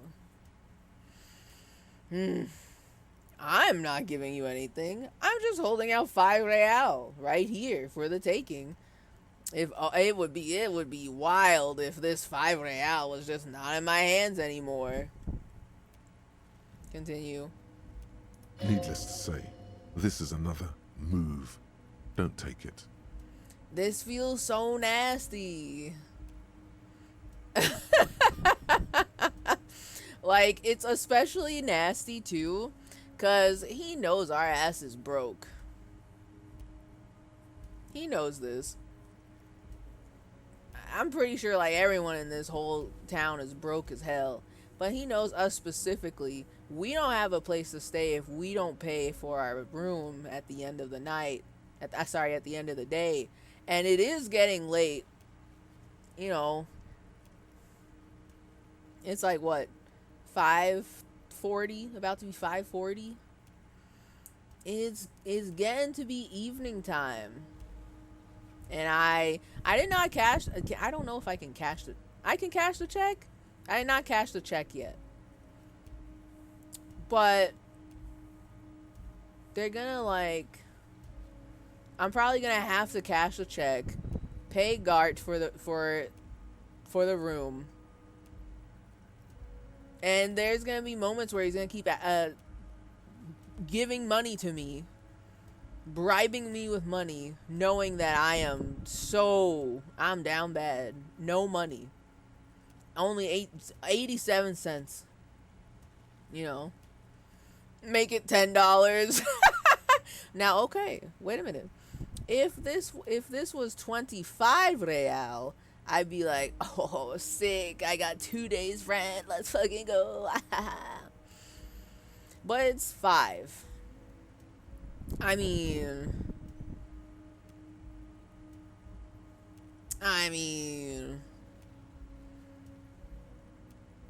all I'm saying here is that a reasonably lavish man such as yourself could give me more money.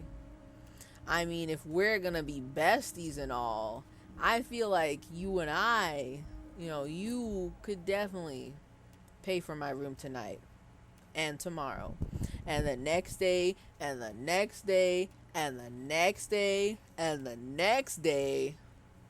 And, you know, I can still keep telling little fibs and doing things maliciously compliantly. You know, I'm just putting that out there.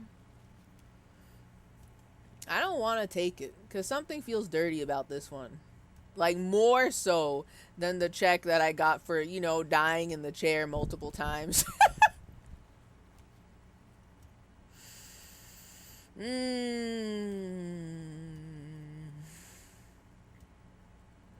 You know what, sir? Okay, you know what? If I reject it and then he adds more, I'm going to be tempted to reject it again. Get 15. Maybe get more. 20, perhaps? Make it 30. I'll think about it. I don't need it. I only wanted you to help me with the Hardy Boys. Oh, I wasn't offering it to you, just holding it out there. Sure. But I'm willing to share information. Was there anything else? Okay. Maybe it was a little wishful thinking. Maybe he would make it 10 real if I told the truth. But, I mean, I can have my secrets too. Was there anything else? There was a collection of colonial mugs there, and I found a similar mug in the trash with the hanged man's clothes. I feel like at some point I'm probably going to have to come clean and tell him about this, and then he's going to be like, wait, motherfucker, you went into the room when I told you not to? And then it will be my turn to ignore what he just said and just keep asking more questions. There is probably a point where I gotta say this, but I don't want to do that right now. I'm hoping that I can learn more about the weasel through everyone else, so that way I don't have to reveal that I definitely lied. But good talk. Let's conclude for now. Smile. Was it a good talk? I'm not sure we made much headway here. I was hoping we'd bust the case wide open. Heck, I even wanted to tell you what I really want to achieve with the strike.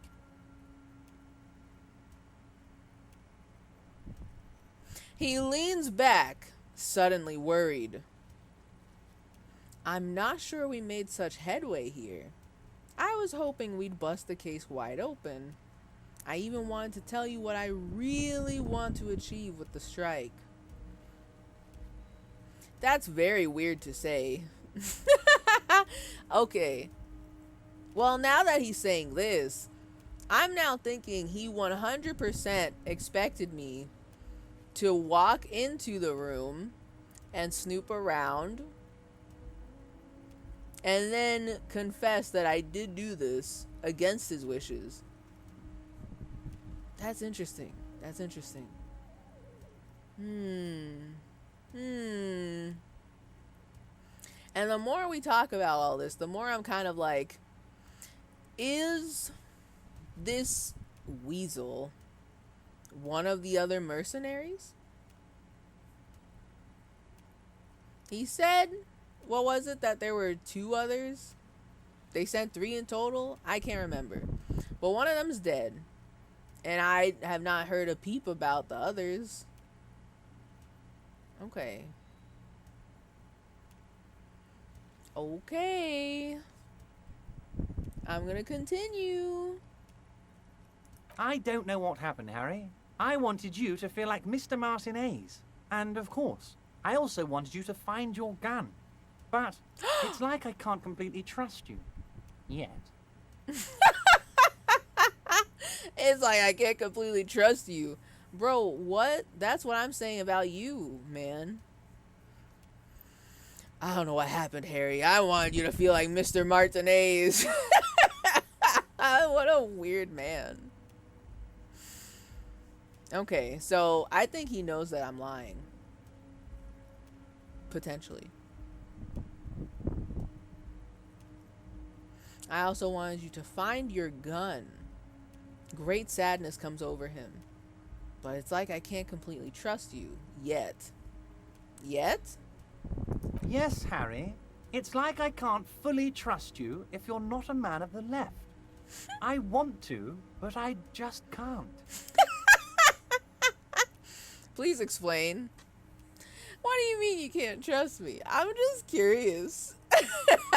What about this beautiful face right here? The face stuck with the expression. What about this face tells you you can't trust me? You can't trust me? Little old me? I sat down in the chair for you, Mr. Everard. What do you mean you can't trust me? I can't fully trust you if you're not a man of the left. Also, by the way, aren't I like John Communism, savior of communism, working for the workers? Putting vodka in the borscht for the workers? What? You can't see my stat sheet? He says, slowly shaking his head. I want to, but I just can't. A man of the left. So you have to be a social democrat. Okay, continue. He's been hurt too much in the past by men who aren't social democrats. Okay. I mean, that's fair. That's fine. You do realize I am a police, though, right?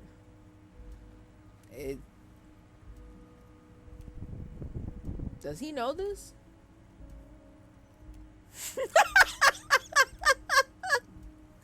No, they can't do this to me twice. Am I... You're right not to trust me. I take care of me. I'm a hustler. I grind. I'm a money engineer. A money engineer. Yeah, man, I'm a hustle grinder. I'm on that Sigma, Beta, Omega grind set. Yes, sir. Every day I'm waking up getting that hashtag bread. That's me. I'm the hustle grinder. I'm a money engineer. Oh, man.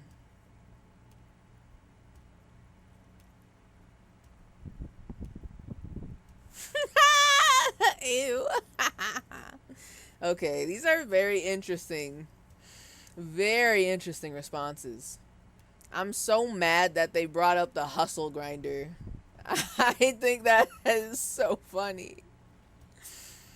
But then there's, I'm not a man of the left. I'm a patriot of Revachol. Then, what's that supposed to mean? I'm more left than you are. And I mean, I don't want to make this a competition of who can be more communism. But I do have some concerns about the way he's conducting his affairs here. And also, this is another corrupt scheme, isn't it? I'm neither left nor right. I do what my heart tells me to do. Okay. That seems like a very interesting emergency exit option. Noted. Noted. Maybe if you're sorrier, he would trust you. I genuinely think he likes us more because he knows he can manipulate us more easily than he can manipulate Kim. That's all I know. Because I'm already, you know, I'm out here broke as hell, aggressively divorced, extremely depressed, tried to kill myself like a couple days ago in the game, lost my gun, lost my badge, lost my memory, completely burdened with sorrow. So obviously, that puts me in the perfect position to be easily manipulated by a guy like this, who's got some intentions that I am very unsure about and I really don't trust. And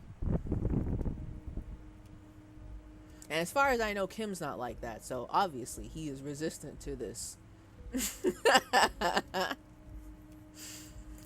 So, I mean, I feel like I'm sorry enough. But he's trying to emotionally manipulate me into doing more things for him. Is it our badge? It's badge. Close, but not quite. Okay. I love the hustle grinder response. I'm so mad. Why did they show me this one? I'm a hashtag money engineer. Fuck you, game. This is a funny response and I want to say it. Stupid. Dumb. I love it. Fine. I'll just say it. I'll do this. Not the money engineer. Even though I'll be wistfully thinking about establishing my hustler grinding presence on social media in Revachol. What's that supposed to mean? I'm more left than you are. You're saying it, but I don't believe you. You know how it is. Company snitches, agent provocateurs everywhere. I'm barricaded in this fortress of mine, and I need to get a message out. Will you help me? There it is. I knew he was gonna ask for something else. What do you mean you need to get a message out?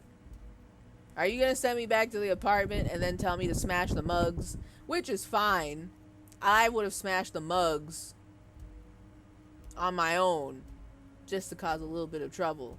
But what message do you want to send? I don't like this already. Agent provocateurs. I need to get a message out. Will you help me? No, but okay. And what would this entail? Thank you, Kim. Are you gonna answer him or not? Once again, I require nothing unethical or illegal of you. You just need to get 2 little signatures on this piece of paper, and then mail it to my accountant in La Delta. Why the hell do I gotta do this? That sounds extremely shady. That's so bad. What, okay. What is this piece of paper? What does that mean? What are they signing? Is this some sort of trick where you're making 2 people sign away their, fucking something life insurance scandal scheme, big money involved, you know? And then he tries to bribe you with even less money. That's what I'm saying. Like, the first time he made me sit down in the chair, and he gave me a check for 25 real after exposing how much and how little he knows about me. And then I do this weird thing where I open the door to the apartment, and he only gave me 5 real. And then he didn't even offer me more. And then he's trying to make me do this, which I don't like. Well, I want to read the little piece of paper. What's on the little piece of paper? I want to know about that. Wow, it's only been an hour. So true, so true. It has only been an hour. You know, I forgot we had the uptime command. I forgot. Oh, and we dropped a lot more frames. The stream went down earlier, an hour ago, as you can tell. And I don't know what's cooking over here. But we dropped more frames, but we're in the green, so I guess that's fine. Maybe? Perhaps? I hope so. I don't know. Of course, it's just another classic Comcast problem. ISP's been on something else lately. Are they particularly stinky recently? Because, I mean, I'm experiencing the average Comcast stinkiness. In general. But I hope it behaves in time for tomorrow. Which, for all of y'all who are still awake, tomorrow, birthday stream, a nail polish stream, nail painting stream. It's going to be great. It's going to be fun. Be there or be square. Convenient plug. But I just hope everything behaves tomorrow, because I'm doing something relatively ambitious, and I hope everything is fine. Also, welcome back. I don't trust this man, and I don't like him. I think he stinks, and I don't like him. You just need to get 2 little signatures on this piece of paper. He pulls out an envelope, and then mail it to my accountant in La Delta. Why do I have to run his errands for him?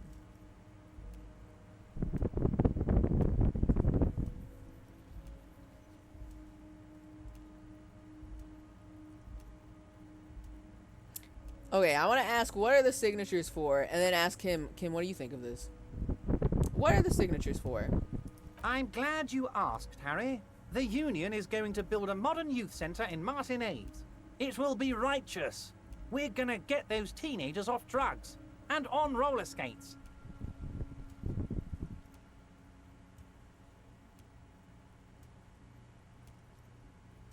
That's cool and all, but that's not what I asked.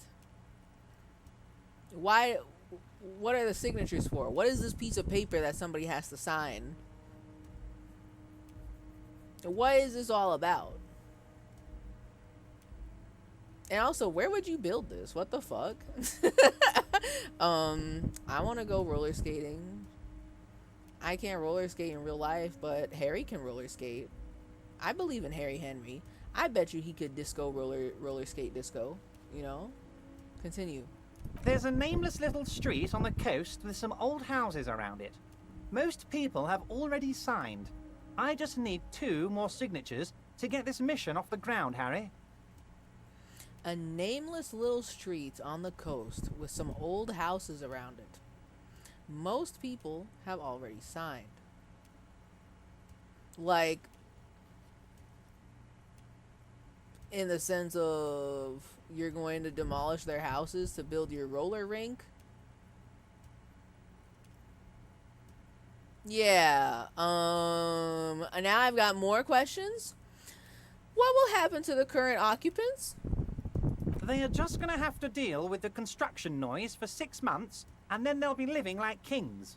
Right next to a fancy new youth centre, designed by the best architects from Stella Marie. Right.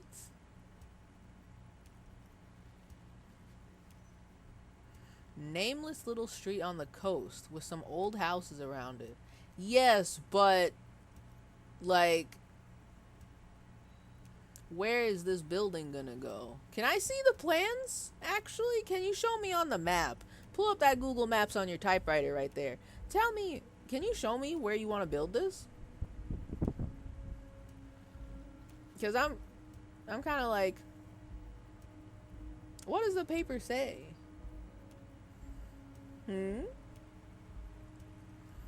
No, don't do it, Harry. You're gonna sign up for a timeshare by accident. Are we gonna get these people involved in a timeshare? Okay, where is this place exactly? On the coast, Harry, across the canal. There's a cul-de-sac there, a little village they're calling it. A gloomy place. You'll find it. I trust your detective skills, Harry. Across the canal? You mean the canal that I can't cross because the bridge is broken? The bridge is broken? Oh, I don't know about that. That's gonna have to wait until tomorrow. I can't do that right now. I don't know if I can do that right now. There's a cul-de-sac there, a little village they're calling it. A gloomy place. Kim, what do you think about this? This is kind of weird, right? It's a little weird. It depends. I don't think what we just got from Mr. Clare was very useful. So true. Oh, he's on it. He's always on it. He's out here with his little notebook and he knows. I get you. He studies Everard. But, he thinks, it's your call.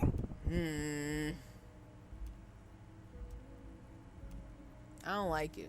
He's not gonna pay me enough for this. Continue. As I said, it weighs on me heavily. But once we get really talking, well, I'm gonna hand you the keys to Martin A's. And maybe even help you figure out who's behind this killing. Maybe. Nah, so like, I don't understand. I'm gonna hand you the keys to Martinez and maybe even find you help. So like,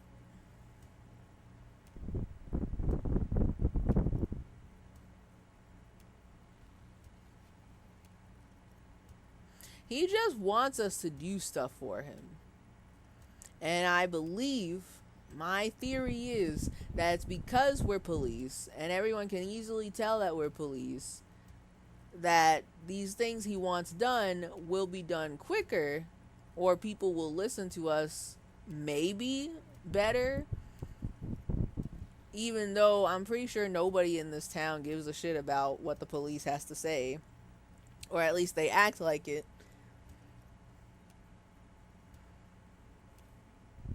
But then there's this whole other thing going on. Why? Why? Okay, here's my confusion. Every time I ask people who killed this man, they say, "Oh yeah, it's the boys down at the Bad Boy Bingo Hall," and I'm like, okay. And then he's just like, yeah, I mean, I'll even help you figure out who's behind this killing maybe or something later. I don't know, maybe, I don't know. And I'm like, but didn't you just say it was these guys? Why would you tell me it's these guys if you don't think that's true? Why are you acting like you don't know? I'm pretty sure you know, but you don't want to tell me. And also, you want me to do stuff for you, and I don't really like that at all. The first job was really shady, and this one also weird. I don't know how to feel about that. I want to accept the task, and I want to immediately read the letter. I want to read what this little piece of paper is, because I don't think he's telling the truth. You know, I just don't think he's telling the truth here.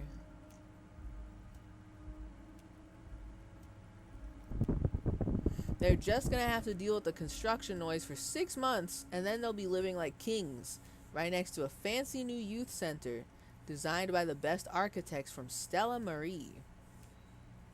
But why? Why does it have to be in the village? There's actually like a buttload of abandoned buildings in the middle of the city next to the bookstore and other places, I guess. Are those not suitable for like renovating into the roller skating rink? I'm just asking questions. I'm just curious. Why is it in the village? I'm gonna read this letter. I'm gonna snoop. I'm gonna read. Fine. If I happen to be there, I can ask them. Except... You bring joy to my heart, Harry. Such a pleasure to be working with you. Here. He hands you an open white envelope. You need to get signatures from Isabel Sadie and Lillian Carter. The cul-de-sac is right past the pawn shop and across the canal.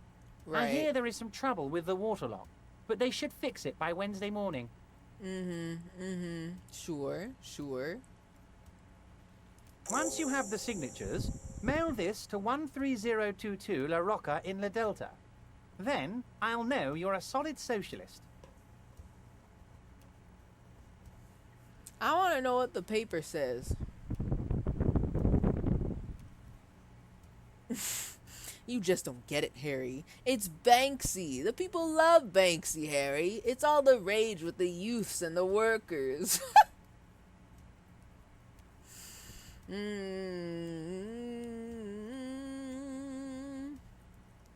Okay, so I don't like this, as we've established. Why do I gotta do all this shit? I don't want to fucking do all this shit. He's got guys that he pays to do all this shit for. Why me? 13022 La Rocca in La Delta. Also, I don't like the fact that he's like, oh, if you're a real socialist, you'll do this for me. If you really love me, Harry, you'd go leave this man's door unlocked. You'd go get these 2 signatures for this piece of paper that I won't tell you is about. I don't like this man. I don't like him. Can we go over a few details concerning the murder again? Just curious. Most certainly, Harry. Nothing brightens my day like brainstorming these things with you. You are such a liar. What was that? Oh shit. There we go. It's happening. A JavaScript error occurred in the main process. We out here. Right now. Live. Hold on, I gotta open Juicebox again. I forgot Juicebox was open and I was like, how could this happen again? I thought it was OBS. Hello, Juicebox. There we go. We out here. Okay. When did it become 2 a.m.? I also didn't realize it was 2 a.m. So that's real. That's so real. But enjoy your sleep, Brew. Have a good sleep. I also should not be staying up too late. I can't be playing until 3 a.m. like I did last time. He knows Harry will fall for it. While that may be so,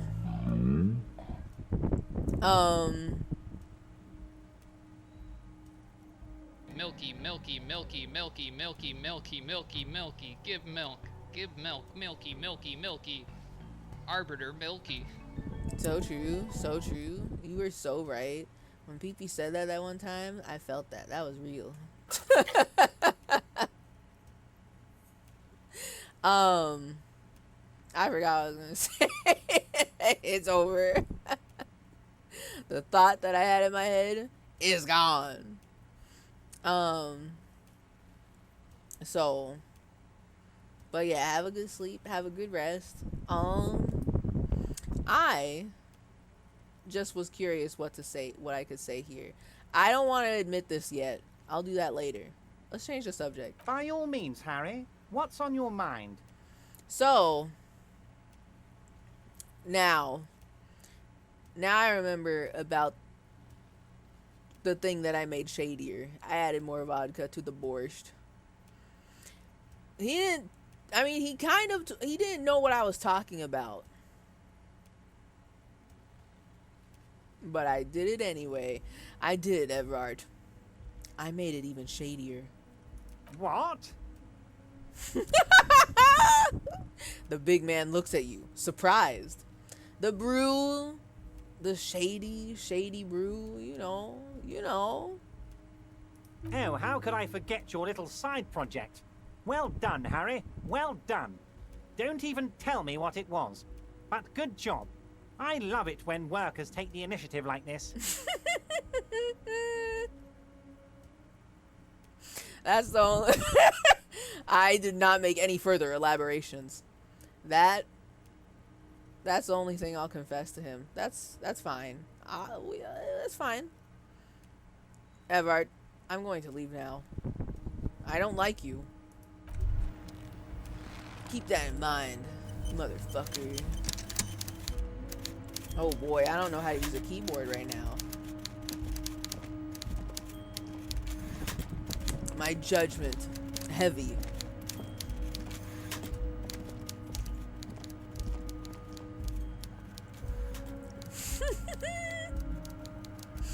Harry, I want to believe you, but the boys working at the dock simply don't think you have the swag. They say you don't have the swag to be a true socialist, and that you wouldn't be able to get 2 signatures on a piece of paper. They say that about you when you turn your back, Harry. He really be like that for real. If you really loved me, Harry, if you were really a true socialist, you would go get those 2 signatures on this little teeny tiny piece of paper for me. Oh my god! When did I get so many skill points? I'm rich. Oh man, but now I'm indecisive. I don't know what to spend it on. Oh man. Oh man. Oh man. I don't want to think about that yet. Later. Now, immediately right outside here, I'm going to look at it. Oh yeah, we're going to inspect this. The white envelope. Use interact button in inventory to inspect the item.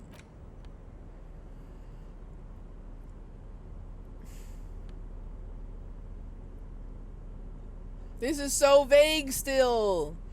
A white envelope with a stamp attached to the upper right corner, handed to you by Everard Clare. Inside are some legal documents with 2 names printed on them. Isabel Sadie and Lillian Carter. Both signatures are required. For what? Read more. Oh.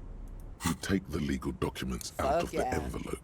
Let's a go. 12 to 40 month construction period and the zoning plan in the addendum. Oh yeah, let me look at that zoning plan. Show me the map.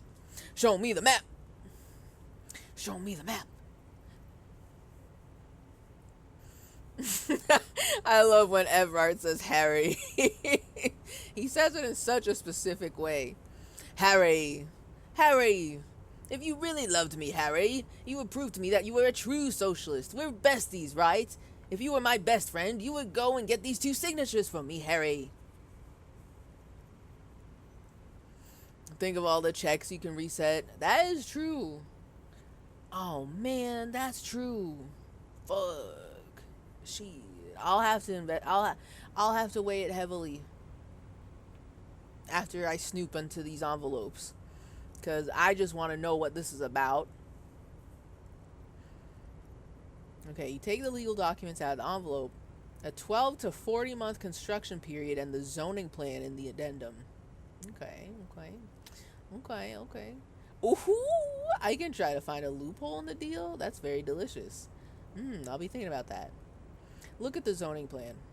The youth center cuts into the ocean like the bow of some great modern ship. What? Apparently, it's going to cover most, if not all, of the street and the square between the existing houses. It's 3 stories tall. What the fuck? This isn't even some shit I do in city skylines, even if I was fucking around. Why would I want to make an ugly building into the ocean like this? What the hell? The youth center cuts into the ocean like the bow of some great modern ship.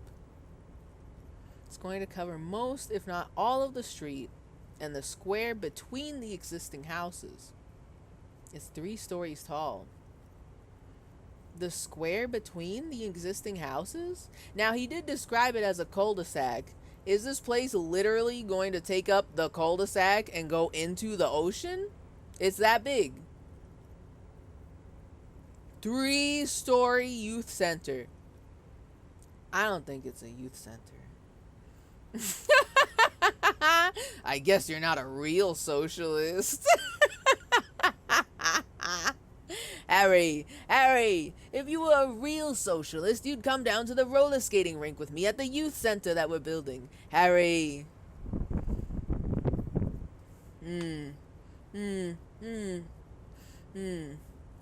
Nah, this is dumb. What the heck do you mean? It's going to cover most, if not all, of the street and the square between the existing houses. It's 3 stories tall. Why? Why would you put it there? That doesn't make any goddamn sense. You know what? Maybe I'm crazy. But I don't think this is gonna be a fucking youth center. 3 stories? Maybe there's a youth center on the ground floor. But something tells me there's other things that's gonna be happening in the 2 stories. The 2 floors, I mean. I don't know what he's gonna do up there. What is he gonna do up there? What do you need all that space for?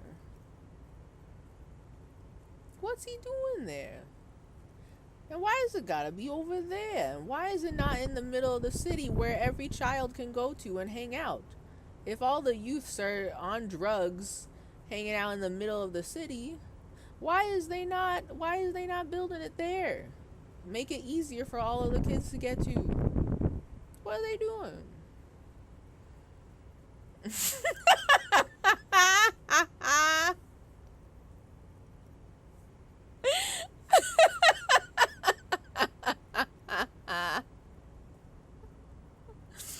It's called the J.O. crystal, Harry. It's a symbol of the working class plight. If you aren't willing to crank hog with your fellow man and center your energy toward a unified cause, how can I expect you to link arms against the ruling class, Harry? I guess you're not a real socialist. This pains me so. That you would not join with your J.O. crystal, Harry? And then we ask Kim, what do you think of this? And Kim's just like, I don't like this, but it's your call.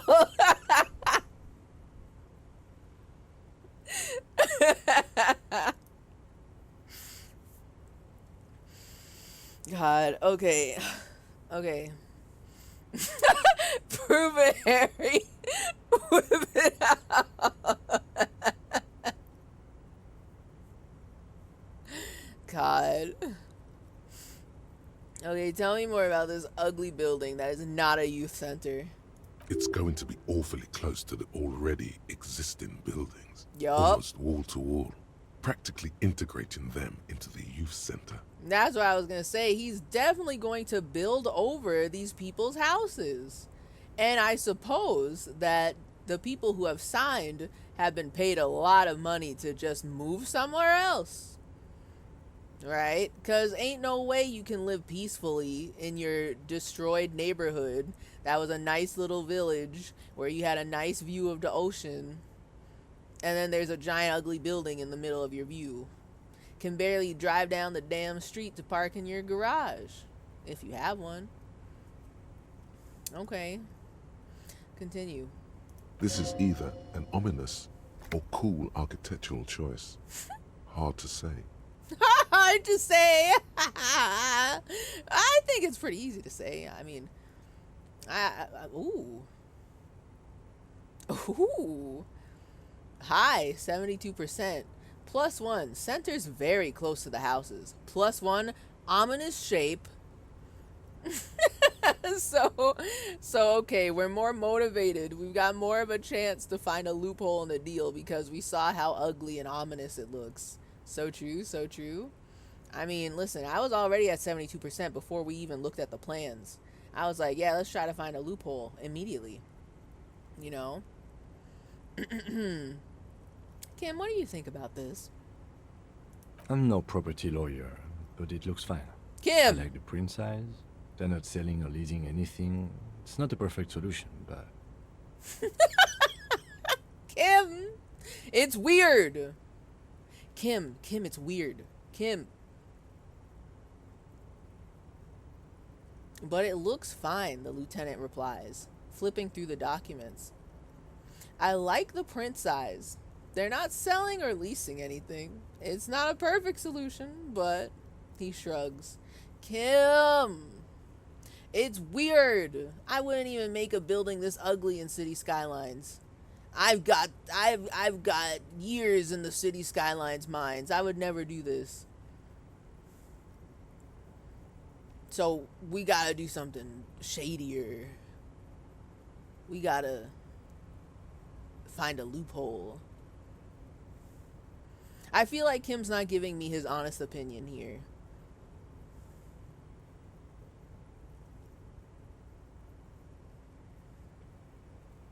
I want to ask him, what do you think about why do you say that?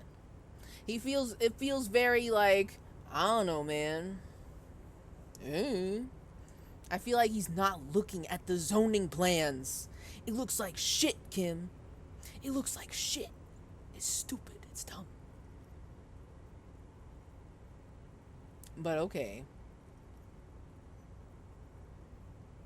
I really want to try this. Oh, okay, it's a white check. Okay, I can retry this. What's my logic looking at right now? Hold on. Where are we? 3. Am I not? Do I not have clothes that can make me more logicier? I would like to investigate this. Hold on, put it back real quick. I'm coming back to that. Where are my clothes? Where is my super suit?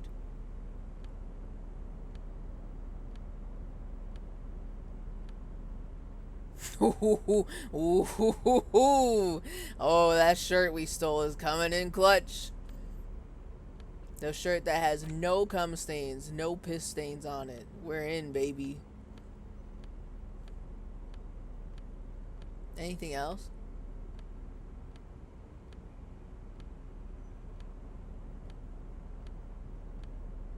Okay.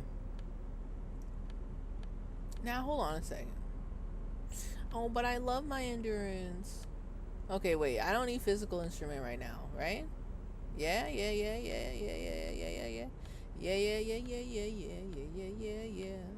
Okay. I'm gonna miss our junky tank top. But how do we look in this? Take this off. Really, just momentarily. Wow. He's a real businessman. Oh my god. Are you wearing your smart shirt? I was not wearing my smart shirt.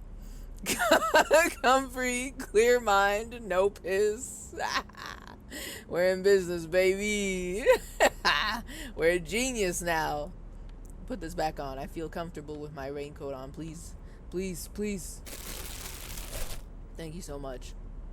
Now. Alright, +1 logic. Surely I've got better odds now.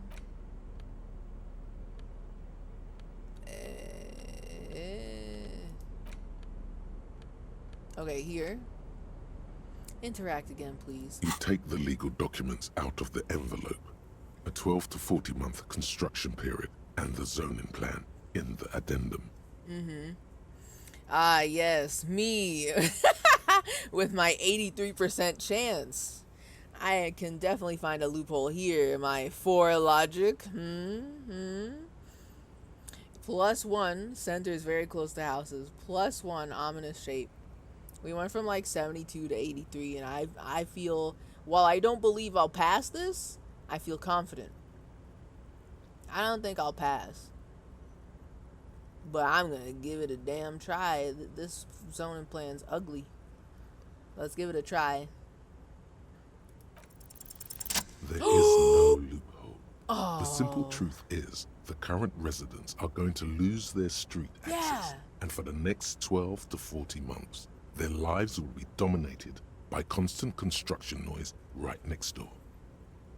We passed, but the news is sad a little bit. Damn. Okay. No loophole. But the current residents are going to lose their street access for the next 12 to 40 months. Yes, but can we also talk about how this building's gonna look so fucking stupid and is going to impede on their lifestyle immensely?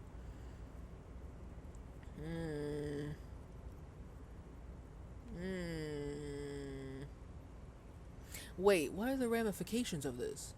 This is me talking to myself. Once the construction starts, it'll probably take a few months, a year maybe, for even the most stubborn occupants to get tired of living like this. After that, they'll sell their property for cheap and move out. What the fuck? I didn't even think about that. That's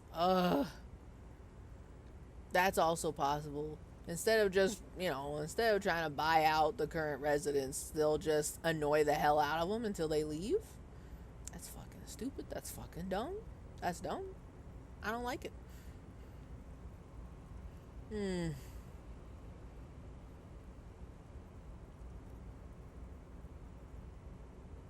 Look, Kim, ... point to the photocopy. These people are going to have to move away. Can we do something about it? Yeah. He didn't look at it, really. Let's make him look at it. I should have seen it. Thank you! See? I knew he didn't look at it. I was like, Kim, that is so incredibly apathetic that it's really annoying to me that you did not see the problem here. You're supposed to be the smart one, not me. Ooh, you should have seen it. The lieutenant frowns as he reads over the document again. Evrard probably has eyes on us, but we could try to get other people to sign this instead of those listed. Or you could forge their signatures yourself. Oh. By the time he finds out, we'll already be gone.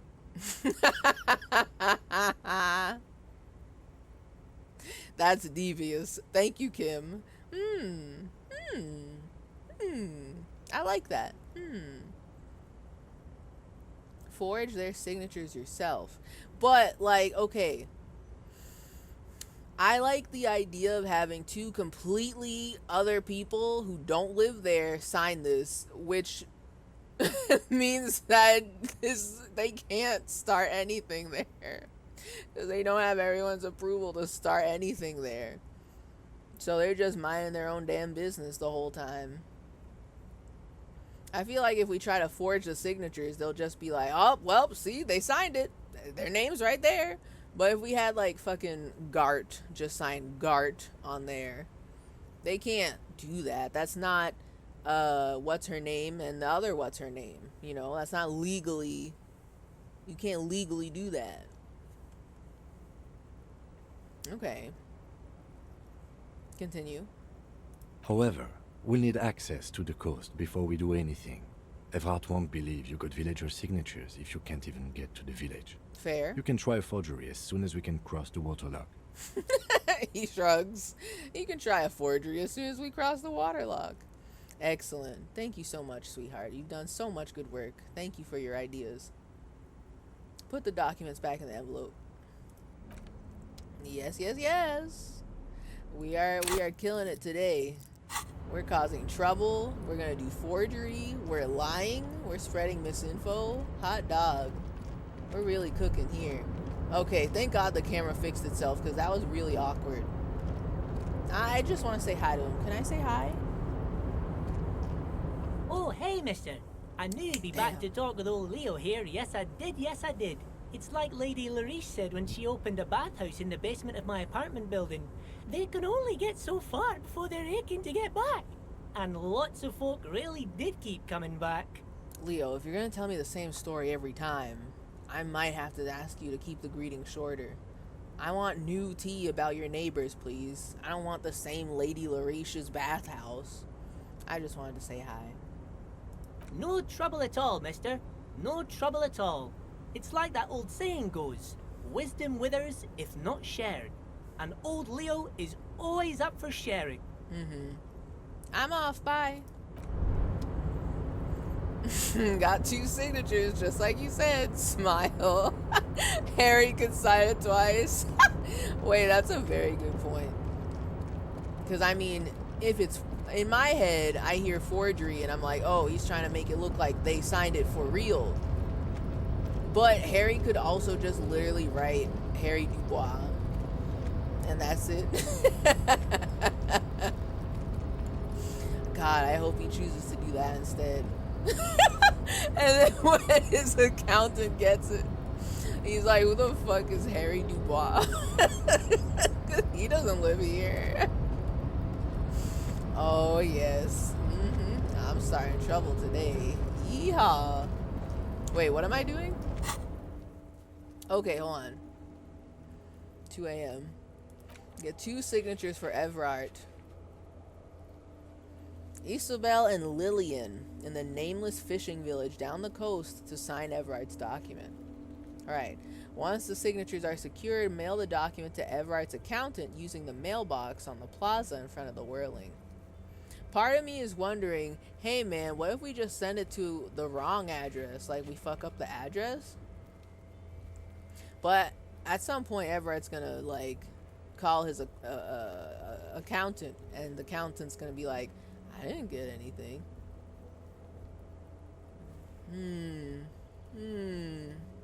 Okay. Ooh.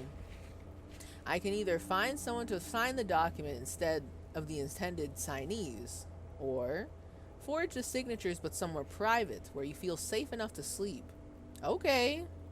Very good intel.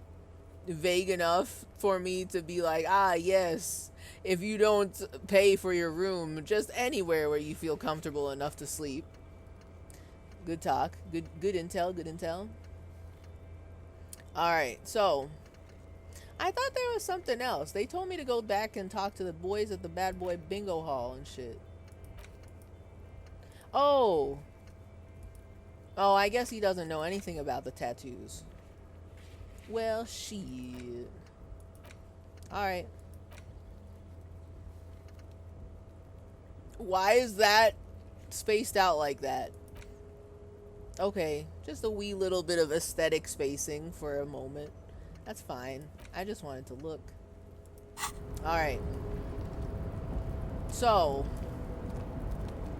Harry, please run when I'm telling you to run.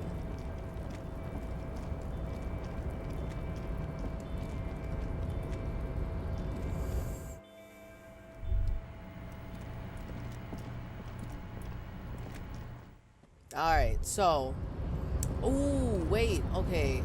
Lots of things I'm thinking about right now. Shit. I want to do so many things right now. But I'm tired. And I'm hungry. I can't. Hold on. Hola, Wandering Man. How can I help you? I have nothing to say, actually. Sorry. Tee. Okay.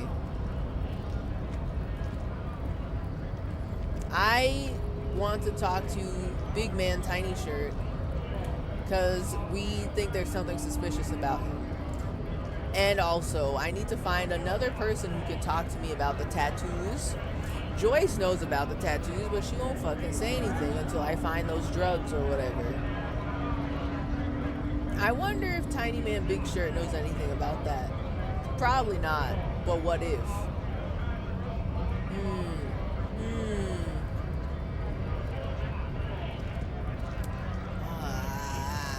Okay, hold on. If I click on him, do I immediately start talking to him about this? Right to work! Oh. Right to work! Shame on you! I thought I would get new things to talk to him about.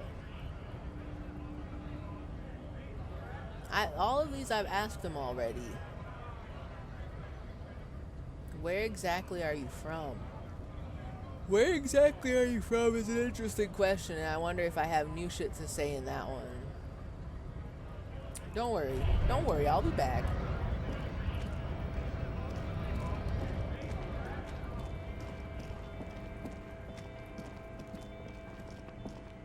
Okay.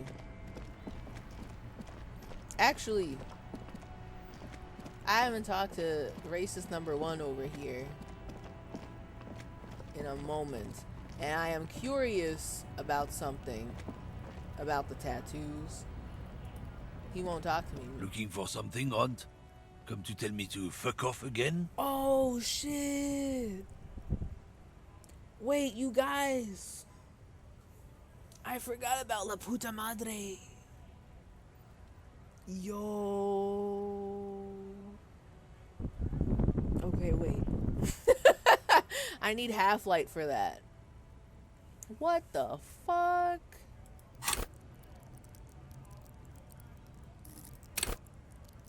Shit. Okay, I have some extra clothes that can improve my Half-Light. My cool gloves and all that. And I do have some extra skill points that I should use. Can I look at this real quick? No. No. Where is my map? Here. I was gonna, Half-Light 3. Yeah. Yeah. Well, I was gonna, look at the map and see which locked thingies I really want to do right now and upgrade my thingies.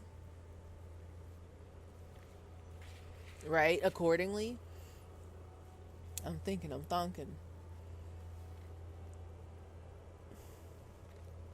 What the hell is this? The trash container?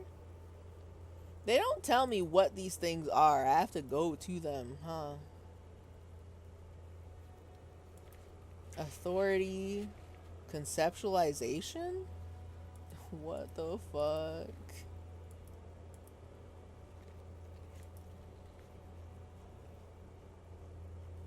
Suggestion.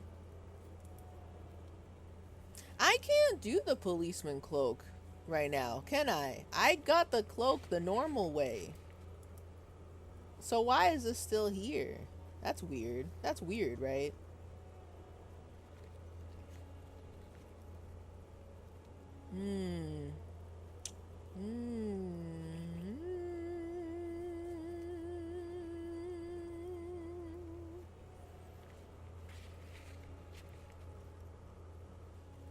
There's so much to choose from. I'm so mad.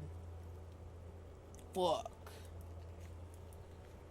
Shit. Authority godly. Okay. I'm thinking. Gordon Freeman. Oh, true. Okay, hold on. My idea. I'm very interested in the La Puta Madre storyline that Kim has set up. I fucked up the last time. I want another chance. So, I'm thinking, what if... Wait. Oh, I'm looking at the wrong thing again. I'm thinking, what if I upload... What if I upload one of my skills, right, to the dark web, and I get a +1 there, and then I put on the gloves that give me more Half-Light. I get 4 Half-Light, right? So that's all set, hopefully. And then I'm thinking I need so much authority right now. Wait, I have 5. What the hell? I have 5 just normal. What the fuck? What the hell? I was thinking, what if I upgrade my authority? Because there's some things, like I want to get into the apartments, but the old lady doesn't believe that we're cops. And I have to talk to Titus again. And I need as much authority as possible. You know? We might be able to up one of the larger skills. I'm not sure. I don't know what that means. What do you mean by that? Up one of the larger skills? What do you mean by that?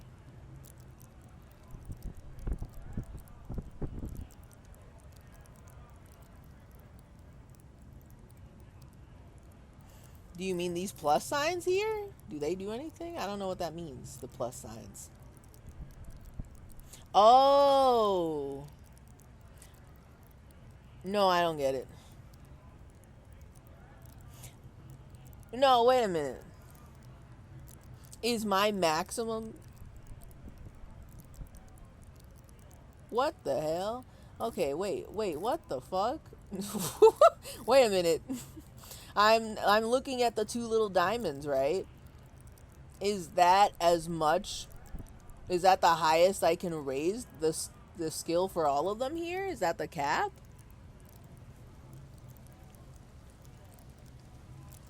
Like int, psi, fizz, motor. I think at some point you can upgrade those so that it upgrades your shit across the board. Are you serious? I didn't even notice that. I didn't even look. I see the plus signs. I see the...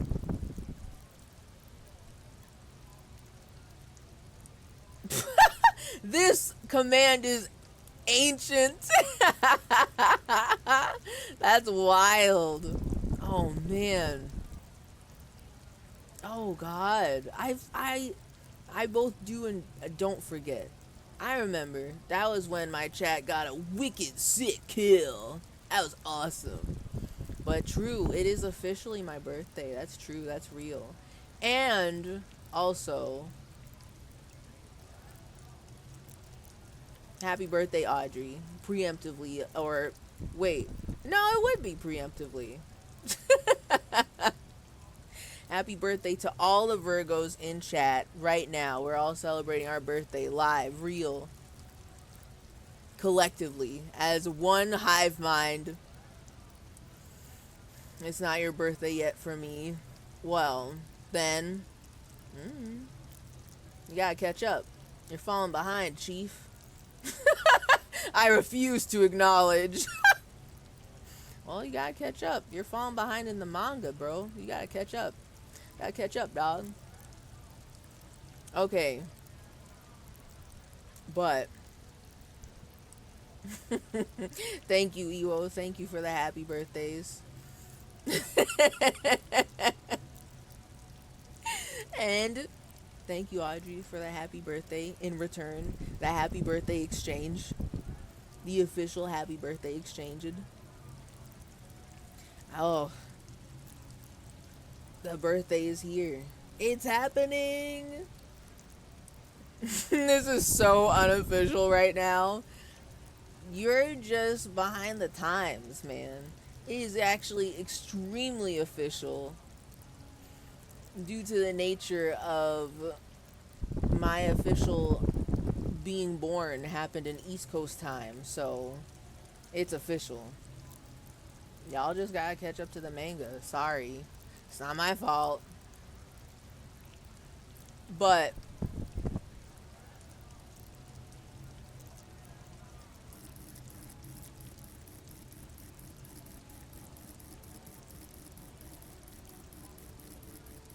okay. I want to talk to people more so bad, but I can't. I'm tired. But okay. Ooh. Ow. Okay, hold on. Can I save? We're done for now. Oh god, it's also getting dark. It is actually getting dark. It's getting dark in the game too. I'm gonna save. I'm gonna do something real wacky. New save, please. Fresh save, fresh save. Alright. Now.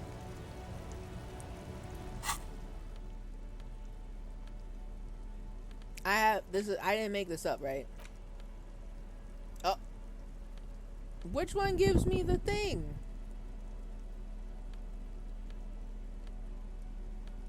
Okay, it's these gloves. Okay. This gives me +1 half-life. +1 half-life. So, I'm gonna do something crazy. I don't know how to... do I just click on the plus sign and I upgraded my thingies? All across? I got you Wii phone and Xbox 720. Oh, fuck yeah. I love the Xbox 720. Fuck yeah. Yeehaw. Yoo-hoo. And Wii phone, hot dog. Hot diggity dog. I got you 15 hours of AOL online.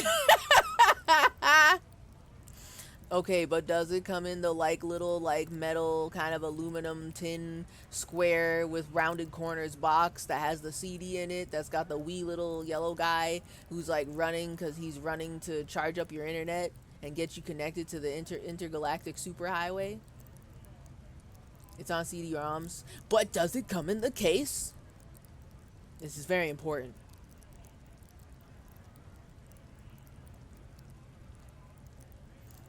I gifted you Half-Life on Steam. I think I have Half-Life already. I would have gotten the little beedong if you did. So, I mean.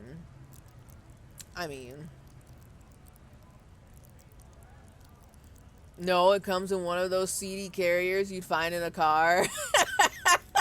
Wait, so you'd be like those big little like binders where people had their like CDs, they slip into the little sleeves? We had a bunch of those. Those were all over the place at my house growing up. I had one specifically for all my games. And then of course my parents had multiple of those for all their many CDs. Now everything's on phone. We also have like a little, those CD towers that like you can slide in a whole bunch of different CDs. It was like it turns around, it's very twisty. It's a square. Every corner can hold a whole bunch of CDs in it.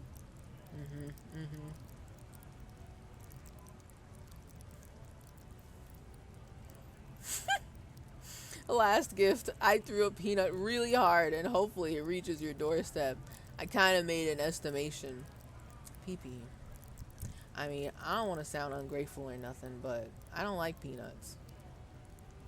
Also, someone in my house has a nut allergy, so this is a little insensitive. It's kind of dangerous. You can't be just throwing peanuts all willy-nilly like that. You should have told me that before I really hurt my arm. Okay, but like, I feel like I'm always talking shit about peanuts though. I mean, I don't know. Maybe you should have like listened harder. I don't know. I mean, I'm just telling it like it is. I'm just putting it out there. I mean, I don't know, man. I don't know. Half-light, full light consequences. So true. Okay. Okay. I gotta make a decision. I think, I want to level up Half-Life. I will at least level up Half-Life right now, and then next week I will decide what to use my other skill point on.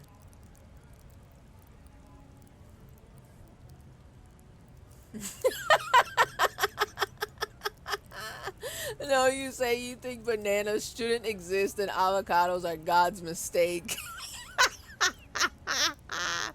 It's so funny because I would say that.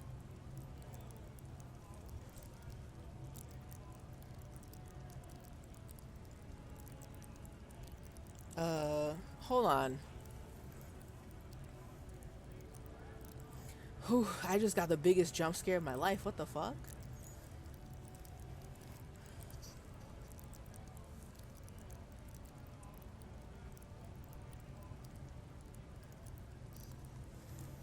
Hold on a second. I'm a little spooked right now. Hold on.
Y'all,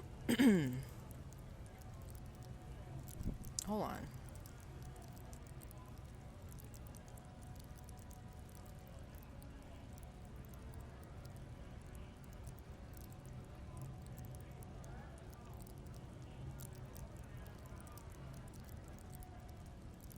It is like almost 3 a.m.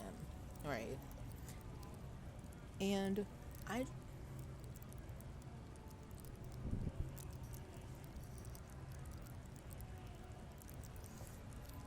I heard like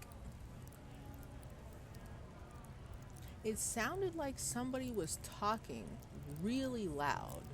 Not me. Really loud in the house. And I'm kind of like, was someone trying to get my attention? So I waited. And I checked my phone. It was off. The phone that actually, you know, can get the calls and everything. And I didn't miss anything. It just spooked me because it was so loud. And I was like, is my little brother playing on the other computer right now? And he's just like talking real loud to his friends? I don't know. But it scared me in such a way where I'm like, all the sleepies have been scared out of me. I've got nothing but anxiety because I'm not expecting to hear such loudness from anybody else right now. At almost 3 a.m.? Oh man, and the stream's dead. Oh my god. Can y'all still hear me? Oh lord, it is bad. Hold on.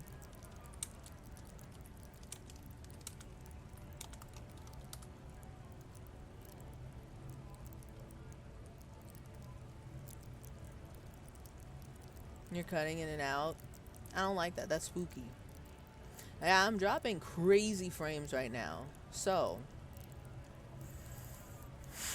I think this was all the peanut. Sorry. I told y'all. I told you, PP. I don't like peanuts. And the house has a peanut allergy. This is what happens, okay? We can't be doing this, alright? But, instead of making decisions in game haphazardly, I am gonna do this. Ooh, it sure is nighttime now. The sun is going down. I'm gonna save. You save, please. And I'm gonna quit. And I guess I'll see what's going on. I don't know. I'm a little spooked. I'm worried. I don't know what's going on. Things should be normal. But I'm also kind of hungry. So I'm gonna leave. And also the stream is dropping crazy frames. We've dropped like 25,000 frames in only 2 hours. Fucking Comcast is not on our side tonight. This better not be foreshadowing. So let's quit.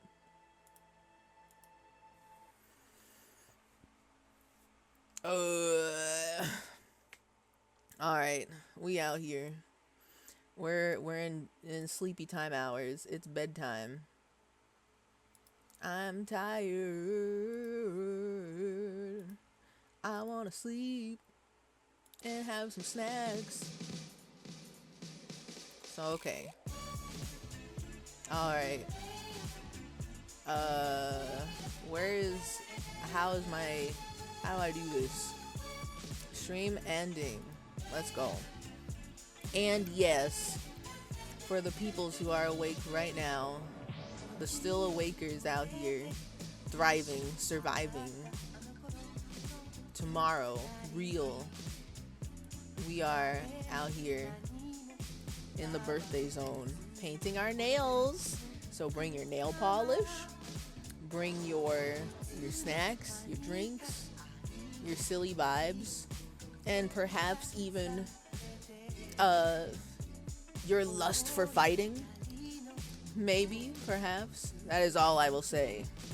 No spoilers. There may be things.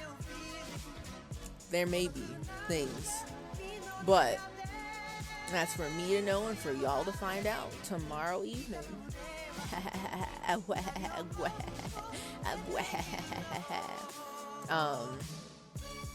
on.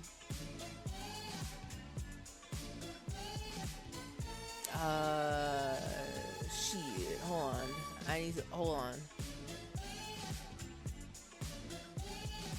I'm looking, I'm peeping. I'm looking to see who is rateable right now. Demure and rateable. You know? No, I'm not gonna rate them. That's fine.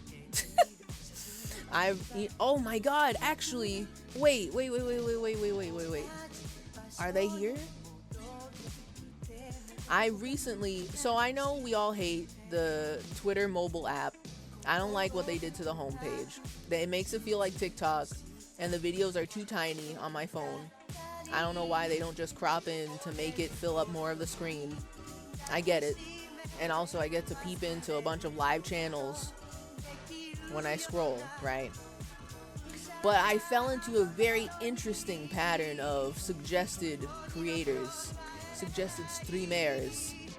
And one of them was so weird that I was like, oh, now this is a channel. Oh my god, I found them.